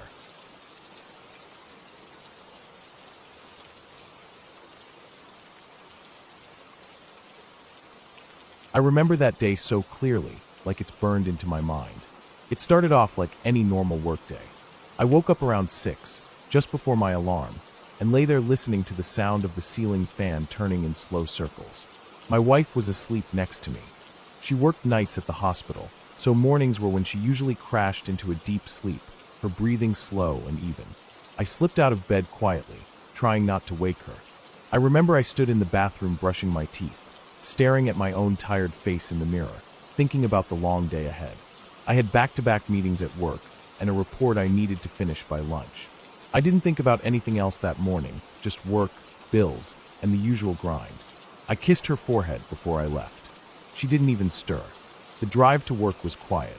The highway wasn't too crowded that early, and I remember how the sun was just coming up, turning everything a kind of dusty orange. I got to work, parked in my usual spot under the big oak tree, and went inside. The building always smelled like burnt coffee in the mornings, and the air conditioning was turned up too high. I remember shivering as I walked to my cubicle. I sat down, turned on my computer, and got lost in emails. It was around 10:30 when my phone rang. I looked at the screen and saw it was my wife. That was strange. She never called me during the day. I felt a little jolt in my chest. I picked up the phone and just heard her voice sounding groggy and unsettled. She told me to call my friend Danny. She didn't say why at first, just that I needed to call him and check in. I asked her what was going on, and she paused for a while before saying she'd had a dream, but she couldn't remember it. She just felt like I needed to call Danny. I felt confused, but also a little uneasy. She wasn't the type to say things like that for no reason. She sounded worried. Even though dreams never meant anything to me, her tone was enough to push me into action. I hung up and stared at the cubicle wall for a minute, thinking about it. Then I picked up my phone again and scrolled to Danny's number. I'd known Danny for years. We met in college, both young and stupid back then, drinking cheap beer in plastic cups and talking about the future like we had any clue. Now he lived a few towns over with his wife and 2 kids. We didn't talk every day, but we stayed in touch, checking in every couple of weeks. I called him. When he answered, his voice was cheerful.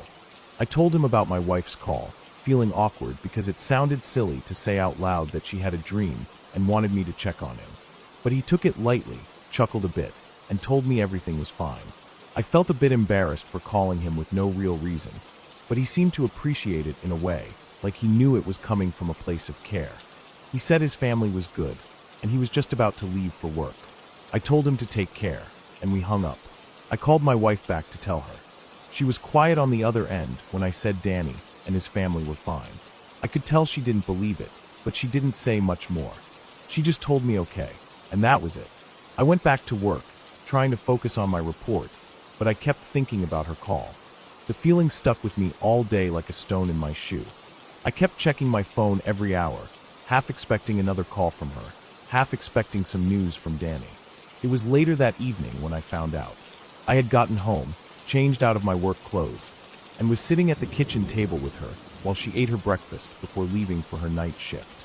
I was scrolling through social media absent-mindedly when my phone buzzed with a message from Danny. All it said was "Call me when you can." I felt my stomach tighten. I called him right away, walking out onto the back porch so my wife couldn't hear. His voice was different this time. It was flat, hollow, like there was no life behind it. He told me that about half an hour after I called him, he got a call from his uncle in Florida. His son, who had been living down there for a year with his mother, had hanged himself. He was only 17. I remember standing there on the porch, staring out at the yard. The grass was long because I hadn't had time to cut it in weeks. The sun was setting, turning the sky pink and gray, and there were a few birds sitting on the fence. I just stood there listening to him breathe on the other end of the line, not knowing what to say. I didn't say anything. I just let him sit there in silence with me, because I didn't know what words could possibly help. After a while, he said he had to go. He sounded like he was about to cry, but he hung up before he did. I walked back inside, and my wife was sitting at the table sipping her coffee. She looked up at me, and I guess she could tell something was wrong. I told her what happened. She didn't say anything. She just stared down at the table, her eyes glazed over like she was somewhere else. I could see the goosebumps rising on her arms. Then she just got up, put her mug in the sink, and went to the bedroom to get dressed for work. I sat there for a while, staring at the empty chair where she had been sitting, listening to the quiet hum of the refrigerator and the ticking of the clock on the wall. After she left for work, I went and sat on the porch again. The sun had gone down completely by then, and the air was getting cooler. I sat there for a long time, thinking about Danny, thinking about his son, thinking about the dream my wife had. I thought about how she didn't even remember the dream itself, only that it made her think of Danny. I wondered what it felt like to wake up from a dream like that, with a weight on your chest so heavy it forced you to act. I wondered if I would have called Danny if she hadn't told me to. Probably not. He would have found out anyway, but I still think about it, about how thin the threads are that hold us to each other, how something as small as a dream can carry the feeling of death in it before it arrives. That night I couldn't sleep. I kept seeing Danny's face in my mind, the way his voice sounded on the phone. I kept thinking about his son, about what it must feel like to get that call, to hear those words. I thought about the times Danny had told me about his boy, about his grades, about the football games he went to. I remembered one day years ago when we were all at the park for a barbecue, and his son was still a kid, running around with ketchup on his face and grass stains on his jeans. He had been laughing so hard that day, chasing after a red frisbee that kept landing in the dirt. I didn't tell anyone else about the dream, about the phone call, or about what happened after. It felt like something I had to keep to myself. My wife never brought it up again either. It was like it just vanished from her mind, like the dream itself. But I still think about it. Even now, all these years later, I think about it when I wake up in the middle of the night and the world feels silent and heavy. I think about Danny. I think about his son. I think about how my wife woke up that day with a dream she couldn't remember and a feeling she couldn't shake, and how the world kept turning anyway. Sometimes I wonder about all the other dreams we forget. The ones that vanish the second we open our eyes, slipping away before we even know they were there. I wonder what they carry. I wonder if they're just nonsense, broken fragments of our thoughts, or if they're warnings we just don't hear. I wonder if it would have changed anything if she had remembered it clearly, if I had called Danny sooner. Probably not. But I still wonder. That day taught me something I didn't want to learn. That sometimes there is no reason, no explanation, just a heavy feeling that sinks into your bones and stays there forever. I still see Danny every now and then. He's quieter than he used to be, but he smiles when he sees me. We don't talk about his son. We don't talk about that day. We just sit together, usually on his porch, drinking coffee or beer, looking out at his yard as the sun goes down. Sometimes, when the light fades and the sky turns that deep blue, I look over at him and wonder what dreams he has now, and if they wake him up at night, leaving him with a feeling he can't shake and no memory of why. Because some things stay with you forever, even if you don't talk about them. Some things sink so deep into you that no amount of time can pull them out. That day was one of those things for me. I don't think it'll ever leave. And every time my wife wakes up from a dream and sits there in the dark, staring at the wall, I feel my chest tighten. I wait for her to say something. Most times she doesn't. But when she does, I listen, and I believe her. Because even if I don't understand it, even if it never makes sense, I know better than to ignore it. Not after that day. Not after Danny. Not after his son.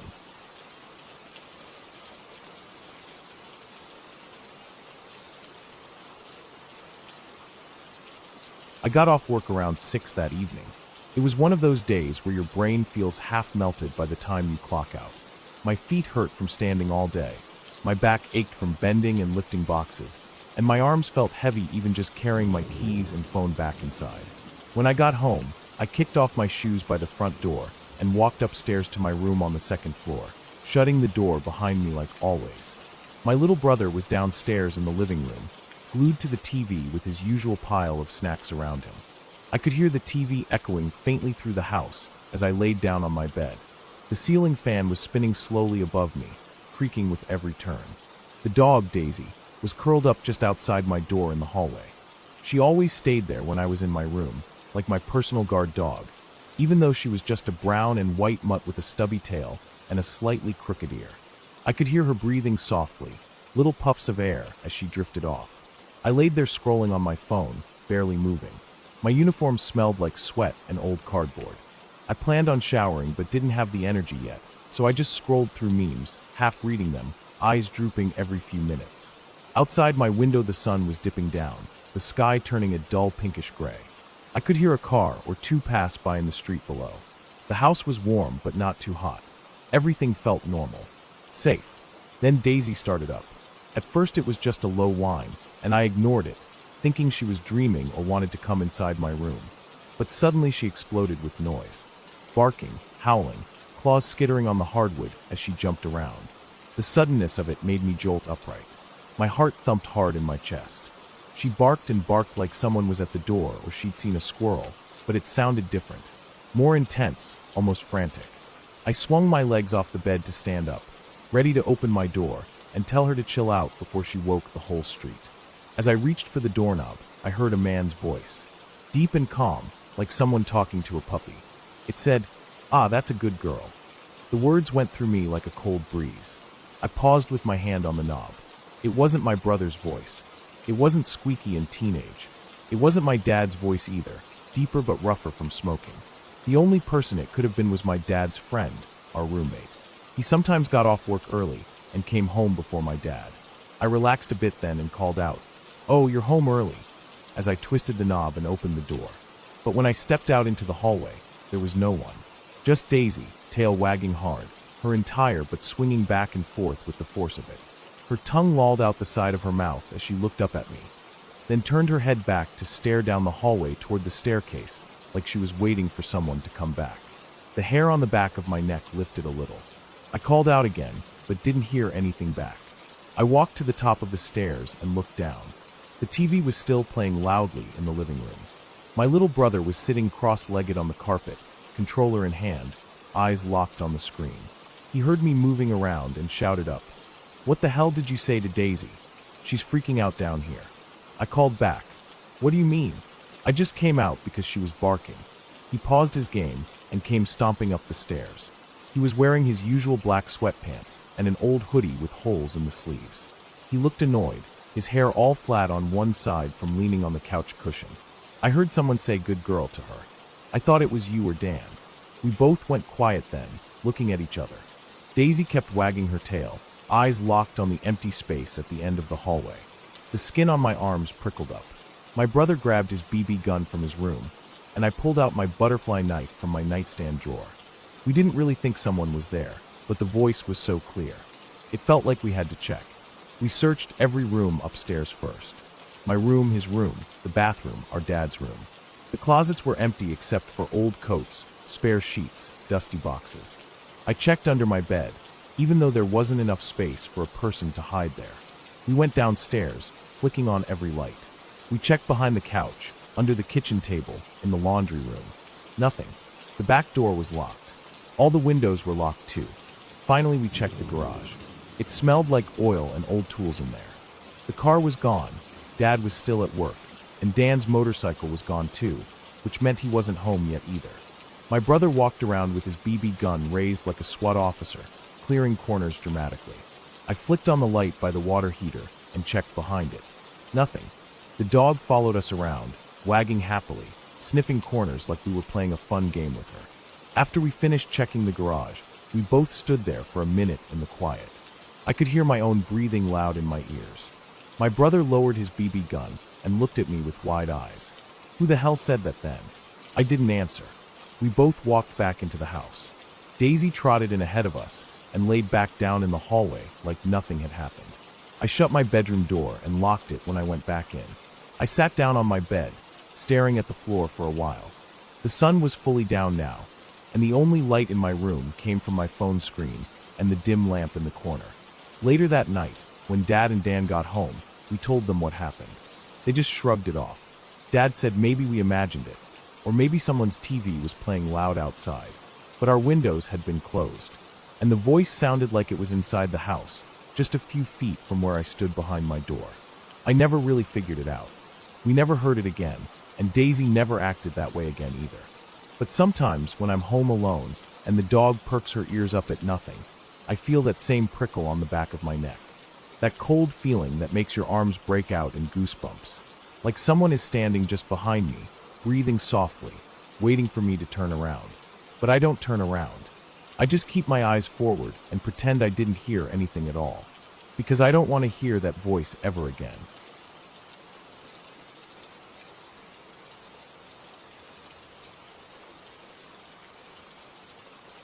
I don't really like thinking about that night because it makes my chest feel tight. But sometimes I lie in bed and my brain just goes back to it without me wanting it to. I was working at the warehouse back then, the one near the old railway yard. I did night shifts for extra pay, mostly just walking up and down checking doors, loading small pallets, sometimes wrapping packages. It was quiet work. Most nights nothing happened, just the sound of forklifts humming in the distance or metal carts rattling when someone moved them. That night started like any other. It was hot, hotter than usual for late September. I remember walking from the break room to the side dock just to get some air. The warehouse is huge, the ceilings so high you feel small, with long rows of shelves stacked with brown boxes tied in clear wrap. It smells like cardboard oil and dust. Outside the loading dock, the air smelled like warm gravel and faint diesel from trucks parked for the morning. My shift started at 6 p.m. and would end at 4 a.m. By midnight, my legs already ached. I took my 15-minute break sitting on a crate, looking at my phone. At some point, the supervisor asked me to check pallets at the far end near the disused part of the building. It used to be a steel fabrication area decades ago before they turned it into storage, but half of it was still blocked off with old yellow chains and faded caution signs. They never cleaned that side properly. Pipes stuck out from the floor, walls had stains, and the concrete was cracked. I grabbed my scanner gun and walked down the middle aisle. The fluorescent lights flickered every now and then, making that buzzing noise that gets under your skin. The wheels of my work boots crunched bits of fallen cardboard corners and stray staples on the ground. The pallets I needed to scan were way in the back corner, almost where the lights ended. I hate that side of the building. You can hear water dripping somewhere even though no pipes are active back there, and it feels colder than the rest of the place. I started scanning boxes, checking numbers, ticking them off on the gun. I like the beeping sound it makes because it breaks up the silence. I finished the last pallet on my list and turned around to head back. As I walked past one of the blocked-off areas, I noticed the yellow chain was broken and lying on the floor. I stopped for a second and just looked at it. It wasn't snapped or cut, just unhooked from one of the rusty poles. I bent down and hooked it back in place. I felt uneasy, like I was trespassing even though it was part of the building. When I stood up, I heard a dragging sound behind me, like something heavy being pulled across concrete. My body went still. I held my breath without even thinking. The sound stopped. I turned slowly, looking back towards the dark part behind the chain. Nothing moved. I told myself maybe it was an old pallet shifting, or maybe a rat knocking something over. But it didn't sound like that. It sounded too long, too steady. I walked away faster than usual, feeling my knees weak, the scanner gun cold and slippery in my hand from sweat. As I moved back into the lit area, I felt stupid for feeling scared. I told myself it was nothing. I kept working for another hour, moving boxes closer to the front for morning pickup. But that feeling in my stomach wouldn't leave. It was like I could feel eyes on my back, but every time I turned around, there was nothing. Just metal racks stacked with boxes of gloves, hardware, car parts. Just shelves and concrete and shadows. At around 2 in the morning, I had to take trash to the dumpster out back. The dumpster is behind the building, down a narrow lane between the warehouse and the old rail fence. There's one light above the back door, but the rest of the lane is dark. I hate going out there alone, especially at night. I rolled the trash bin outside, the wheels squeaking over cracks in the concrete. The air smelled sharp, like rust and old oil from the dumpster. I opened the metal lid, holding it with one hand while I tipped the bag in with the other. The metal banged loud when I dropped the lid. When I turned around to pull the trash bin back inside, I froze. There was someone standing down near the fence, halfway hidden by shadows. My heart jumped so hard it felt like my ribs shook. I couldn't see their face, just a tall shape, maybe 6 feet, wearing dark clothes. They weren't moving. They just stood there, like they were waiting. I couldn't tell if they were looking at me. I couldn't even move at first. Then I forced myself to push the trash bin inside as quickly as I could without running. Once I got back inside, I locked the door. My hands were shaking so bad I had to sit down on an overturned bucket for a minute. I tried to think of reasons why someone would be out there. Maybe a homeless guy looking for cans, or a driver resting between routes. But why just stand there, hidden in the dark? Why not move or say something? My skin crawled thinking about it. I went back to work, but my head kept turning to look at the back door, waiting to see the handle turn or hear knocking. Nothing happened. At 3:30, I took my last break before shift end. I sat on a pile of flattened boxes near the side dock, drinking water. My mouth felt dry and my chest tight. I just wanted the night to end. Then I heard it again, the dragging sound. This time it was coming from the other side of the metal wall, like someone was dragging something along the exterior of the building. The sound moved slowly towards the dock door. I stood up and stepped back into the warehouse, listening. The dragging stopped. I waited, feeling sweat roll down my neck. Then I heard a loud metallic clang against the dock door. My legs almost gave out. It was like someone hit the metal from outside with something heavy. I ran to the main warehouse floor, finding the supervisor by the pallet stacker. He looked at me with tired eyes when I told him I heard noises outside. He sighed and said probably raccoons or stray dogs.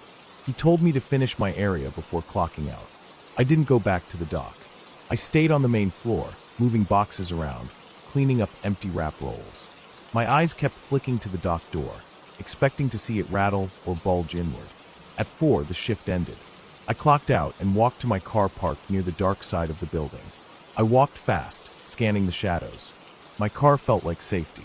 As soon as I got in and locked the doors, I exhaled, my hands gripping the steering wheel so tight my knuckles went white. I started the engine and pulled out. As I drove past the side of the building, my headlights swept over the fence line where I saw that person earlier. My stomach dropped. There was a man standing there again, same spot. This time he was facing me directly. His clothes were dark, and his hair was long and unkempt. He looked like he hadn't washed in weeks.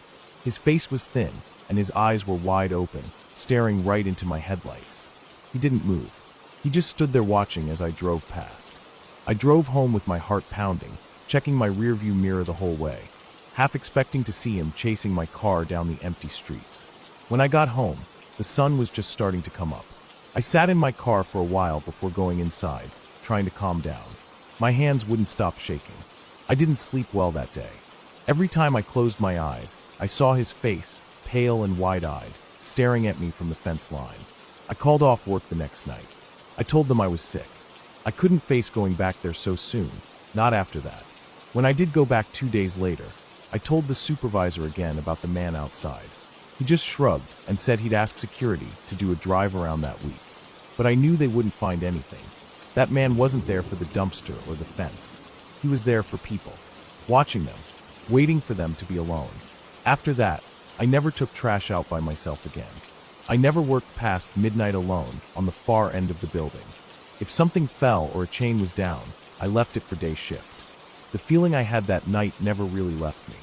Even now, when I park in dark places or walk near fences at night, my chest tightens. I keep thinking about that dragging sound, the clang against the metal door, and his eyes staring at me in the dark like he'd been there the whole time, waiting for the moment I was alone.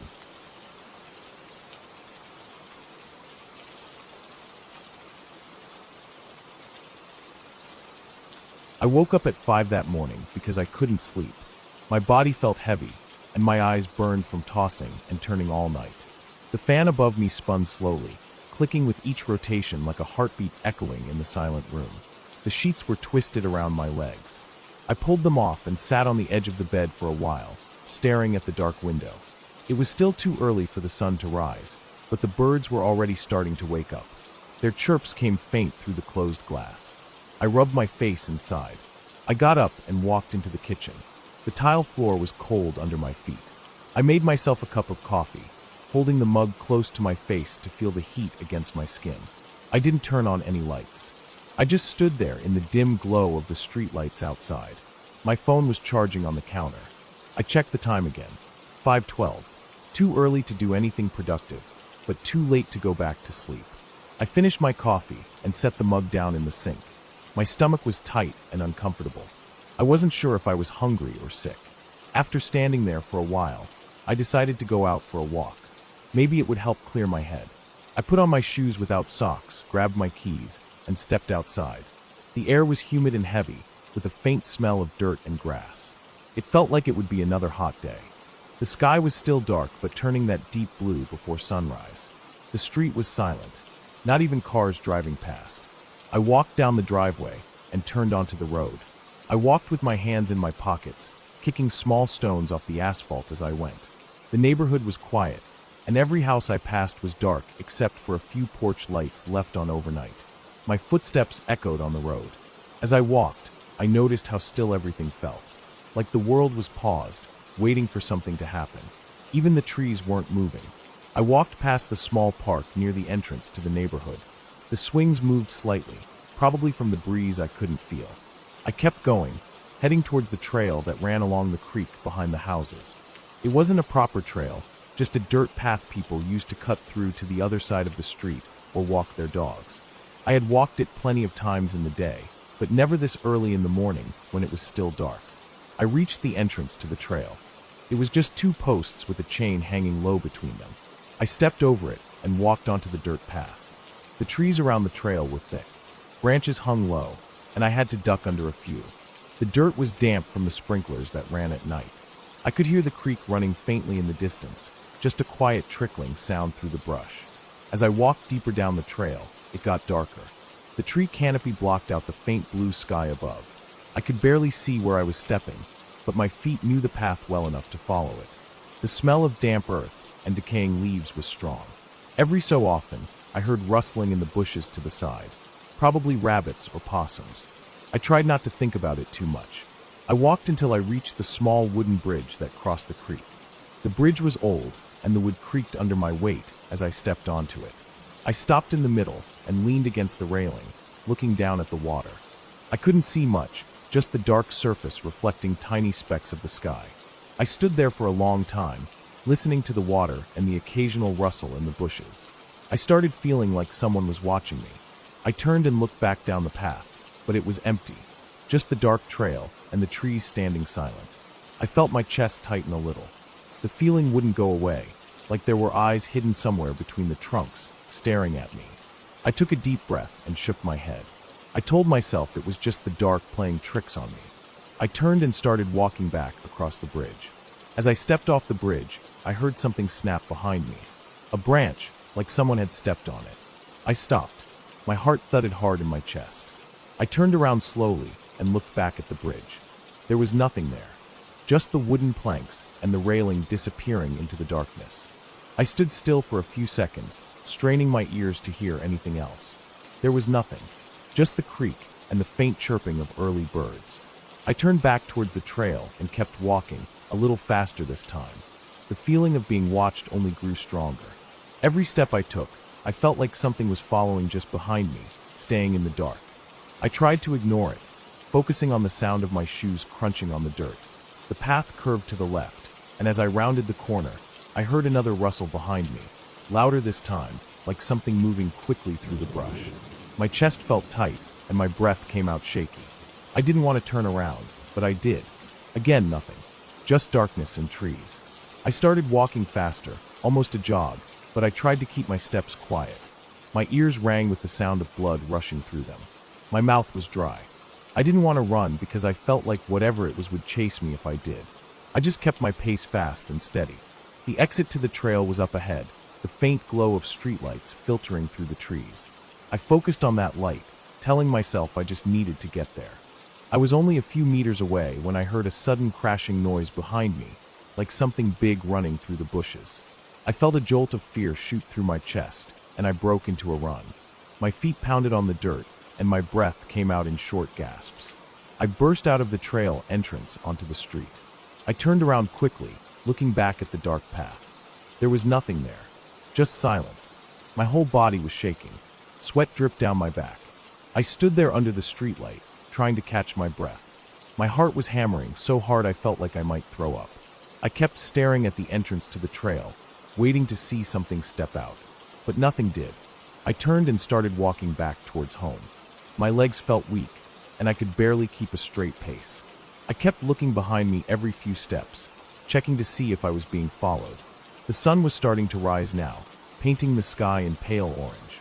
The birds were louder, and I could hear the distant hum of cars on the main road as people started their morning commutes. When I got back home, I locked the door behind me and leaned against it, breathing hard. My shirt was damp with sweat. I walked to the kitchen and poured myself a glass of water, drinking it down in one long gulp. My hands were shaking so much I almost dropped the glass. I set it down on the counter and sat at the table, staring at nothing. I didn't know what had followed me down that trail. Maybe it was a stray dog or a coyote. Maybe it was just a deer running through the brush. But the way it moved didn't feel like an animal.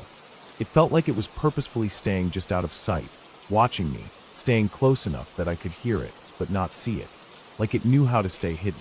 I sat there for a long time, waiting for the sun to fully rise. When the room was bright and the shadows were gone, I finally felt like I could breathe again. I got up and took a shower, washing off the sweat and dirt. As the water ran down my face, I thought about how close it had felt. Whatever it was just behind me, close enough to reach out and grab me if it wanted to. That feeling stayed with me all day. I tried to distract myself with work and chores around the house, but every time I closed my eyes I saw the dark trail and heard the branches snapping behind me.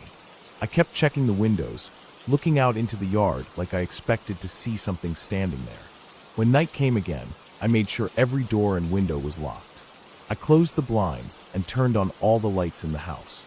I didn't want any shadows. I didn't want to see the dark.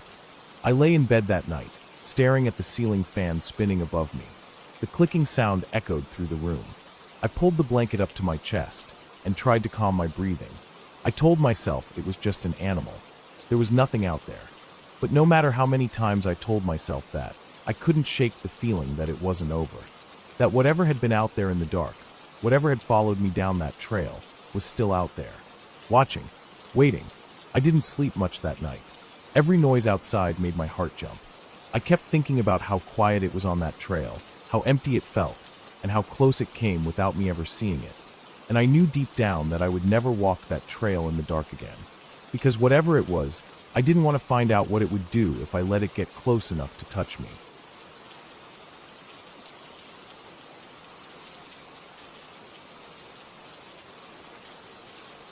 I woke up before my alarm even had the chance to ring.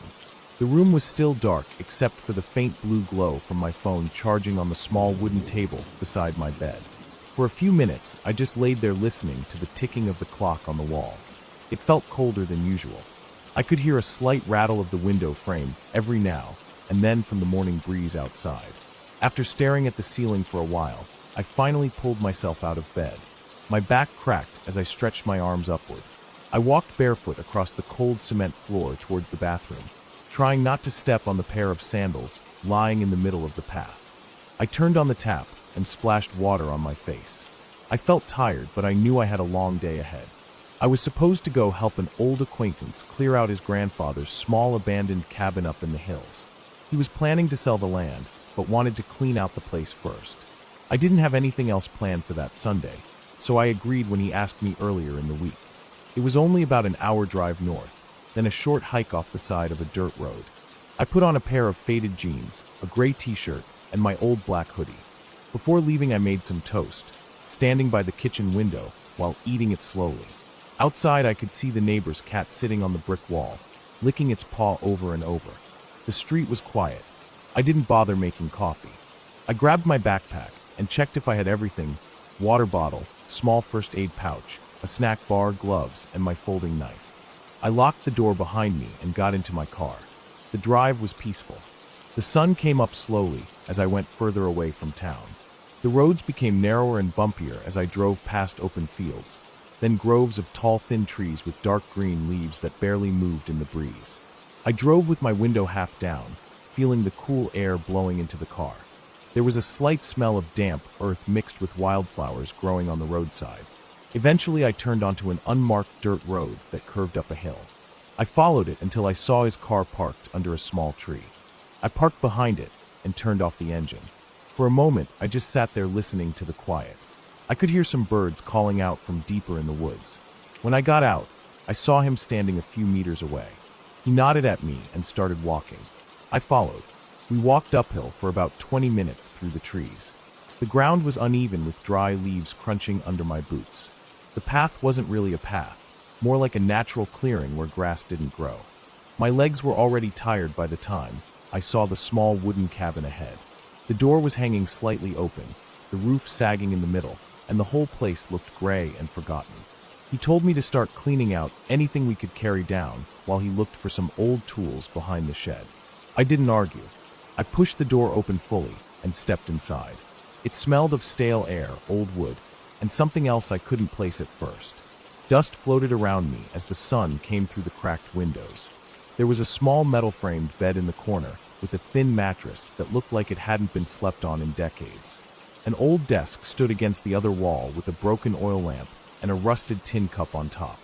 In the far corner, a stack of newspapers sat half-collapsed with mouse droppings scattered around them. I started gathering some of the old tools and items lying on the floor. I stacked them near the door to carry out later. After half an hour, I felt sweat rolling down my back. The air felt heavy inside. I stepped back out to breathe in the fresh breeze. He was still behind the shed, moving some rusted metal pipes around. I decided to check the small attached storage room before taking the first load down. I pushed the warped door with my shoulder until it scraped open. Inside it was darker. The small window was covered with something from the outside. I could smell that strange bitter odor stronger in here. I pulled out my phone and turned on the flashlight. The floor was littered with old paint cans, tangled fishing lines, rotting cardboard boxes, and a few broken clay pots. I bent down to pick up some small metal items when I noticed a pile of what looked like old rags shoved into the corner under a broken shelf. The smell was stronger there. I moved closer and poked at the rags with a stick lying nearby. They weren't just rags. There was something else mixed in with them. I crouched down and used the stick to pull away some of the cloth. That's when I saw hair. Dark brown hair stuck together in clumps. My stomach tightened. I pushed the cloth away more and saw a part of a face, or what used to be a face. The skin was dried and sunken, stretched tight over the cheekbone. The eye socket was dark and empty. I dropped the stick and scrambled backwards, almost knocking over a box of rusted nails. For a few seconds, I just stood there staring at it. My breathing felt tight. My ears rang a little. I looked back into the main room to see if he was there, but he wasn't. I didn't want to shout. My chest felt cold, like my heart was beating in ice water. I turned back towards the corner and forced myself to look again. The body was curled up, knees drawn to chest, like it had been shoved in or crawled there. The clothes were barely visible, just scraps of dark cloth stuck to bone. I backed out of the storage room and stood in the main cabin, feeling my pulse in my temples. I kept thinking about how long it must have been there, who it was, why they were there. I could hear him walking back around from the shed. I didn't want to be the one to find something like that. I didn't want to deal with police and questions. I didn't want to see the newspapers later with my name quoted under some article about human remains found in an abandoned cabin. I walked outside and told him we needed to leave. He looked at me and asked why, but I just shook my head and started walking back down the hill.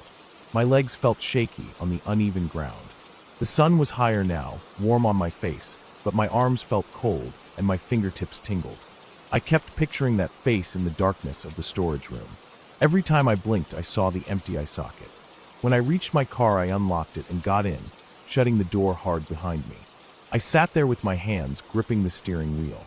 My breathing felt shallow, and I forced myself to take long, deep breaths. He was still up by the cabin, probably confused about why I left so suddenly. I didn't care. I just wanted to go home. I started the engine and turned the car around carefully on the narrow dirt road.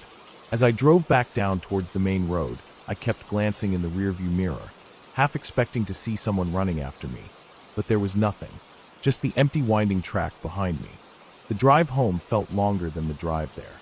I kept the window shut this time. The radio was off. All I could hear was the humming of the engine and the crunch of gravel under the tires. My hands felt clammy on the steering wheel. Every few minutes, I would rub them on my jeans to dry them.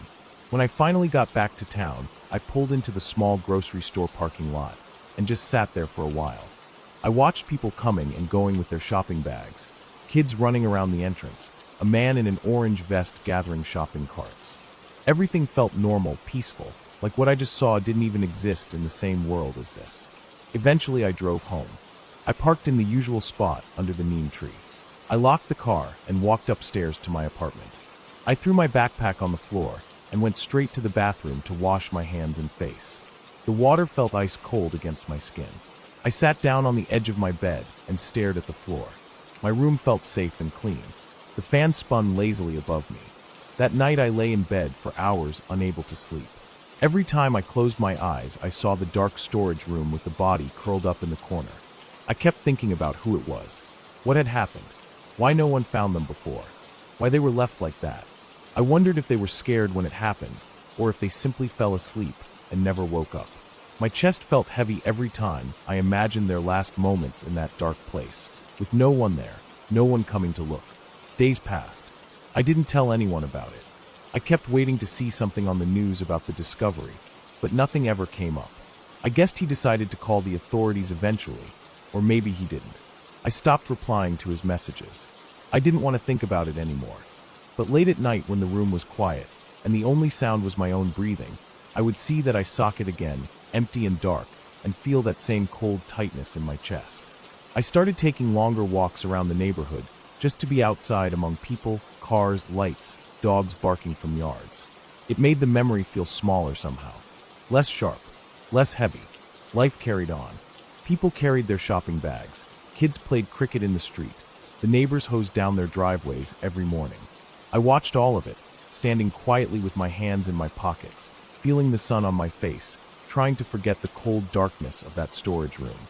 And I knew, no matter how normal everything looked, there would always be places like that out there, silent and hidden, holding secrets that no one wanted to find.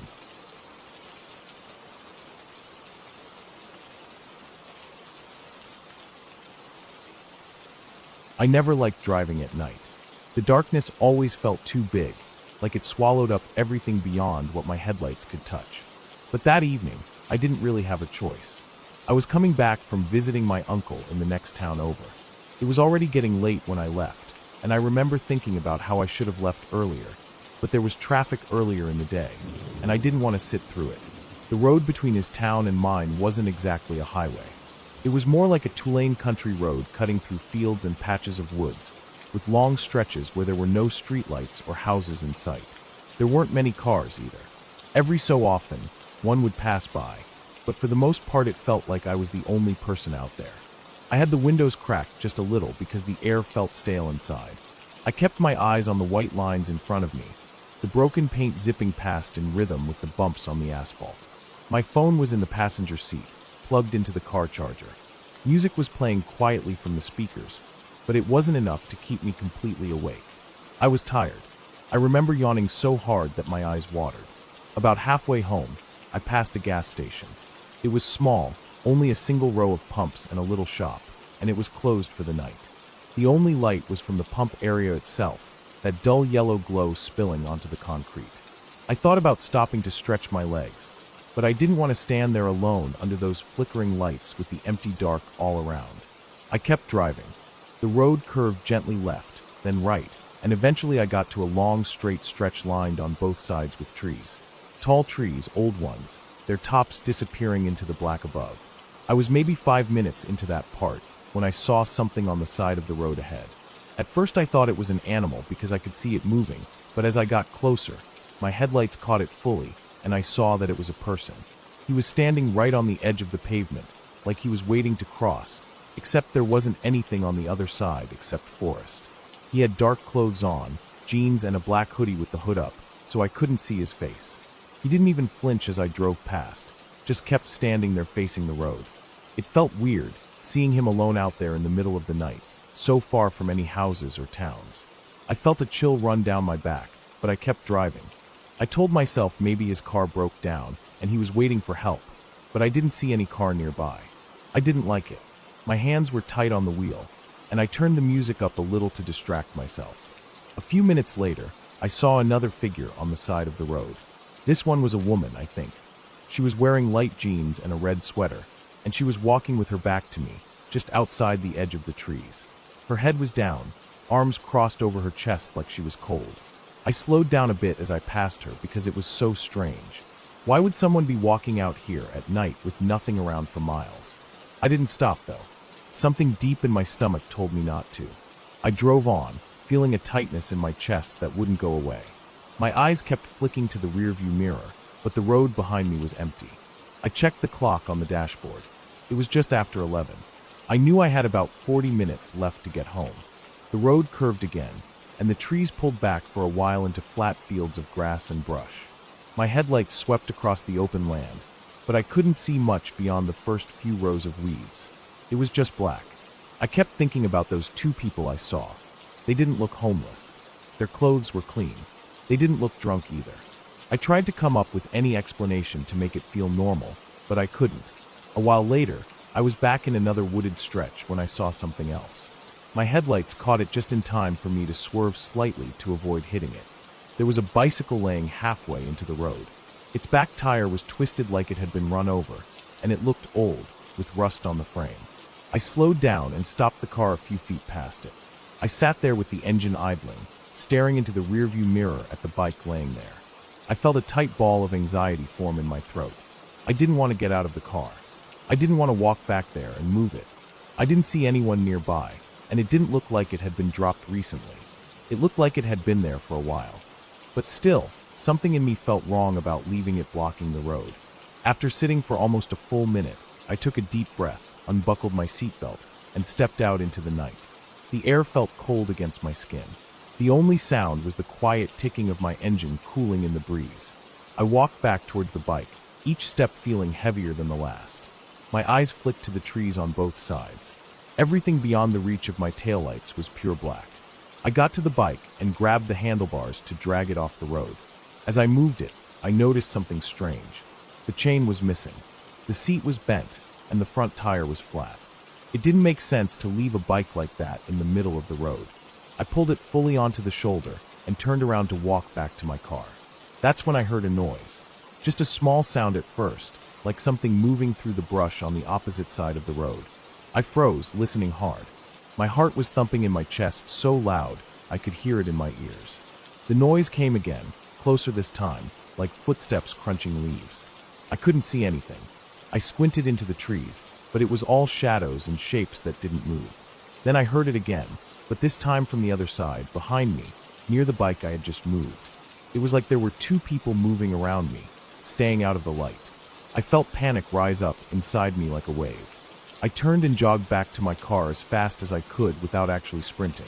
I didn't want to run and look stupid if it was just animals, but at the same time, every instinct I had was screaming at me to get back inside. I reached my car, yanked open the door, and slammed it shut behind me. I locked the doors, threw it in drive, and pulled away as quickly as I could without spinning out. I kept looking in the rearview mirror for a while, but there was nothing there. My hands were shaking. I didn't stop again until I was nearly home. I pulled into the gas station near my neighborhood to calm down. I sat there in the car, staring at the steering wheel, trying to slow my breathing. My eyes felt dry and itchy, and my neck hurt from how tense I'd been. Eventually I went inside, bought a bottle of water, and came back out. The fluorescent lights felt harsh and too bright after so long in the dark, but I was grateful for them. I sat there for a while longer, just letting myself feel safe. When I finally drove the last few minutes home, my street felt so comforting with its little houses and porch lights. I pulled into my driveway and sat for a moment, looking around to make sure everything was normal. Then I grabbed my phone and bag and went inside. I couldn't sleep that night. I kept thinking about the people I saw on the side of the road, about the bicycle, about the noises in the woods. I couldn't make sense of any of it. The next morning, I told my neighbor about it while we were both out getting the mail. He said there had been a few incidents on that road recently. Cars getting broken into, people getting robbed after stopping to help stranded drivers. He told me I was lucky I didn't get out of my car when I saw those people. I didn't say anything. I just nodded and went back inside. But for days after that, I kept thinking about it. I kept thinking about how easy it would have been for someone to force me out of my car. How easy it would have been for them to hide in the woods, waiting for someone to stop and check on that bike. Now, whenever I have to drive at night, I keep my doors locked, and I never, ever stop for anything unless it's unavoidable. I think about those footsteps in the woods, those silent figures on the roadside, and how I was just a tired driver alone in the dark. And even now, whenever I drive down that road during the day, I always feel like someone is watching from behind the trees, just waiting for the next car to come along. I never found out who those people were, or if the bike was really just trash or a trap. But I know one thing for sure. That night taught me it's not the dark itself you should be afraid of. It's the people hiding in it.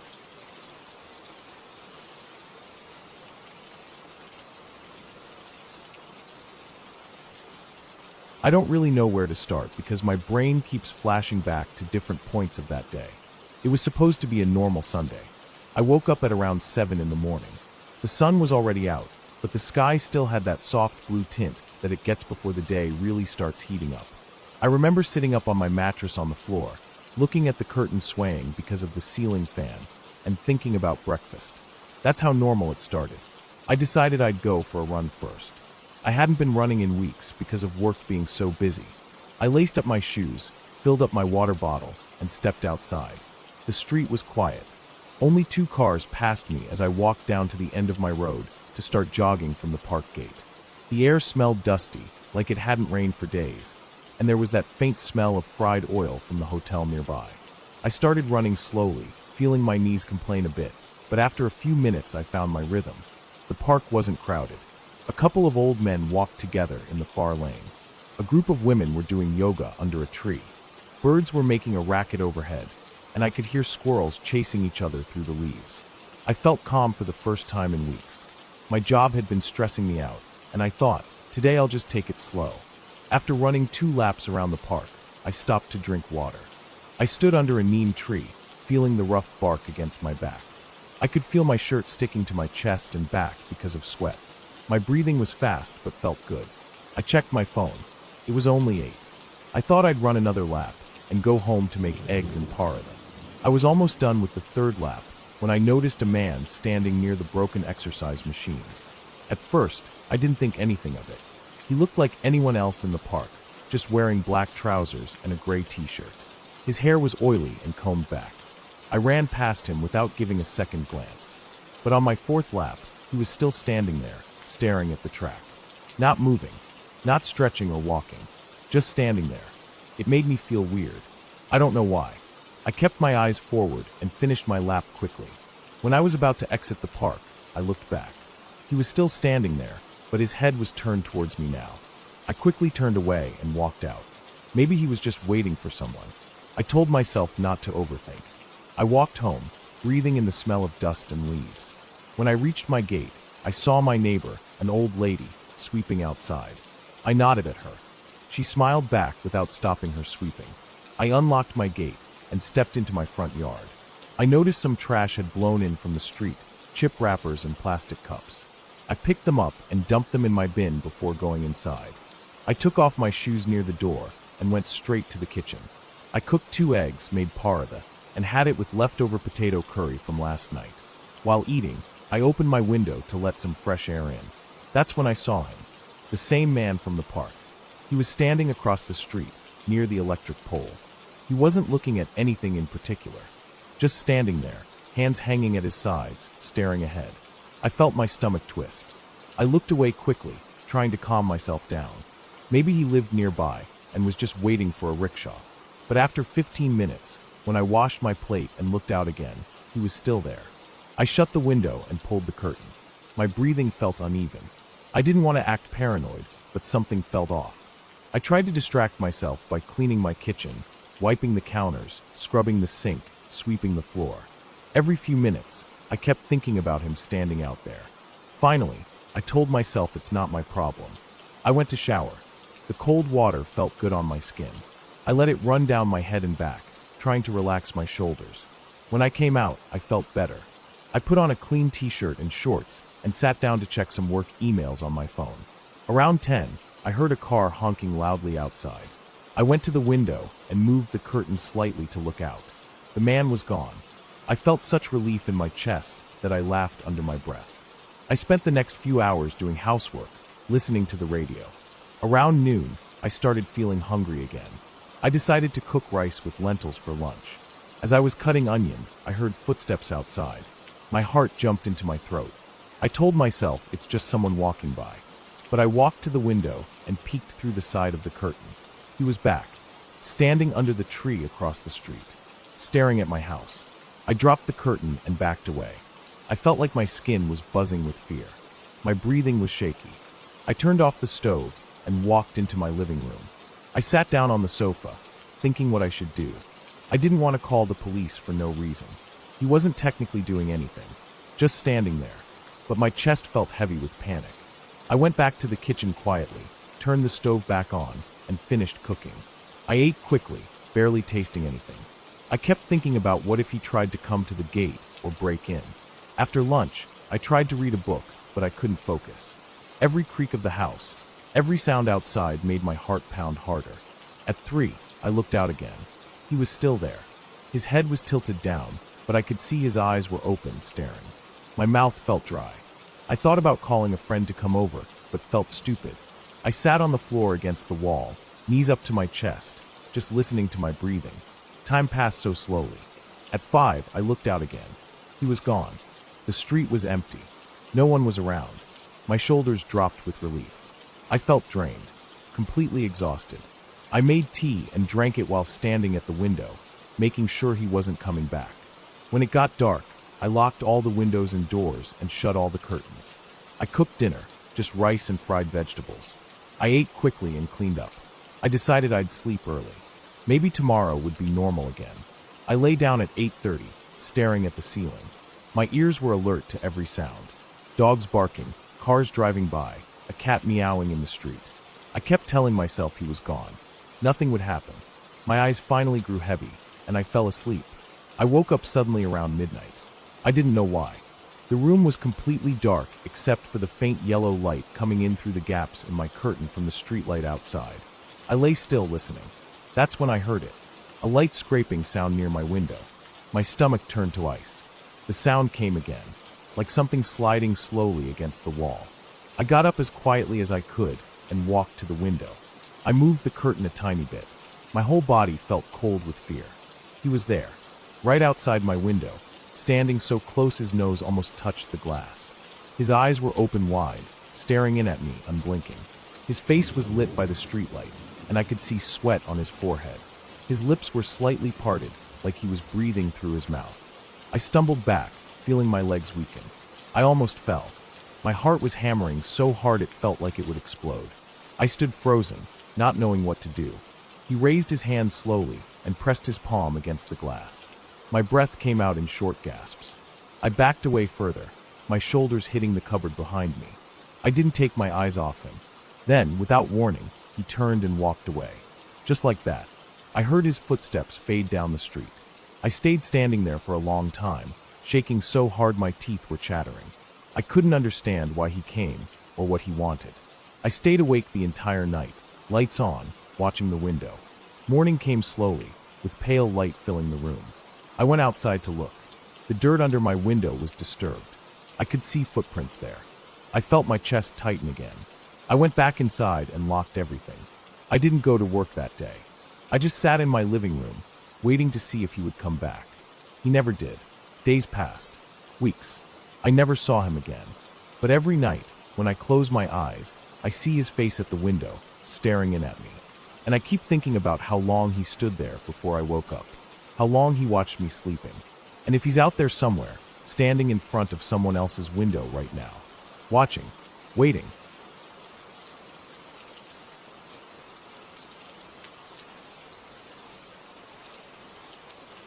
I remember that night clearer than most other nights from when I was a kid. It was cold, real cold for Texas, but out here in the desert, it always felt like that in the winter. I was about 6 or 7. My sister was 14, almost 15. My parents trusted her with me all the time because she was a good kid and we never fought. I actually liked having her babysit me because she always made me feel safe, and she'd let me stay up a little later to watch TV with her. That night was the same as most others. We'd eaten dinner earlier. I don't remember what it was, but it was probably something like boxed mac and cheese with cut-up hot dogs, something easy for my sister to make. My parents had gone out, I think to visit some friends across town. They told my sister they'd be home late, probably around 10 or 11. We didn't care. We were sitting in the common room, which was just what we called the living room. It was a big space with a couch against the wall opposite the TV, a recliner chair near the back windows, and a big oval braided rug in the middle of the room. The carpet was old and rough under my knees where I always sat close to the TV because I was little and liked sitting on the floor. The TV was one of those big wood console ones with a curved glass screen. You had to turn a metal dial to change the channels.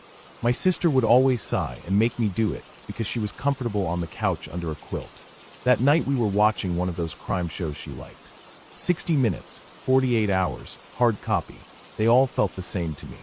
All I knew was there was a scary story on it about some guy who went crazy and killed his neighbors. I was only half listening because I was playing with my little yellow Tonka dump truck on the rug, driving it back and forth, pretending to load it with invisible dirt.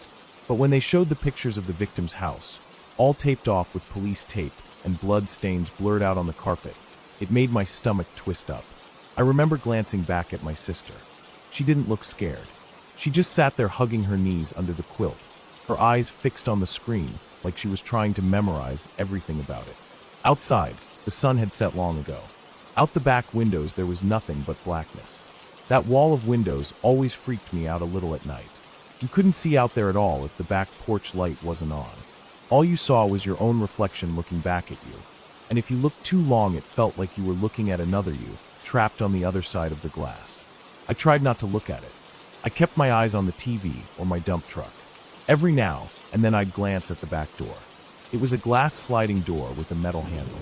We didn't have a deadbolt on it, just the knob lock and a little bar we'd wedge into the bottom track so it couldn't slide open.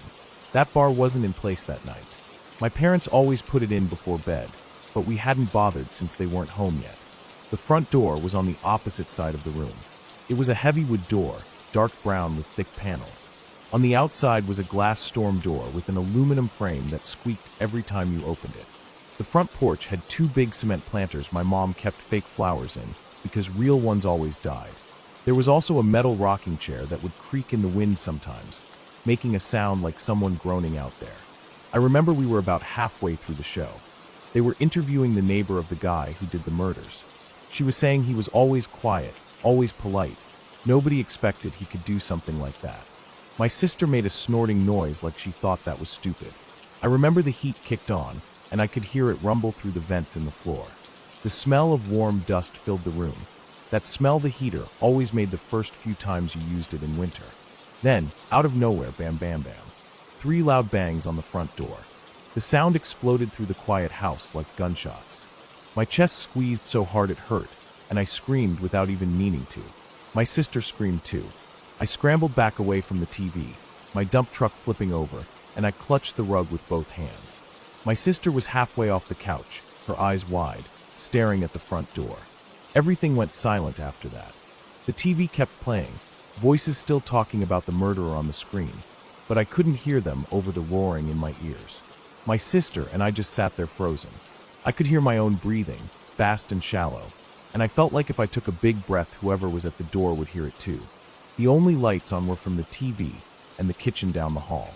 The kitchen light was yellow and soft, glowing across the floor. Everything else felt like a cave. We sat there, staring at the door, waiting for another bang. But nothing happened. After a while, my sister whispered my name, but I didn't move. She crawled across the carpet to the TV and reached up to turn it off. The metal dial made a loud thunk as she twisted it, and the screen went black, leaving the room even darker. I could barely see her face now, just the pale shape of it in the dim kitchen light. For a few seconds it was silent, except for the sound of the heater humming in the vents. Then I heard it, a squeak and a metallic click. The sound of the storm door on the outside of our front door closing. My stomach twisted so hard I thought I would throw up right there on the carpet. That meant someone had opened it to bang on the door. It wasn't the wind. It wasn't the rocking chair. Someone was out there, close enough to touch the door, close enough to watch us through the little peephole window if they wanted to. I didn't move. I stayed on my knees with my hands balled up tight in my lap. My sister crouched by the TV, staring at me, her eyes flicking from me to the front door over and over like she couldn't figure out what to do. I felt cold all of a sudden, like the heater wasn't working anymore. I turned around slowly to look at the back windows. My reflection was there, dim and fuzzy in the glass.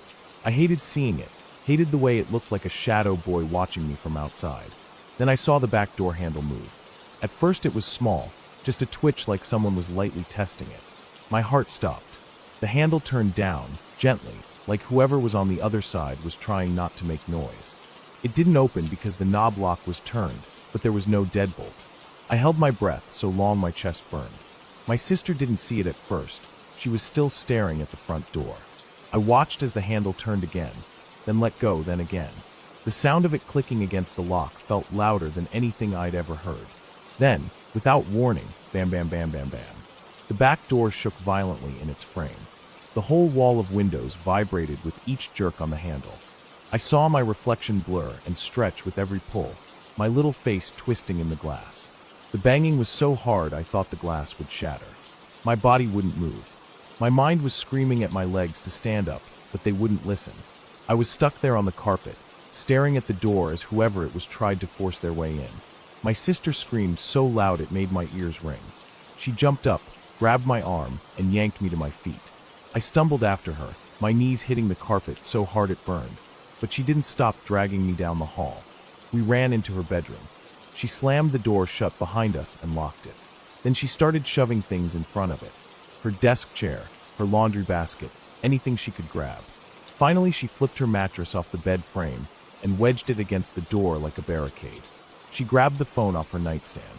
It was one of those heavy beige cordless phones with a metal antenna you had to pull out to use. I was curled up on the carpet next to her dresser, my arms wrapped around my knees, shaking so hard my teeth were chattering. She kept trying to dial the sheriff, but she couldn't remember the number in her panic. I watched her jab the buttons over and over, her fingers trembling so much she couldn't hit the right ones. Finally, she just hit redial, hoping it would call someone. It rang a few times, and then she started yelling, her voice high and broken, telling whoever it was on the other end that someone was trying to break in and they needed to come right now. I stayed curled up, staring at the carpet fibers under my face, trying not to throw up. My chest hurt from breathing so fast. I couldn't hear anything else from the rest of the house. No more banging, no footsteps, just silence. The phone beeped as my sister hung up. She crawled over to me and pulled me into her lap, rocking me back and forth. I could feel her heart beating through her chest, fast and hard like mine. We stayed like that until we saw headlights flash through her bedroom window. Her friend and her friend's parents pulled up in their truck. I heard car doors slam and voices outside calling our names. My sister finally let go of me and ran out to them, sobbing. Her friend's dad checked the doors, checked the porch, but whoever had been there was gone. They didn't find anything. Just some faint scuff marks on the bottom of the back door where the person had tried to kick or pry it open. We didn't know if they'd always been there or not. My sister's friend's mom stayed with us until my parents came home. I remember sitting on the couch under a blanket, still shaking, staring at the dark TV screen, waiting to see that handle move again. My parents were mad when they got home, not at us, but at whoever was out there.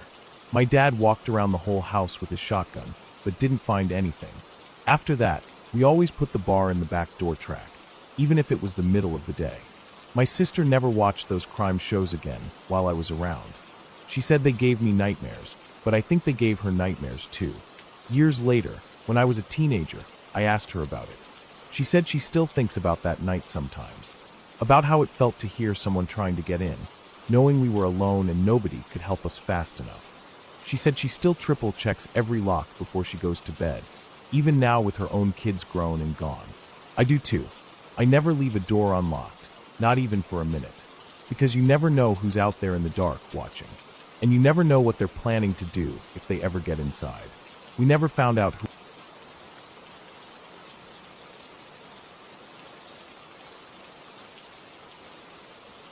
I woke up that morning feeling groggy and heavy-eyed like I hadn't slept at all. The sun was already up, pouring through the cheap blinds and lines across my bedroom floor. For a second I laid there just staring at those bright lines, trying to gather myself before I moved. It was supposed to be a normal day. I had just graduated high school a couple weeks back. I remember my graduation cap was still sitting on the floor by my dresser where I had tossed it. I didn't have any plans that morning. I didn't even feel like I had a future. The world felt wide open and terrifying at the same time. I finally swung my legs off the side of the bed. My room was always cold in the mornings because I kept the fan running all night. I rubbed my face, trying to wake up. I could hear the low hum of the fridge in the kitchen, and the silence beyond that felt strange. My dad always turned on the TV early, even if he wasn't watching it. He just liked the noise, said it kept his mind busy. But there was nothing that morning, just that humming fridge and my own breathing. I stood up and stretched my arms above my head, feeling the soreness in my shoulders from working out the day before. I was trying to build myself up, get strong, trying to become something other than the quiet, skinny kid I was in high school.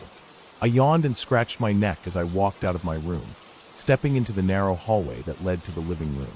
I don't know what I was expecting to see. I thought maybe he went out back to smoke, but the smell hit me first. I can still smell it if I think about it long enough, like stale sweat mixed with something metallic, something that didn't belong in a living room. I remember freezing halfway down the hallway, staring at the back of the recliner. He always sat there in the mornings, leaning forward with his elbows on his knees, TV remote in hand, cup of coffee resting on his thigh. But he wasn't leaning forward. He wasn't holding the remote. His head was tilted to the side, and his arm hung limply down by the chair. The TV wasn't on. The coffee cup was on the floor, tipped over. I didn't scream at first. I just walked slowly towards him, like my body was moving on its own, and my brain hadn't caught up. My ears were ringing like there was a siren somewhere far away. I kneeled down in front of him, calling out to him softly, but he didn't move. His eyes were half open, staring at nothing. There was spit dried on the side of his mouth, and the skin around his eyes looked sunken and dark. I put my hands on his chest and started pushing, trying to do CPR like they teach you in health class, counting in my head, feeling the stiff resistance under his ribs. I kept pushing until my arms gave out, and I fell forward onto him, crying into his shirt, feeling the coldness through the fabric. I don't remember how long I stayed there like that. Time felt like it stopped existing. The sun kept coming up outside, shining brighter through the windows, but everything felt dark to me. When I finally got up, my knees were shaking so bad I almost fell over. I called 911, but I already knew there was no point. I sat on the couch across from him, staring at the rug patterns and the coffee stains spreading out on the carpet. I didn't want to look at him, but I couldn't look away either. It felt like my soul was trapped there with him, tied down by invisible wires. When the paramedics came and pulled me away, I didn't even fight them. I just stared at the chair as they tried to revive him again, even though I already knew he was gone. After the funeral, life didn't return to normal. There was no normal after that. At night, I started having the same nightmare, over and over again. In the dream, I was waking up just like that morning, walking out of my room, and halfway down the hall, I would suddenly remember what was waiting for me in the living room. That dread would hit me so hard I couldn't breathe. I would scream in the dream, scream like my chest was going to rip apart, and then I would wake up screaming, my sheets soaked with sweat, my whole body shaking. Some nights, I wouldn't even let myself fall asleep. I would sit up all night, staring at the shadows on my walls, afraid to close my eyes, because if I did, I knew I would see it again. I stopped eating much. I stopped talking to people. My friends tried to call, but I ignored them. I didn't want to hear about college or girlfriends or parties, or any of the things they were doing. I felt like I wasn't a part of their world anymore. I was stuck in that living room, kneeling in front of my dad forever. I started seeing things out of the corner of my eyes, shadows that moved when nothing was there. My body felt like it was constantly vibrating, like I had electricity running under my skin. I thought I was losing my mind.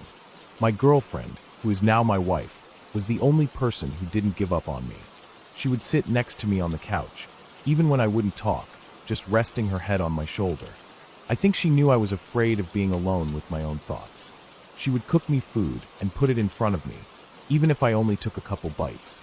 Some nights she would hold me while I cried myself to sleep. But after months of nightmares and no sleep and no peace, my brain finally broke. It happened in the middle of the day. I was sitting on the edge of my bed, staring at my hands, when everything started to spin. My girlfriend was talking to me about going out for groceries, and I could hear her voice, but I couldn't understand the words. My head felt heavy, my chest felt tight, and then my whole body tensed up so hard I thought my bones were going to break. My hands curled into claws and my back arched, and I remember screaming, just screaming like an animal. She told me later I was like that for almost an hour. In my mind, I kept seeing that morning again and again. I was trapped there, waking up, walking down the hall, feeling that dread, and then screaming before I saw him. Over and over. I could hear myself screaming in real life too, like my mind and body were connected in that pain. Finally, after what felt like forever, I let myself go into the living room in my mind. I let myself see him again, his dead body in the chair, the coffee spilled, the silent TV. And something inside me broke apart, and then went quiet. When I came out of it, I was on the floor, my girlfriend holding me, crying into my chest. After that, I stopped having the nightmares. They were just gone, like my brain had burned itself out. Years passed, and I joined the army in 2005. I thought maybe I could build myself into someone stronger, someone who wasn't haunted by the past. I went through basic training, then deployed to Iraq. I was leading a convoy one day. The sun was burning so hot it felt like the air itself was cooking us inside our armor. Dust was whipping around in the wind and sticking to the sweat on my face, making it gritty every time I blinked. My ears were ringing from the engine noise, the radio chatter, the constant tension of looking out for IEDs or ambushes. We got intel that terrorists were using kids to stop convoys. They would send a child out into the road, force the trucks to stop, and then attack with RPGs or machine guns. We were told not to stop for anything, to run over anyone in our way to keep the convoy moving. Orders like that burn into your soul. You hear them, you nod, but your mind rebels against it. You tell yourself it's not going to happen to you. But that day a kid ran out onto the road about 300 meters in front of us. I saw him come out from behind a burned-out building, running fast at first, then slowing down, standing right in our path. My hands locked around the steering wheel. I couldn't move.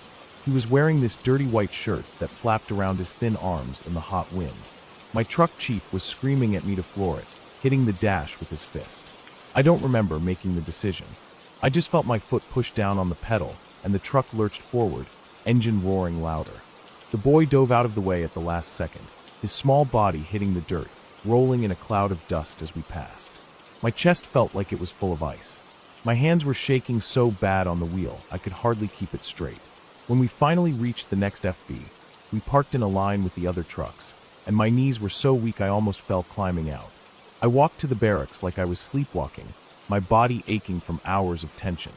I laid down on my cot, staring at the metal bars of the bunk above me, feeling my mind spin with guilt, fear, relief, and horror all mixed together like a sickness in my stomach.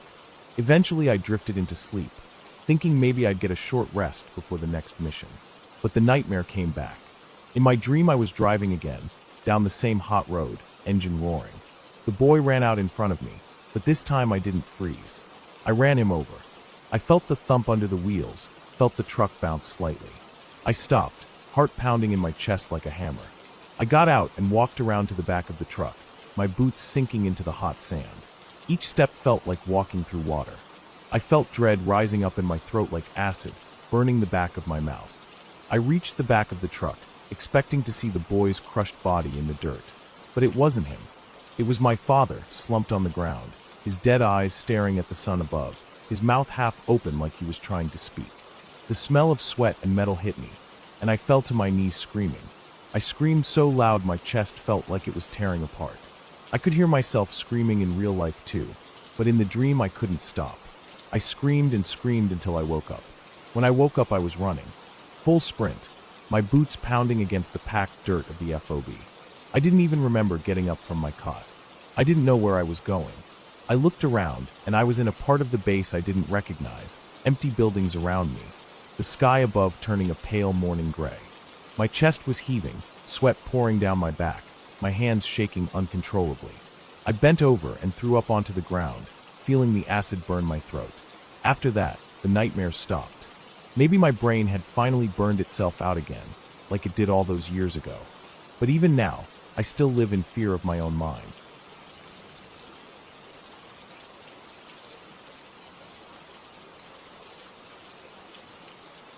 I always thought of myself as a careful person. Even back then, a few years ago, when I was only in my early 20s, living alone in that small rented house on the edge of town, I was always the cautious type. My friends used to tease me about double-checking the locks, peeking out windows before opening the door, making sure my curtains were drawn properly at night. But it never bothered me. I liked knowing I was aware of everything going on around me. I think that's part of why that night still gets under my skin even now. It was a Friday night in early winter. I remember that because I had pulled out the thick fleece blanket from the closet that morning. The house got cold fast once the sun went down, and that day it had been gloomy and gray since the afternoon. I was sitting in the living room, curled up on the worn-out brown couch that came with the rental, the blanket wrapped tight around my legs. I had the TV on, just something to pass the time, some random movie I wasn't even really paying attention to. The living room was dim. I only had one small lamp turned on, the one sitting on the side table next to the couch. It threw a warm yellow glow across the room, leaving the corners dark. I liked it like that, felt cozier. Outside the front window, the street was completely black. There was a street light a little ways down, but it had been out for months, never fixed by the city, and my porch light was off like it always was at night. I didn't like having it on. Part of me felt like it made me a bigger target if anyone was out there looking for houses that seemed easy to approach. My neighborhood wasn't dangerous, but it wasn't exactly friendly either. Mostly quiet, older houses, lots of renters, people kept to themselves. At night, it felt abandoned. I think it was around 9 p.m. when I heard the doorbell. At first, I wasn't even sure what the sound was. It was so sudden and sharp in the quiet house that my brain took a second to process it. The movie was playing softly, so it wasn't loud enough to drown it out. When I realized it was the doorbell, my chest tightened. I remember feeling that cold rush of fear, that quick panic thought. Who would be at my door at this time? No one ever came to visit me unannounced, and especially not at night. I muted the TV and sat frozen for a few seconds. My ears were ringing a little from how fast my heart was pounding. I didn't move at first. I just listened. Everything was silent again. No footsteps on the porch, no sounds of someone shuffling or clearing their throat. I sat there under my blanket, staring at the front door across the living room, feeling like if I just waited, whoever it was would leave. But after almost a minute, curiosity started to overpower fear. Slowly, I slipped the blanket off, setting it down on the couch. I stood up and walked across the room, careful to make my footsteps as light as possible. My house had hardwood floors that creaked if you stepped too hard, and I didn't want whoever was outside to hear me moving around. I reached the door and stood next to it, pressing my back flat against the wall. I felt like my heart was vibrating in my chest, thudding so hard it almost hurt. I didn't want to turn on the porch light. That would make it obvious someone was home, and I didn't know what this person wanted. Maybe it was someone trying to sell something, maybe a neighbor needing help, but at that hour, with no warning, my mind went straight to the worst possibilities. I reached up slowly to the peephole, holding my breath, and leaned forward to look out. At first, I couldn't see anything. It was pitch black outside. The porch was covered, but the light from my living room lamp didn't reach that far. My eyes adjusted after a few seconds, and I started to make out shapes, the shadow of my porch railing, the faint outline of the steps leading down to the walkway. And then I noticed it. At first I thought I was seeing things. There was a shape near the top of the steps, close to where the railing ended. It wasn't shaped like a person exactly, not like any person I'd seen standing there before. It was small, maybe 3 or 4 feet tall, and it was dark. I mean, it was darker than the night around it. I could see it because it blocked out everything behind it, like a solid black shape in the darkness. My brain kept trying to turn it into something logical. Maybe it was a kid wearing a dark coat, maybe it was a dog or something crouched on the steps. But as I kept watching, the shape started to move. It wasn't just standing there. It was moving its arms out to the sides and down again, slowly and gracefully, like it was dancing. The motion was so fluid it made my skin crawl. Its arms, if that's what they were, moved like wings, extending out and dipping down. Then it would bring them in and start again. I felt my stomach twist. I didn't know what I was looking at. I pressed my eye harder against the peephole, squinting to try to see more detail, but the porch was too dark. I could only see the movement and the outline of its small body. Its head seemed rounded, no clear shoulders, and the arms were thin and long compared to its height. It kept doing that same movement over and over, dipping and extending and curling back in. It reminded me of a bird stretching its wings, but somehow it was more human than that, even though it didn't look human. I don't know how long I stood there watching. It felt like forever, but it was probably only 30 seconds or so. My breathing got shallow. I realized I was holding my breath, and I forced myself to inhale quietly through my nose. My throat felt tight, my mouth was dry. I felt trapped, pinned there by fear, but unable to pull away from the peephole. Finally, I couldn't watch it anymore. I stepped back quickly from the door, pressing my hand over my mouth to keep from making any sound. My mind was racing with every terrifying possibility I could think of. Some deformed person trying to lure me outside. A child with something seriously wrong with them. An animal with mange and injuries. I didn't know what was worse, but I knew I didn't want to open that door.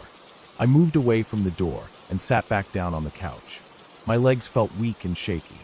I pulled the blanket around me again and stared at the muted TV screen, not seeing it. The room felt too dark all of a sudden.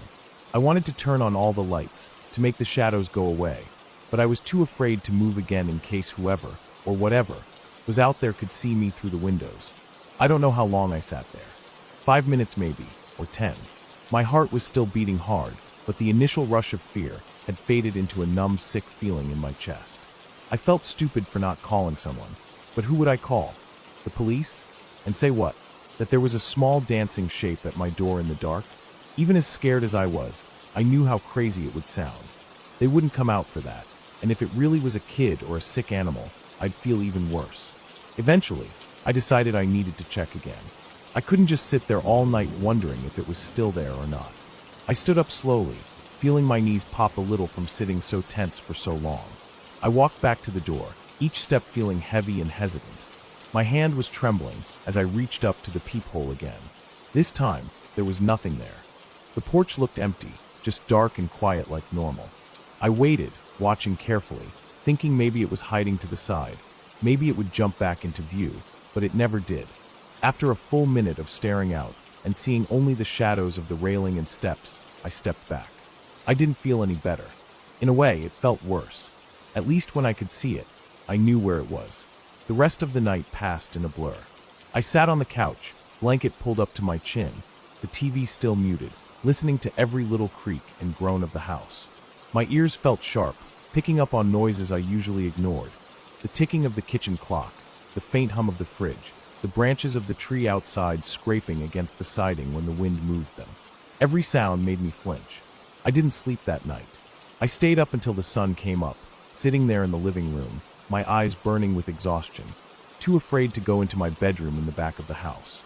As soon as it was light outside, I finally stood up and went to the door. I turned on the porch light, opened the door slowly, and stepped out. Everything looked normal. The porch was empty. There were no marks on the steps, nothing out of place.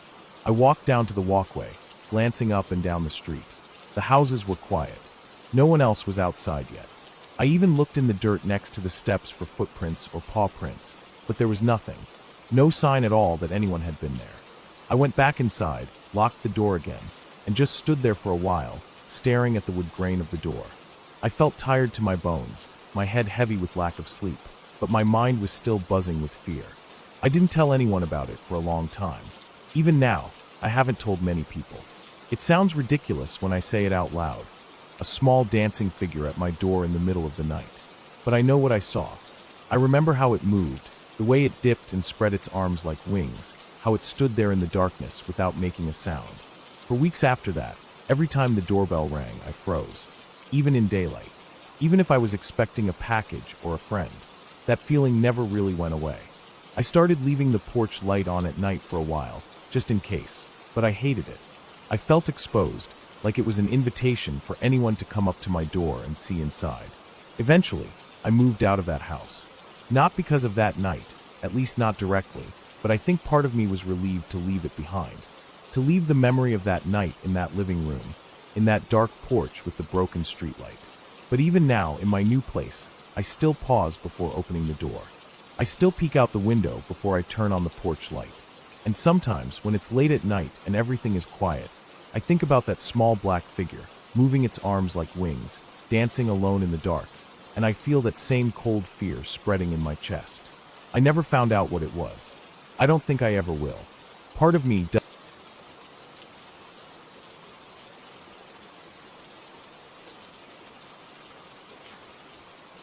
I never really thought about how vulnerable I was until that night. I mean, I always knew it somewhere in the back of my mind, but it wasn't something I thought about daily. I lived with 5 Navy guys in this big old house, but my room wasn't in the main house. It was out in the detached garage. When I first moved in, I thought it was cool. I liked having my own space.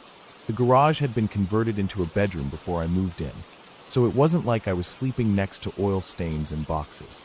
It was finished with carpet and drywall. It had a closet and a decent-sized window, and it was bigger than any bedroom I'd had before. I didn't have to worry about waking anyone up with my alarm early in the morning or bothering anyone if I stayed up late watching videos. It felt like my own little apartment, and I liked that.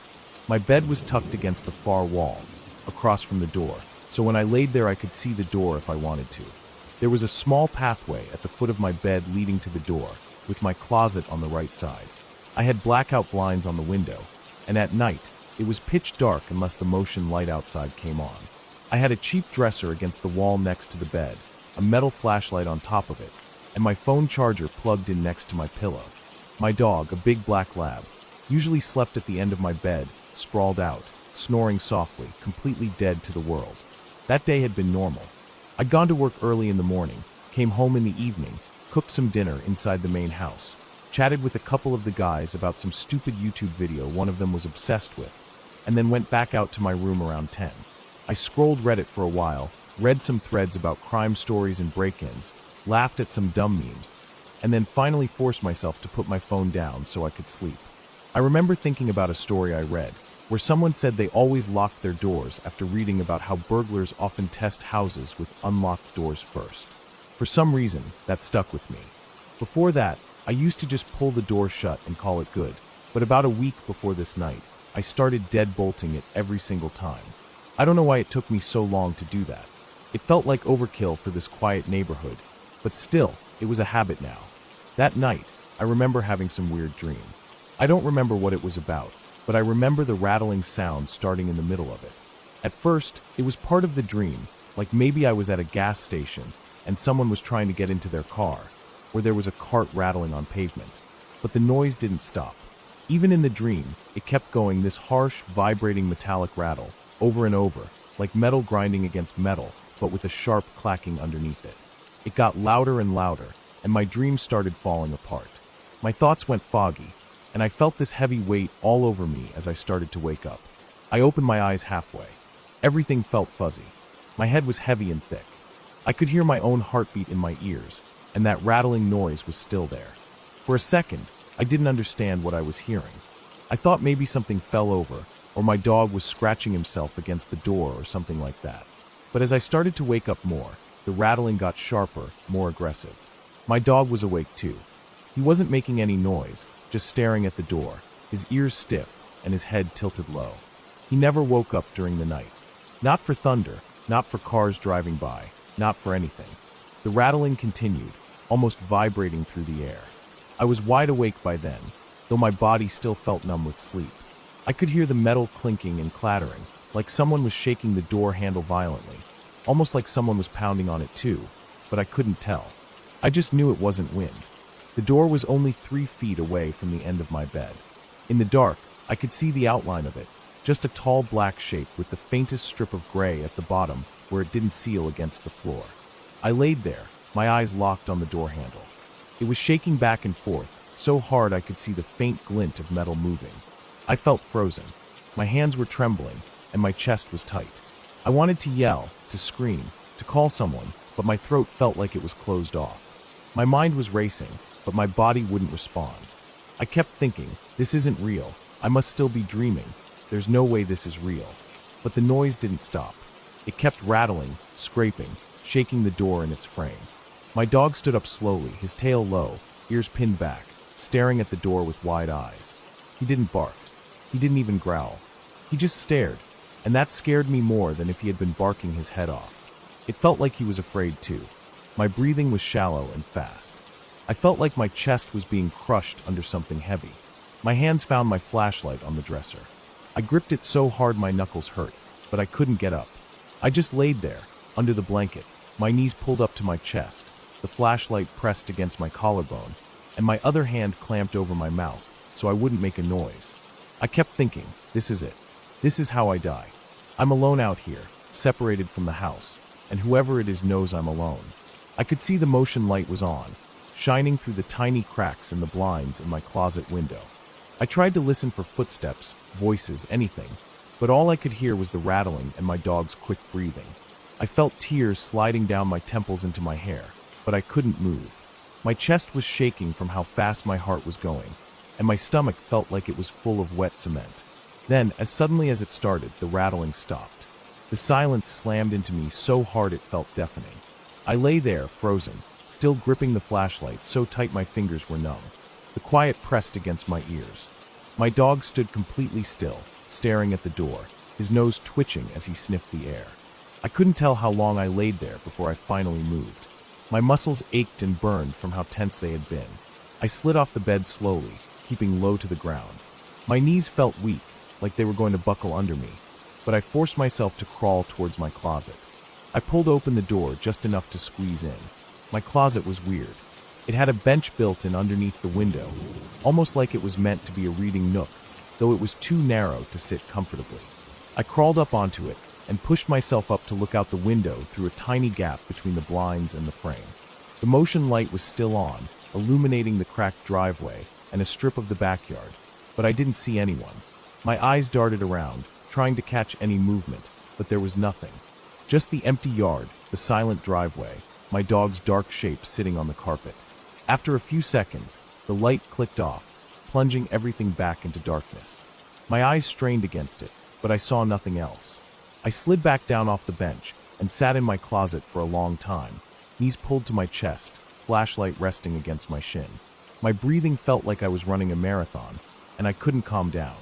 Every tiny noise made my whole body flinch. The tick of the wall clock, the faint hum of the fridge out in the garage nook, the tiny creaks of the walls settling. I felt like I was going to be sick. Eventually, I crawled back out and sat on my bed. I turned on my phone screen and saw it was 2:30 in the morning. My fingers shook so bad I almost dropped the phone. I kept thinking logically, trying to calm myself down. I lived with 5 Navy guys. They often went out downtown, drank too much, came home at random hours, and brought friends back. I kept telling myself, it's just one of them. Maybe they were so drunk they didn't realize they were at the wrong door. Maybe it was someone they brought home, some idiot thinking the garage was the way in. I tried to make it make sense in my head, because if I didn't, I was going to lose my mind. I typed out a text to the group chat. My hands were trembling, so hard I kept mistyping. Finally I wrote, "Hey guys, are you up? Do you have people over?" Someone was just outside my door trying to get in. I assumed someone must be drunk or something. Kinda creepy. I tried to make it sound casual, like I wasn't terrified out of my mind, but my heart was pounding so hard I thought I might pass out. Less than 2 minutes later, I heard the back door to the house swing open. The wooden frame creaked loud enough that I heard it even from the garage. Then I heard whistling and the faint thud of footsteps running across the gravel. My dog lifted his head again, ears perked forward. I heard voices shouting, but I couldn't make out the words. Then I heard a loud clanging noise, like someone hitting metal against something, and I realized they had grabbed the baseball bats they kept by the back door. I sat there frozen, listening to them running around outside, the bats clacking against each other, their shoes crunching the gravel and the grass. My dog whined quietly, his tail thumping once against the blanket. After a few minutes, I heard a knock on the door to the garage, and one of them calling my name. I stood up on shaky legs and opened the door. The cold night air rushed in, and I felt the goosebumps rise all over my arms and neck. They were all standing there, 2 of them holding baseball bats, one holding a flashlight, another one in bare feet shivering in his gym shorts. Their faces were tense, eyes darting around the yard. I stepped out with my dog, who stayed pressed against my leg. One of them asked me if I saw anyone, and I just shook my head. My voice wouldn't come out. They told me to go inside the house, so I did, walking quickly across the gravel driveway, feeling every tiny stone biting into the bottoms of my feet through my thin socks. Inside, it felt warm and safe, but I still couldn't stop shaking. My dog stayed glued to my leg, his head pressed against my knee. I sat on the couch while they searched the yard and the garage. They didn't find anyone, but they found a pack of cigarettes lying by the corner of the garage, and an empty bag from Hardee's or something like that. The food bag was crumpled up with grease stains all over it.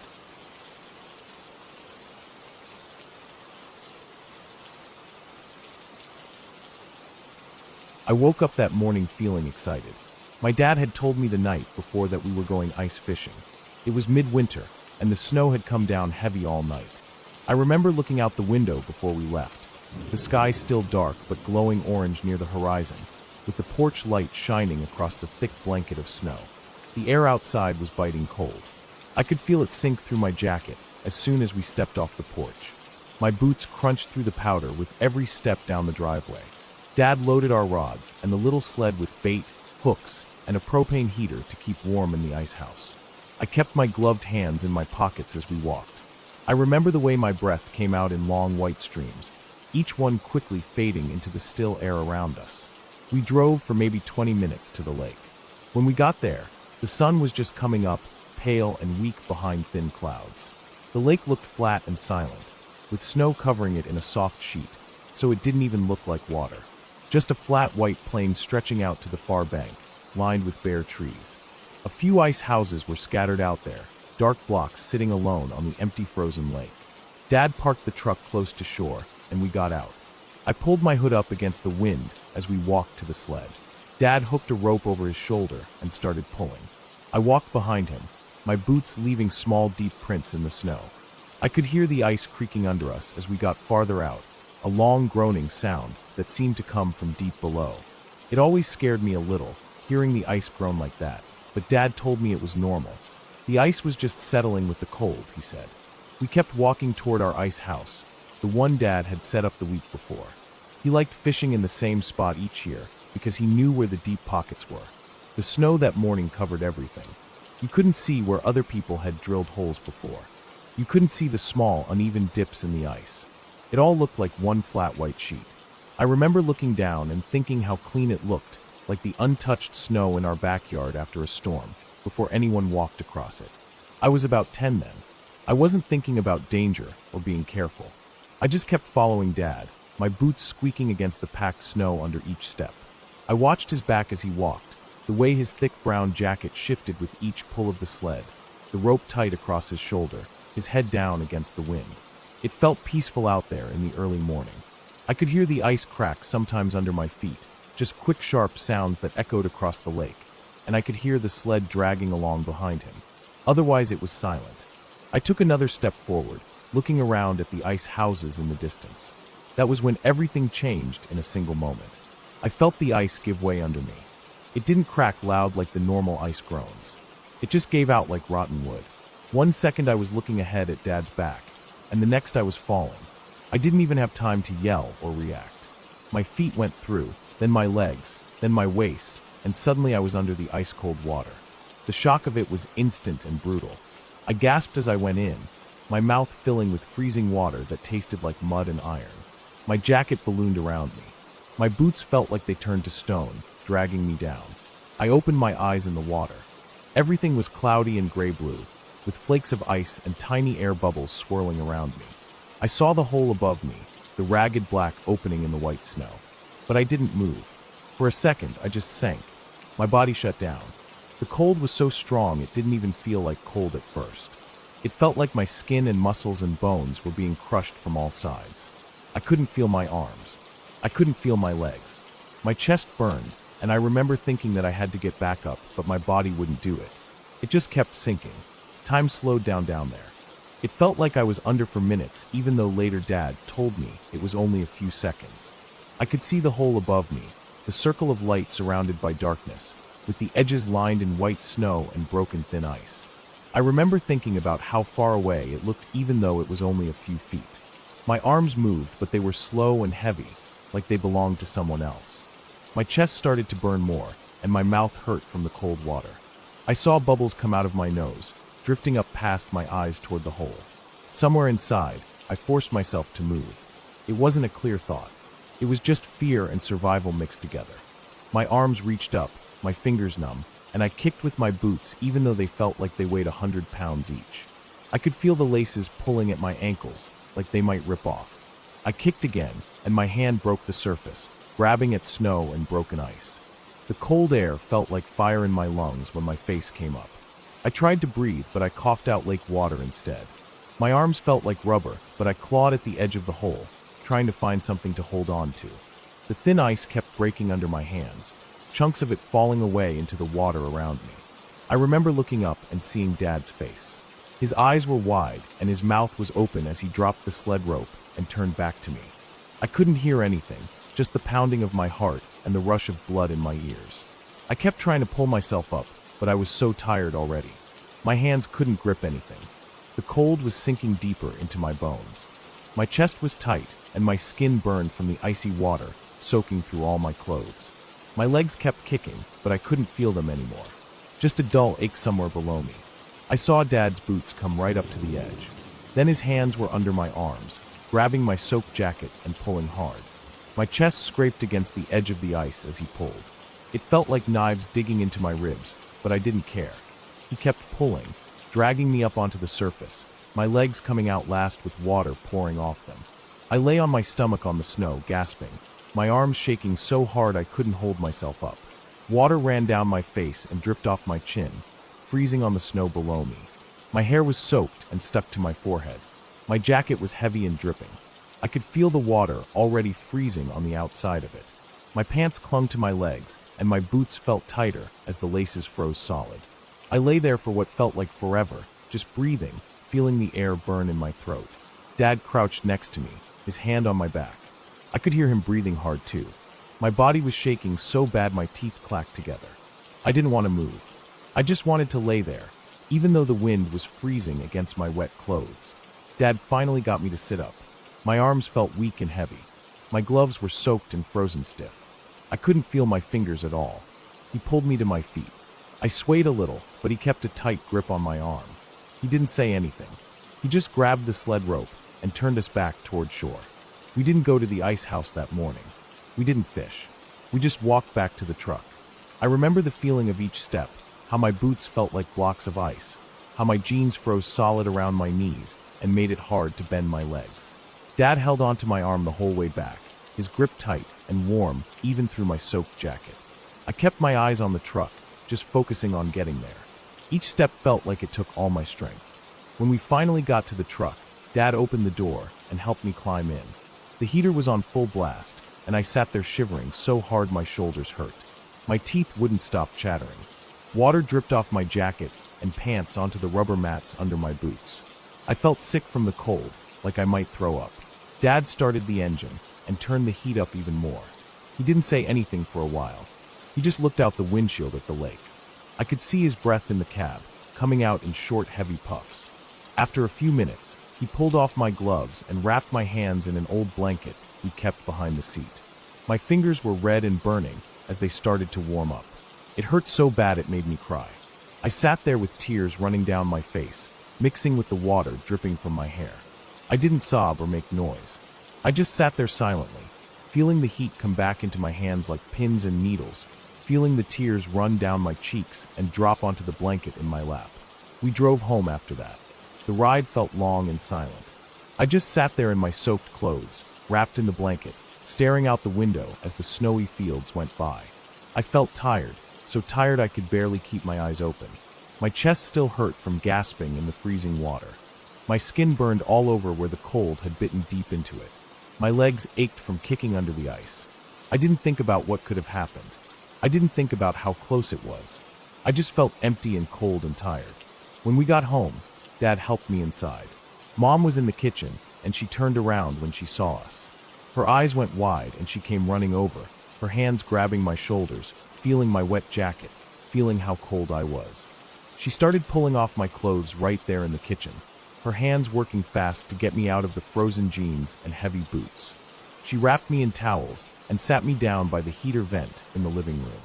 I sat there shivering with towels wrapped around my shoulders and another one around my head, feeling the warm air blowing across my bare arms. My skin turned bright red as it warmed up, like a burn rising out of the cold. That day stuck with me. Even now, years later, I still think about that moment under the ice. How quiet it was down there. How peaceful it looked, the way the light came through the hole, all muted and cloudy. How my body just gave up at first, sinking down like a stone because of the shock. How I could see the surface but couldn't get there until something inside finally kicked in and forced me to move. I think about how close it was to being the end. Just a few more seconds, if I hadn't pushed up, if Dad hadn't been there to pull me out.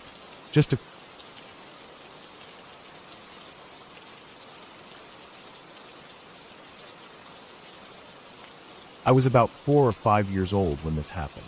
At that age, I didn't really understand much about what was going on with my parents. I just knew things felt different. My mom and dad had just separated. My dad was still living in the house I grew up in, and my mom had moved into this small 2-bedroom apartment not too far away. Even though I had my own room there, painted soft blue with a few of my stuffed animals lined up along the pillow, I never really wanted to sleep in it. I always ended up sleeping in my mom's bed. Her room felt warmer, safer, smelled like her shampoo, like lavender, and that faint clean smell from her night cream. It was just better being close to her. After all, my whole world was changing, and it felt like the only way to hold on to something. The apartment itself was on the first floor.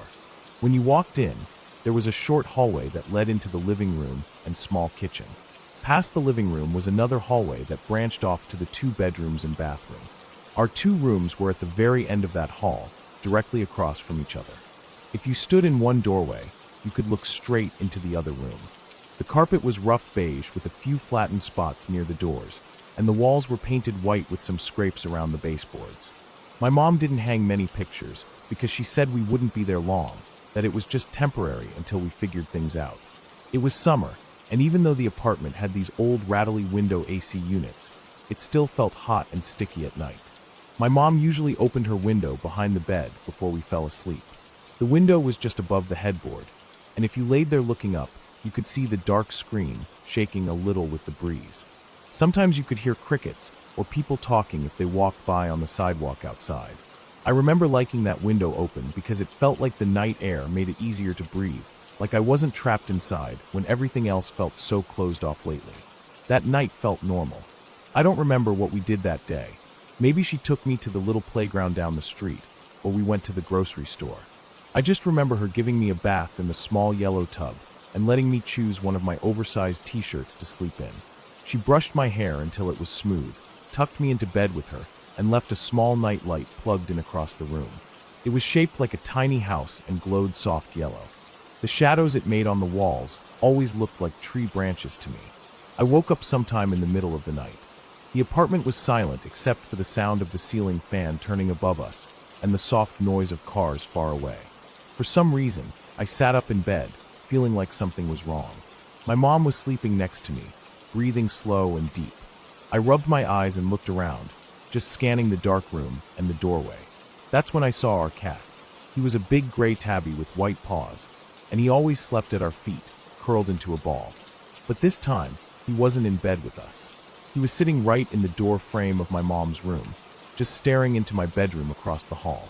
I remember feeling confused more than scared. It was strange for him to be out there alone. His ears were perked up, and his tail was twitching slightly behind him.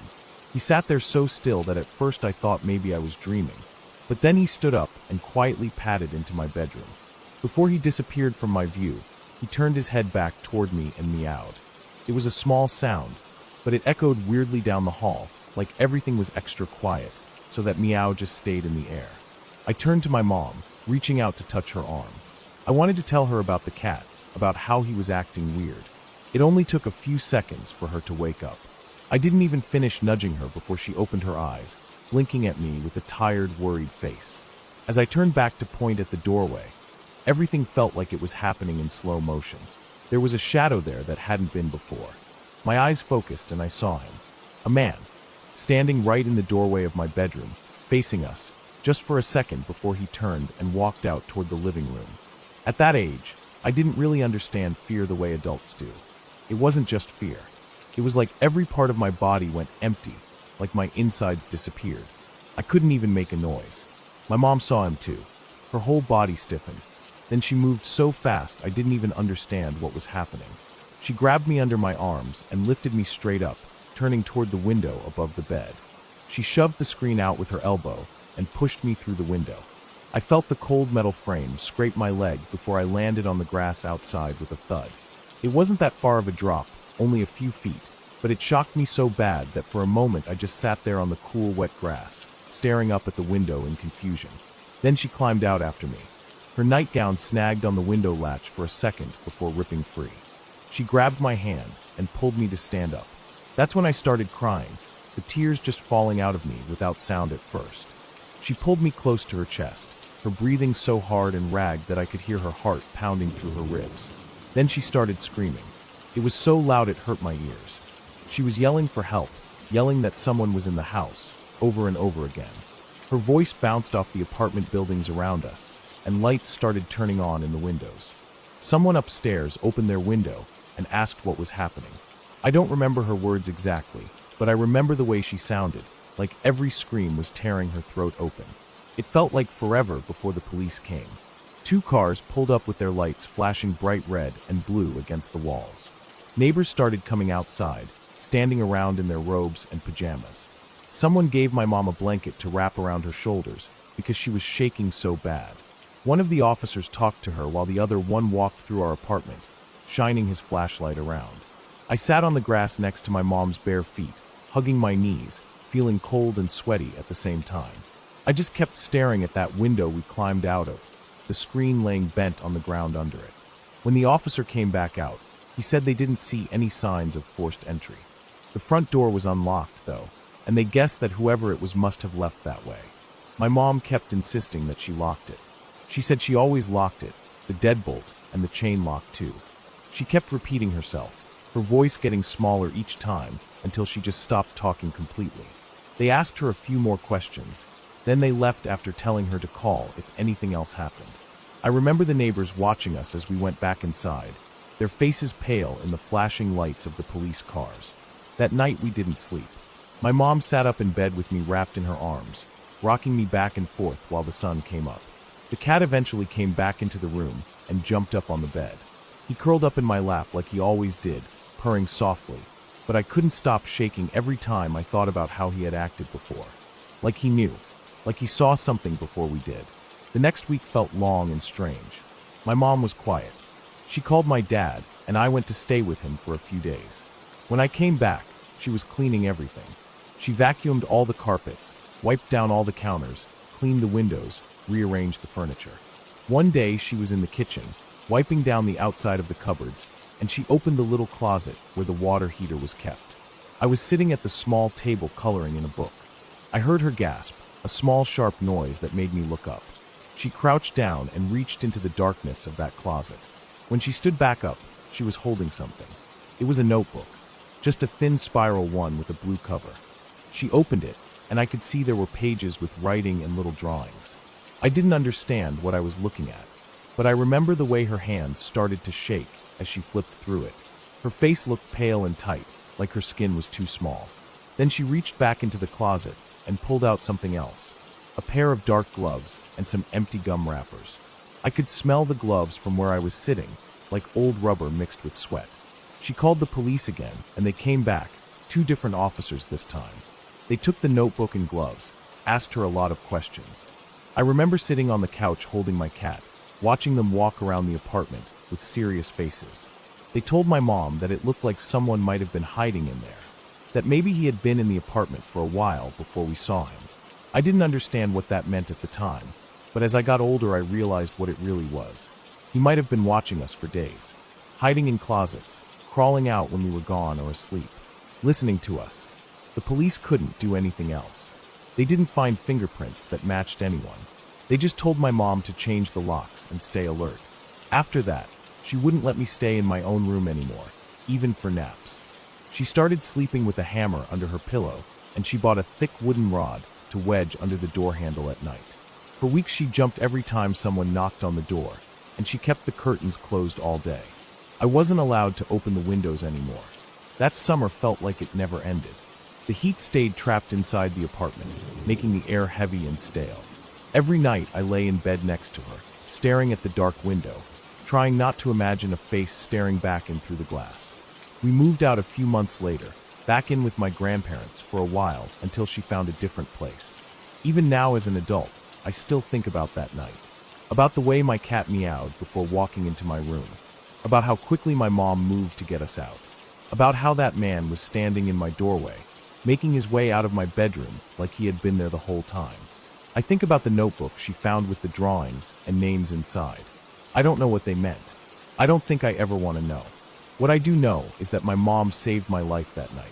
I still don't know how she did it so fast, how she had the strength to throw me out the window and follow right behind. But she did.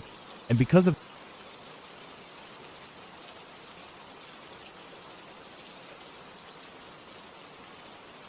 I woke up before the sun came up that day. My alarm didn't even go off yet, but I just couldn't sleep anymore. I was supposed to leave for work at 7, but it was only 4. I lay there staring at the ceiling fan spinning slowly above me. It clicked a little each time it turned. I didn't feel tired, just restless. I sat up and rubbed my eyes for a while, then got out of bed and stretched. My room was quiet except for that clicking fan and the hum of the small fridge I kept by the closet. I walked to the window and looked outside. The streetlights were still on, and the road was empty. Sometimes there would be early walkers or runners passing by, but today there was no one. I stood there for a minute, then decided I would just get up and go out for a drive. Maybe grab some breakfast from somewhere and kill time before work. I pulled on some sweatpants and a hoodie, grabbed my keys and wallet from the little table by the door, and stepped out. The air was cool and smelled fresh. I walked to my car, an old black Corolla, and sat inside for a while. The windows were foggy. I turned on the engine and let it idle to warm up. My hands were cold on the steering wheel. After a minute, I pulled out of the driveway and started driving down the empty street.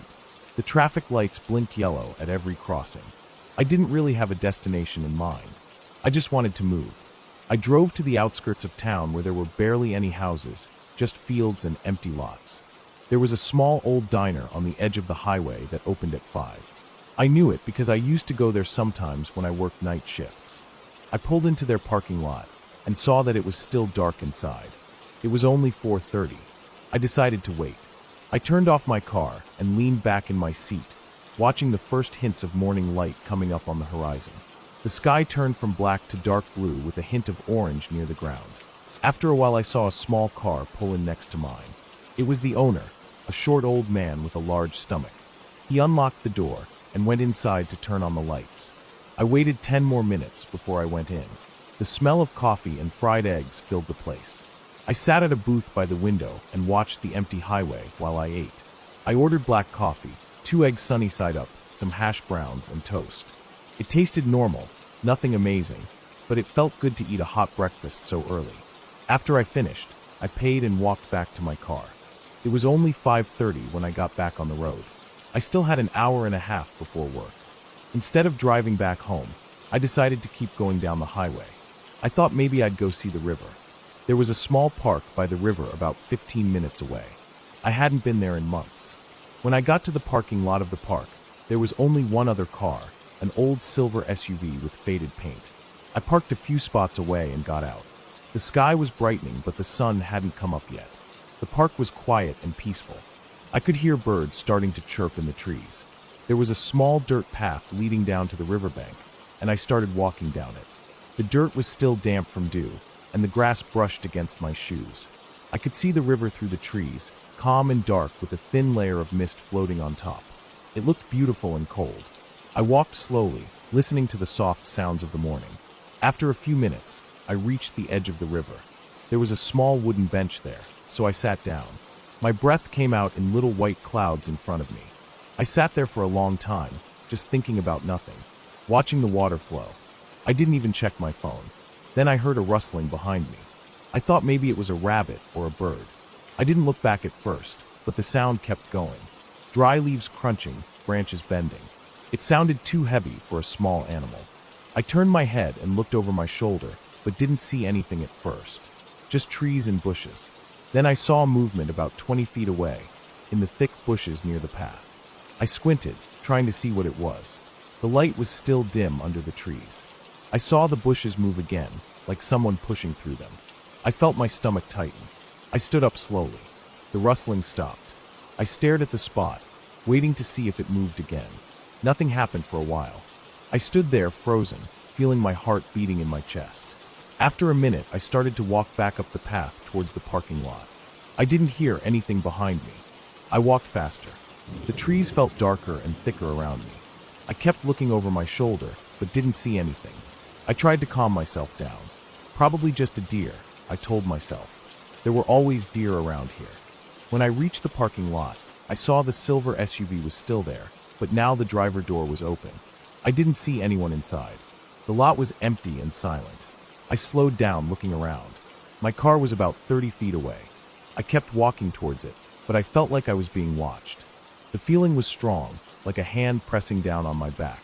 I glanced around, but didn't see anyone. I got into my car quickly and locked the doors. My heart was beating fast. I started the engine and sat there for a moment, looking at the open door of the SUV. The sun was finally coming up, casting long shadows across the lot. I didn't want to sit there anymore. I put the car in reverse and backed out, then drove away. As I pulled onto the highway, I kept checking my mirrors. I couldn't shake the feeling that something was wrong. I felt like I was being followed, even though the road behind me was empty.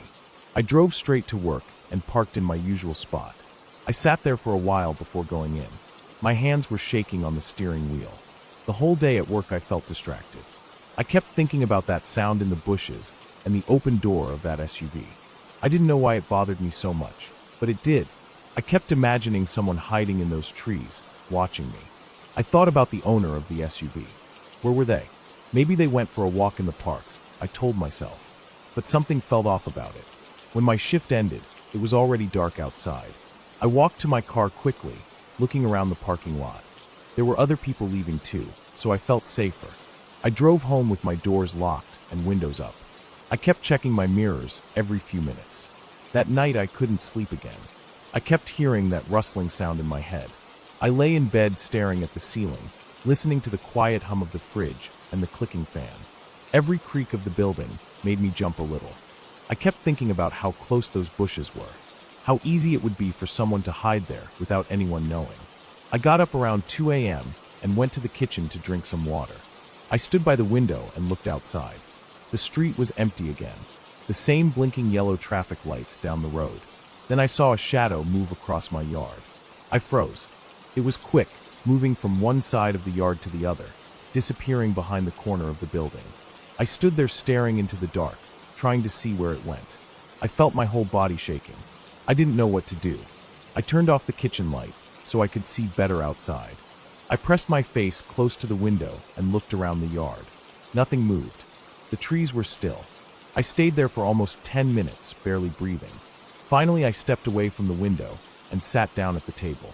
My chest felt tight and my mouth was dry. I didn't want to call the police because what would I tell them? That I saw a shadow. They wouldn't do anything about that. I sat there until my legs stopped shaking.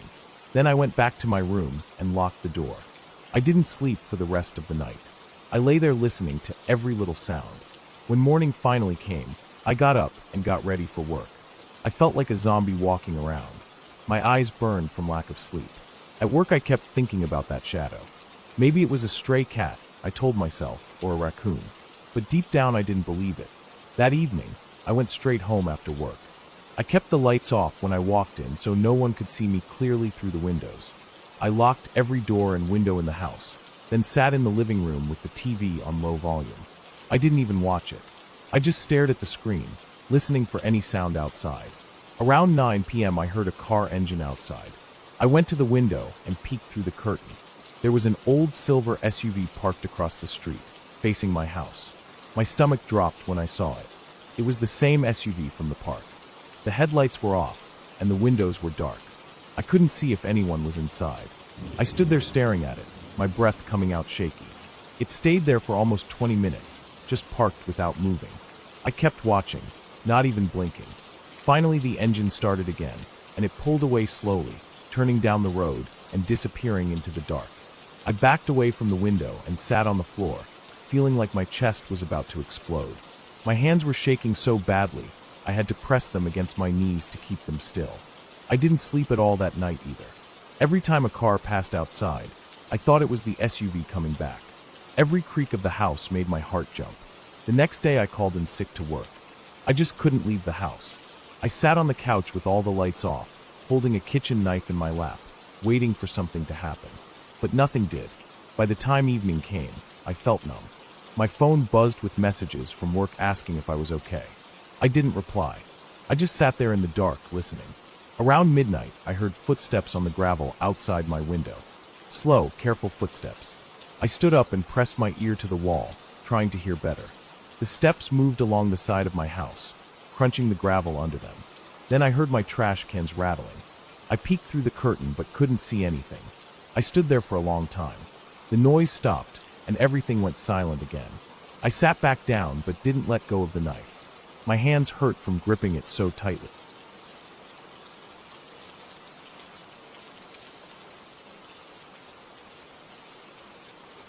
I woke up before sunrise that morning, feeling tired but restless. I had spent the last few days off work, just staying at home, doing nothing. My head felt heavy with all the thoughts that came and went. I decided to go out for a walk to clear my mind. It was still dark outside, but the sky was getting lighter slowly. The streets were empty, and there was a bit of chill in the air. I walked past houses with their porch lights on, quiet cars parked in driveways, and a couple of cats sitting near the garbage bins, staring at me as I walked by. I didn't have a set destination. I just kept walking, listening to my own footsteps echoing on the footpath. The cold breeze made my hands go numb, but I didn't care. I liked the feeling of being outside while everyone else was still asleep. After about 30 minutes of walking, I reached the edge of my neighborhood. There was a road that led out to the highway, and before the highway, there was a small dirt trail going down into a patch of woods. I had never gone down that trail before. I had seen it many times while driving past, but it never interested me. That morning, I stood there looking down the trail for a while. Something about the silent, dark opening between the trees felt peaceful. I decided to walk down and see where it led. As I stepped off the road and onto the dirt, the ground felt colder under my shoes. The trail was narrow, surrounded by bushes and small trees on both sides. The further I went, the darker it got. I could hear my feet crushing dead leaves and twigs with each step. The smell of damp earth and old wood filled my nose. I could hear birds waking up somewhere deep in the woods, but near me, everything was quiet. I walked for about 15 minutes, and the trail opened up a little. There was an old metal fence on the left, half bent and rusted, with parts of it hidden under overgrown grass and vines. Beyond the fence was a huge empty field with dry grass waving gently in the morning wind. I stopped and looked around. I didn't know how far this trail went. I had no phone on me, no bag, nothing, just myself in a hoodie and sweatpants. The trail continued down into thicker woods. I could hear something moving far away, maybe a deer or a wild dog. I kept walking, moving slower now. The trees were taller here, their branches tangled above me, blocking out most of the early sunlight. I felt a shiver run through my body, but I ignored it and kept going. I don't know why I felt so curious that morning. Maybe it was boredom, or maybe I just wanted to do something different. As I walked further, I noticed something strange. On the right side of the trail, there was a small clearing, and in that clearing stood a single wooden chair. It was old, dark brown, and one of its legs was broken, so it leaned to the side. I stopped and looked at it for a while. It felt so out of place. There was no reason for a chair to be sitting alone in the middle of a forest. I walked closer to it, stepping off the trail and onto the wet grass. The chair was covered in dirt and spider webs. Its seat had a crack running down the middle. I looked around to see if there was anything else there, but it was just the chair, surrounded by fallen branches and rocks. I didn't want to touch it. It felt wrong somehow, like it didn't belong there, or I didn't belong near it. I turned back to the trail and kept walking. The woods got darker ahead, and the air felt colder. I could hear my own breathing louder now. Every few steps I would hear small noises around me, but whenever I turned to look, it was just the wind moving the leaves or a squirrel running up a tree. I walked for another 20 minutes before I realized how far I had come. The trail kept going down, and the trees got thicker, their trunks wider and older. The ground was wet here, and my shoes were getting muddy. I stopped and looked back the way I had come. I couldn't see the opening of the trail anymore. Everything behind me looked the same as everything in front of me. For the first time that morning, I felt a tightness in my chest. I didn't want to go back just yet, so I decided to keep going, thinking the trail might circle around and bring me back to the road from another side. After 10 more minutes of walking, I saw something ahead that made me slow down. There was a small tent set up on the side of the trail, hidden slightly behind a thick bush. It was dark green, old, and half collapsed on one side. I walked closer, feeling my heartbeat in my ears. There were empty beer cans scattered outside the tent, crushed and covered in dirt. I stood there looking at it, listening for any movement. The tent was zipped closed, but the top part was ripped open, and I could see a sleeping bag inside, twisted and empty. Something about that scene made my stomach feel heavy. It didn't look like someone was camping for fun.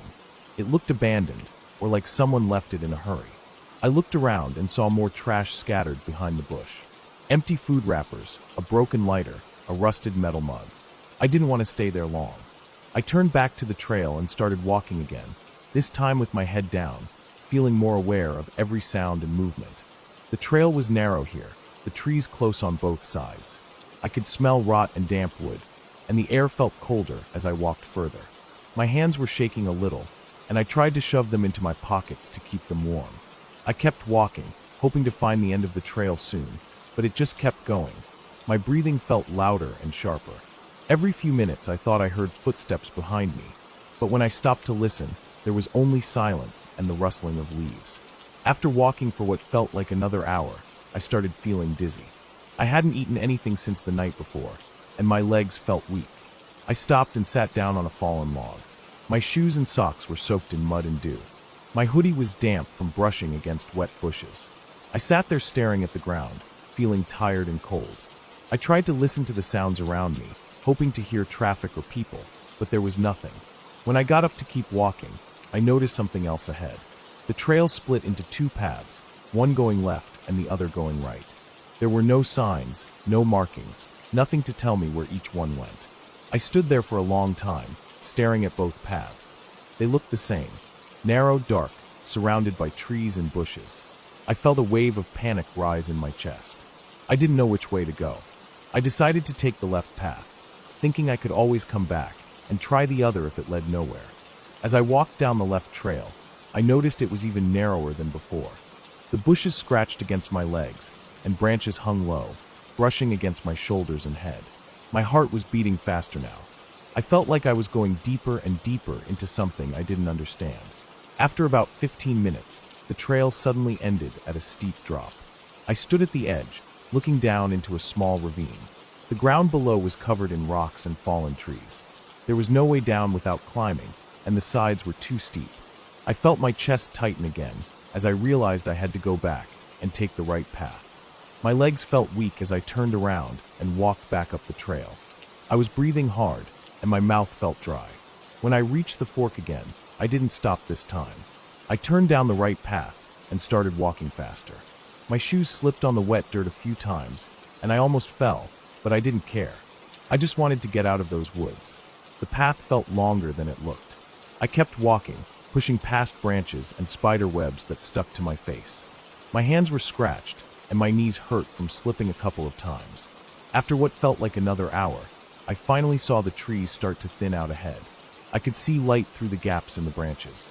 I walked faster, almost running now, and soon the trail opened up onto another road. It wasn't the road I had started from. This was a narrow two-lane road with no sidewalk, surrounded by trees on both sides. I stood there for a while looking left and right. I didn't recognize anything. I started walking down the road, hoping it would lead me back to somewhere familiar. My legs felt heavy, and my shoes were soaked and muddy. I could hear my own footsteps echo on the wet road. After walking for about 20 minutes, I saw a car coming from far away. I stepped off the road onto the grass and watched as it drove past without slowing down. I kept walking. My stomach hurt with hunger, and my head felt light from walking for so long without water or food. Finally, after what felt like hours, I saw a sign ahead. It was a small metal sign with the name of the highway I knew. Relief washed over me, and I kept walking towards it. Soon I reached the main road. I knew where I was now. I was about 6 miles from my house. My legs felt like they would give out, but I kept walking along the side of the highway, moving slowly, feeling the heat of the rising sun on my back. By the time I reached my neighborhood, it was almost noon. Cars were parked in driveways, kids were playing outside, and people were mowing their lawns. Everything looked so normal. I walked up to my house, my shoes caked in mud, my hoodie soaked in sweat and dew, my hair full of bits of leaves and spider webs. I stood at my front door for a while before going in. When I stepped inside, the warmth of the house felt unreal. I took off my shoes and socks and walked straight to the kitchen. My legs were shaking, and my throat felt dry and rough. I poured myself a glass of water and drank it in one go, then filled it again and drank another. I sat down on the cold kitchen floor, feeling the hard tiles press against my knees and legs.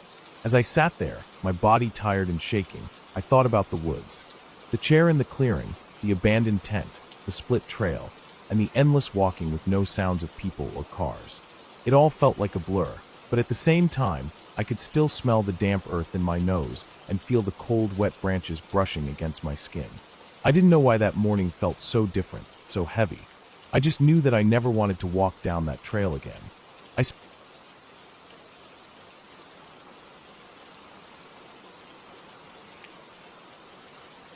I woke up around 4:30 in the morning. I didn't need an alarm because I had been tossing and turning all night. I had a long drive ahead. The plan was to leave before sunrise, get to the construction site before anyone else, and prepare the equipment list. I worked as a site inspector for an industrial project out in the middle of nowhere. It was about a 2.5-hour drive from my apartment, with the last 40 minutes going down old service roads that barely looked like roads anymore. That morning, as I made coffee and threw on my reflective jacket, I felt this tight knot in my stomach. I tried telling myself it was just the lack of sleep. I had been running on 4 or 5 hours each night that whole week. I stepped outside into the damp, early morning darkness. It had rained a little overnight.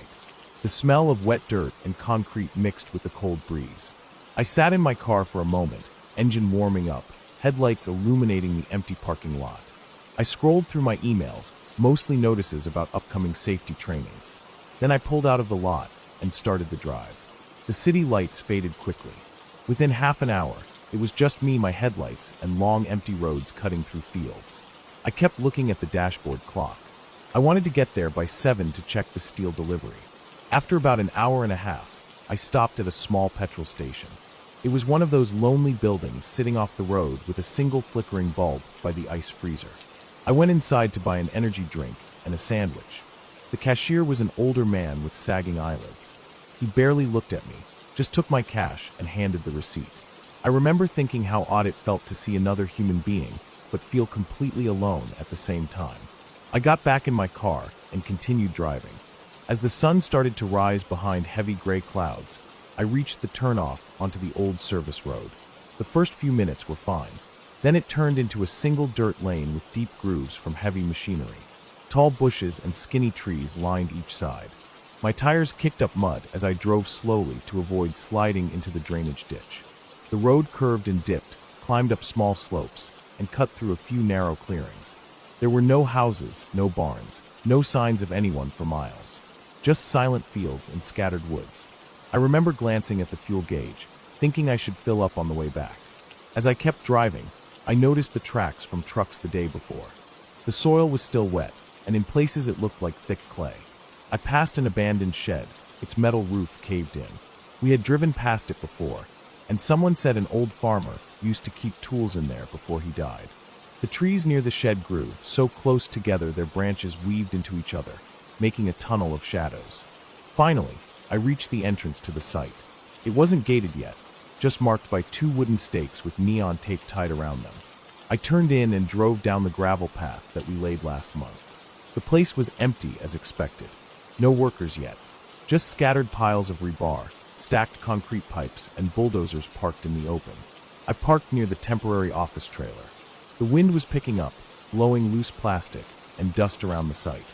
I grabbed my inspection forms and stepped out. It was cold, colder than I expected. I zipped up my jacket and walked across the uneven ground, checking the equipment storage first. Everything looked undisturbed. I kept walking towards the far end where we had dug test pits for soil analysis. The pits were roped off with caution tape. I walked along each one, scanning for erosion or debris that might have fallen in. The pits were about 6 feet deep. Some were narrower than others. I knelt by one, checking the markings, then stood up and stretched. My back was aching from sitting so long in the car. That's when I heard something. It wasn't a voice or an animal noise. Just a dull thud coming from the woods about 100 meters beyond the site boundary. I stood still, listening. The wind rustled the trees and loose sheets of tarp flapped against metal beams. Then it came again. A single, heavy thud, like something hitting the ground. I told myself it was probably a branch falling. I shook it off and continued inspecting the pits. After finishing up near the pits, I walked back towards the office trailer. I still had about 40 minutes before the first delivery trucks were due. I decided to eat my sandwich and log the morning temperatures for the concrete pour schedule. As I sat on the metal step outside the trailer, I noticed movement along the tree line where I'd heard the sound earlier. It was hard to see clearly with the shadows between the trunks, but I could tell something was moving, weaving slowly between trees. I squinted, chewing my sandwich slower. For a moment I thought it was a deer, but it didn't move like a deer. It was lower to the ground, heavier somehow. The bushes shifted as it passed, and I could hear dry twigs snapping under its weight. The hairs on my arms stood up. I kept staring, my half-eaten sandwich resting on my knee. Whatever it was disappeared deeper into the trees. I told myself again it was probably just a wild pig. They roamed the area sometimes, looking for roots. I finished eating and went inside the trailer to write my notes. Around 7:20, I heard the rumble of diesel engines arriving at the site entrance. I stepped out, waved at the drivers, and guided them to the material laydown area. One truck was carrying rebar bundles, the other had timber forms stacked and strapped down with chains. The drivers hopped out, started unfastening their loads. The wind blew dust into my eyes, and I kept wiping my face with the back of my glove. The workers started arriving in their pickups around 7:40. The site slowly filled with engine sounds, people's boots crunching gravel, air compressors starting up. I felt that knot in my stomach loosen. Noise made things feel normal, safer somehow. The foreman, Raul, came over to check the inspection forms with me. As we stood by the trailer steps, he pointed at the woods. "You see wild pig this morning?" he asked. I nodded, surprised he noticed. "Yeah, might have been," I said. "They get close sometimes. Be careful if you walk down there alone," he said, before walking off to his crew. The morning passed like any other. Workers shouted over the noise of machines. Steel clanged, hammers beat against timber frames, backup alarms beeped as forklifts maneuvered around piles of materials. I kept walking between crews, signing off on formwork and anchor bolt placements. By lunchtime, the sun was peeking through thinning clouds, and the cold air turned warmer. Dust rose everywhere, sticking to sweat and sunscreen. Around 1 p.m., Raoul asked me to check the far end drainage trench. They had concerns about groundwater seeping in overnight. I grabbed my tape measure and survey stick and walked down past the steel piles, across the uneven ground, and along the trench edge. I crouched down, checked the water depth against the benchmark stake, and scribbled notes on my clipboard. As I was standing up, stretching my knees, I heard that dull thud again. This time it was closer. It wasn't coming from the woods, but from beyond the trench, maybe 30 meters away near the tree line.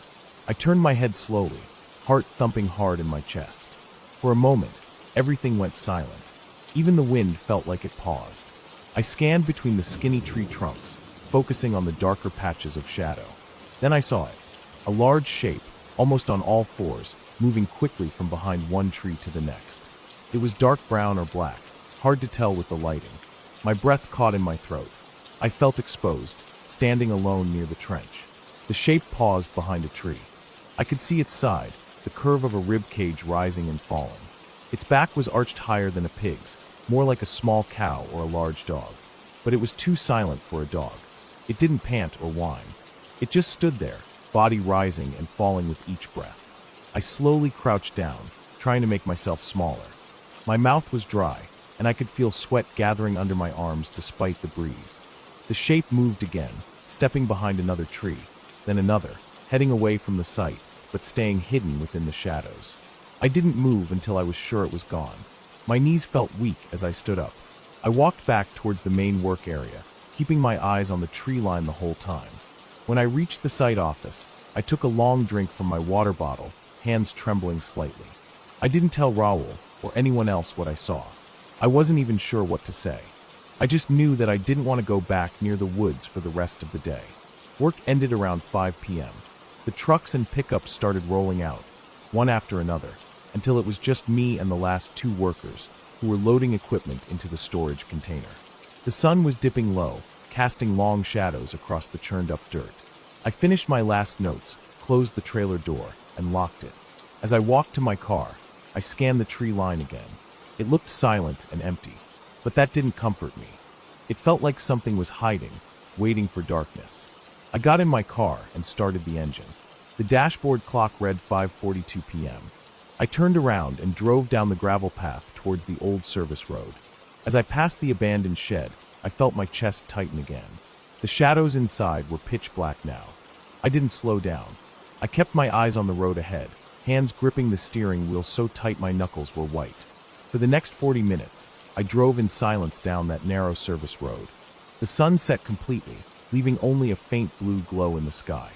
The trees on both sides became black walls, their tops blending into the night sky. I kept thinking about that shape I saw breathing in the woods, the way it moved, the way it stayed silent, watching. I couldn't shake the feeling that it wasn't just an animal passing through.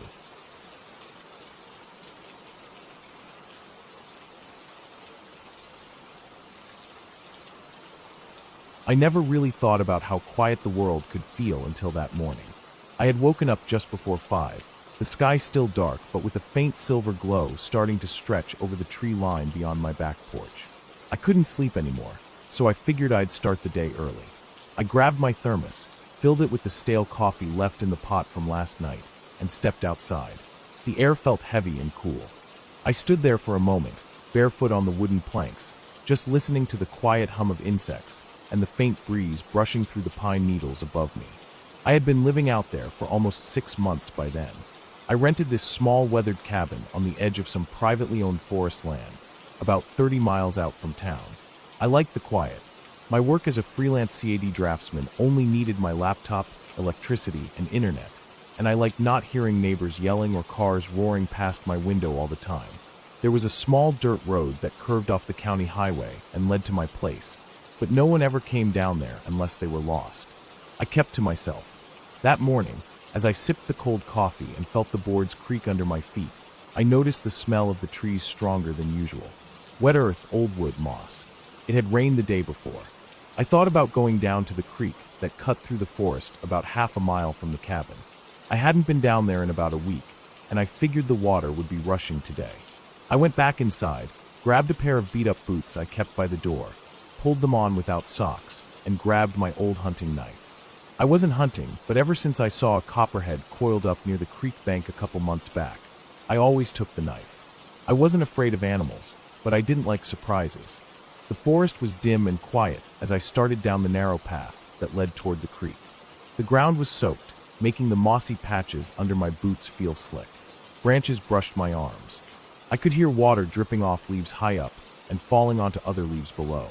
Birds were starting to wake up, little chirps echoing from deeper in the woods. I walked slow. There was no reason to rush, and I liked paying attention to what was around me. A squirrel shot across the path, making my heart jump a little from the sudden movement.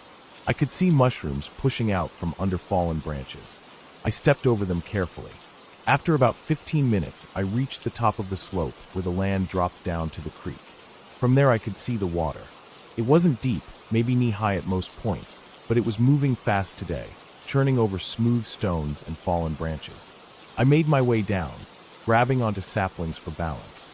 Once I reached the bottom, I stood there for a while just listening to it. The smell of water mixed with the smell of wet mud and plants. I noticed that the edge of the creek had eroded more since I last came. Small clumps of dirt had fallen away, exposing roots that reached out like pale claws into the air.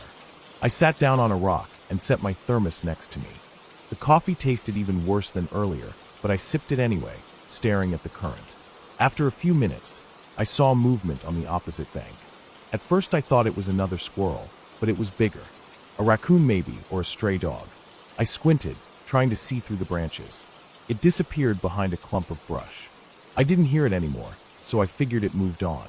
I sat there longer than I planned, just listening to the water and the rustle of wind in the trees. I felt relaxed in a way I hadn't felt in a while. My work had been piling up, and my sleep had been garbage lately. It felt good to just sit there. Eventually I stood up, stretched my back until it popped, and picked up the thermos. I decided to walk further along the creek before heading back. There was a spot about another quarter-mile upstream where the water pooled into a wider basin before narrowing again. The ground there was flat and clear, with large stones to sit on. It was one of my favorite places. I started walking, moving slow along the muddy bank. I had to step over roots and duck under low branches. I kept my eyes on the ground for snakes, or anything that might surprise me. After about 5 minutes, I started noticing something odd. There were footprints in the mud near the edge of the water. At first I thought they were mine from the last time I came, but they were too fresh. The rain would have washed away old ones. These were newer than the rain. They were boot prints, medium-sized, with a distinct tread pattern. I could see them clearly because the mud was soft and dark. I felt a tightness in my chest. No one ever came out here. This was private land, and the cabin was the only building within a couple miles. I crouched down to look closer. They were headed the same direction I was walking, up the creek. I looked ahead, but didn't see anyone. My ears felt hot, and my face prickled with nervous sweat. I stood there for a while, just listening. I could hear birds, insects, the creek water, but nothing else. No voices, no footsteps. I kept moving, slower now, scanning ahead and behind me. The footprints continued for a while, then veered off to the right, up the slope away from the creek. I stopped where they turned. The slope went up steeply into thicker trees. The footprints were clear all the way up until the brush blocked my view. Part of me wanted to turn back, but another part of me felt like I needed to see who was out here. It wasn't curiosity, so much as a defensive feeling. This was where I lived. If someone was trespassing, I wanted to know. I gripped the knife tighter and started up the slope, stepping where the prints had pressed into the soft earth. It was harder climbing than I expected. The ground was slick and the brush was thick. I had to grab onto branches to keep from sliding back down. As I climbed, I could see more footprints, still headed upward. My breathing got heavy, and I could feel sweat trickle down my ribs under my shirt. The smell of the dirt was strong. Wet soil, rotting leaves, green sap from broken branches. After about 50 feet, the slope leveled out. The ground here was drier, covered in pine needles and small rocks. I stood still, trying to catch my breath as quietly as possible. The forest up here felt different. Darker somehow, even though the sun was rising behind the trees. The footprints continued into the trees ahead. I followed them, moving slow and trying to keep my steps quiet on the pine needles. The prints wove between trees and around bushes for maybe 100 feet. Then I saw it.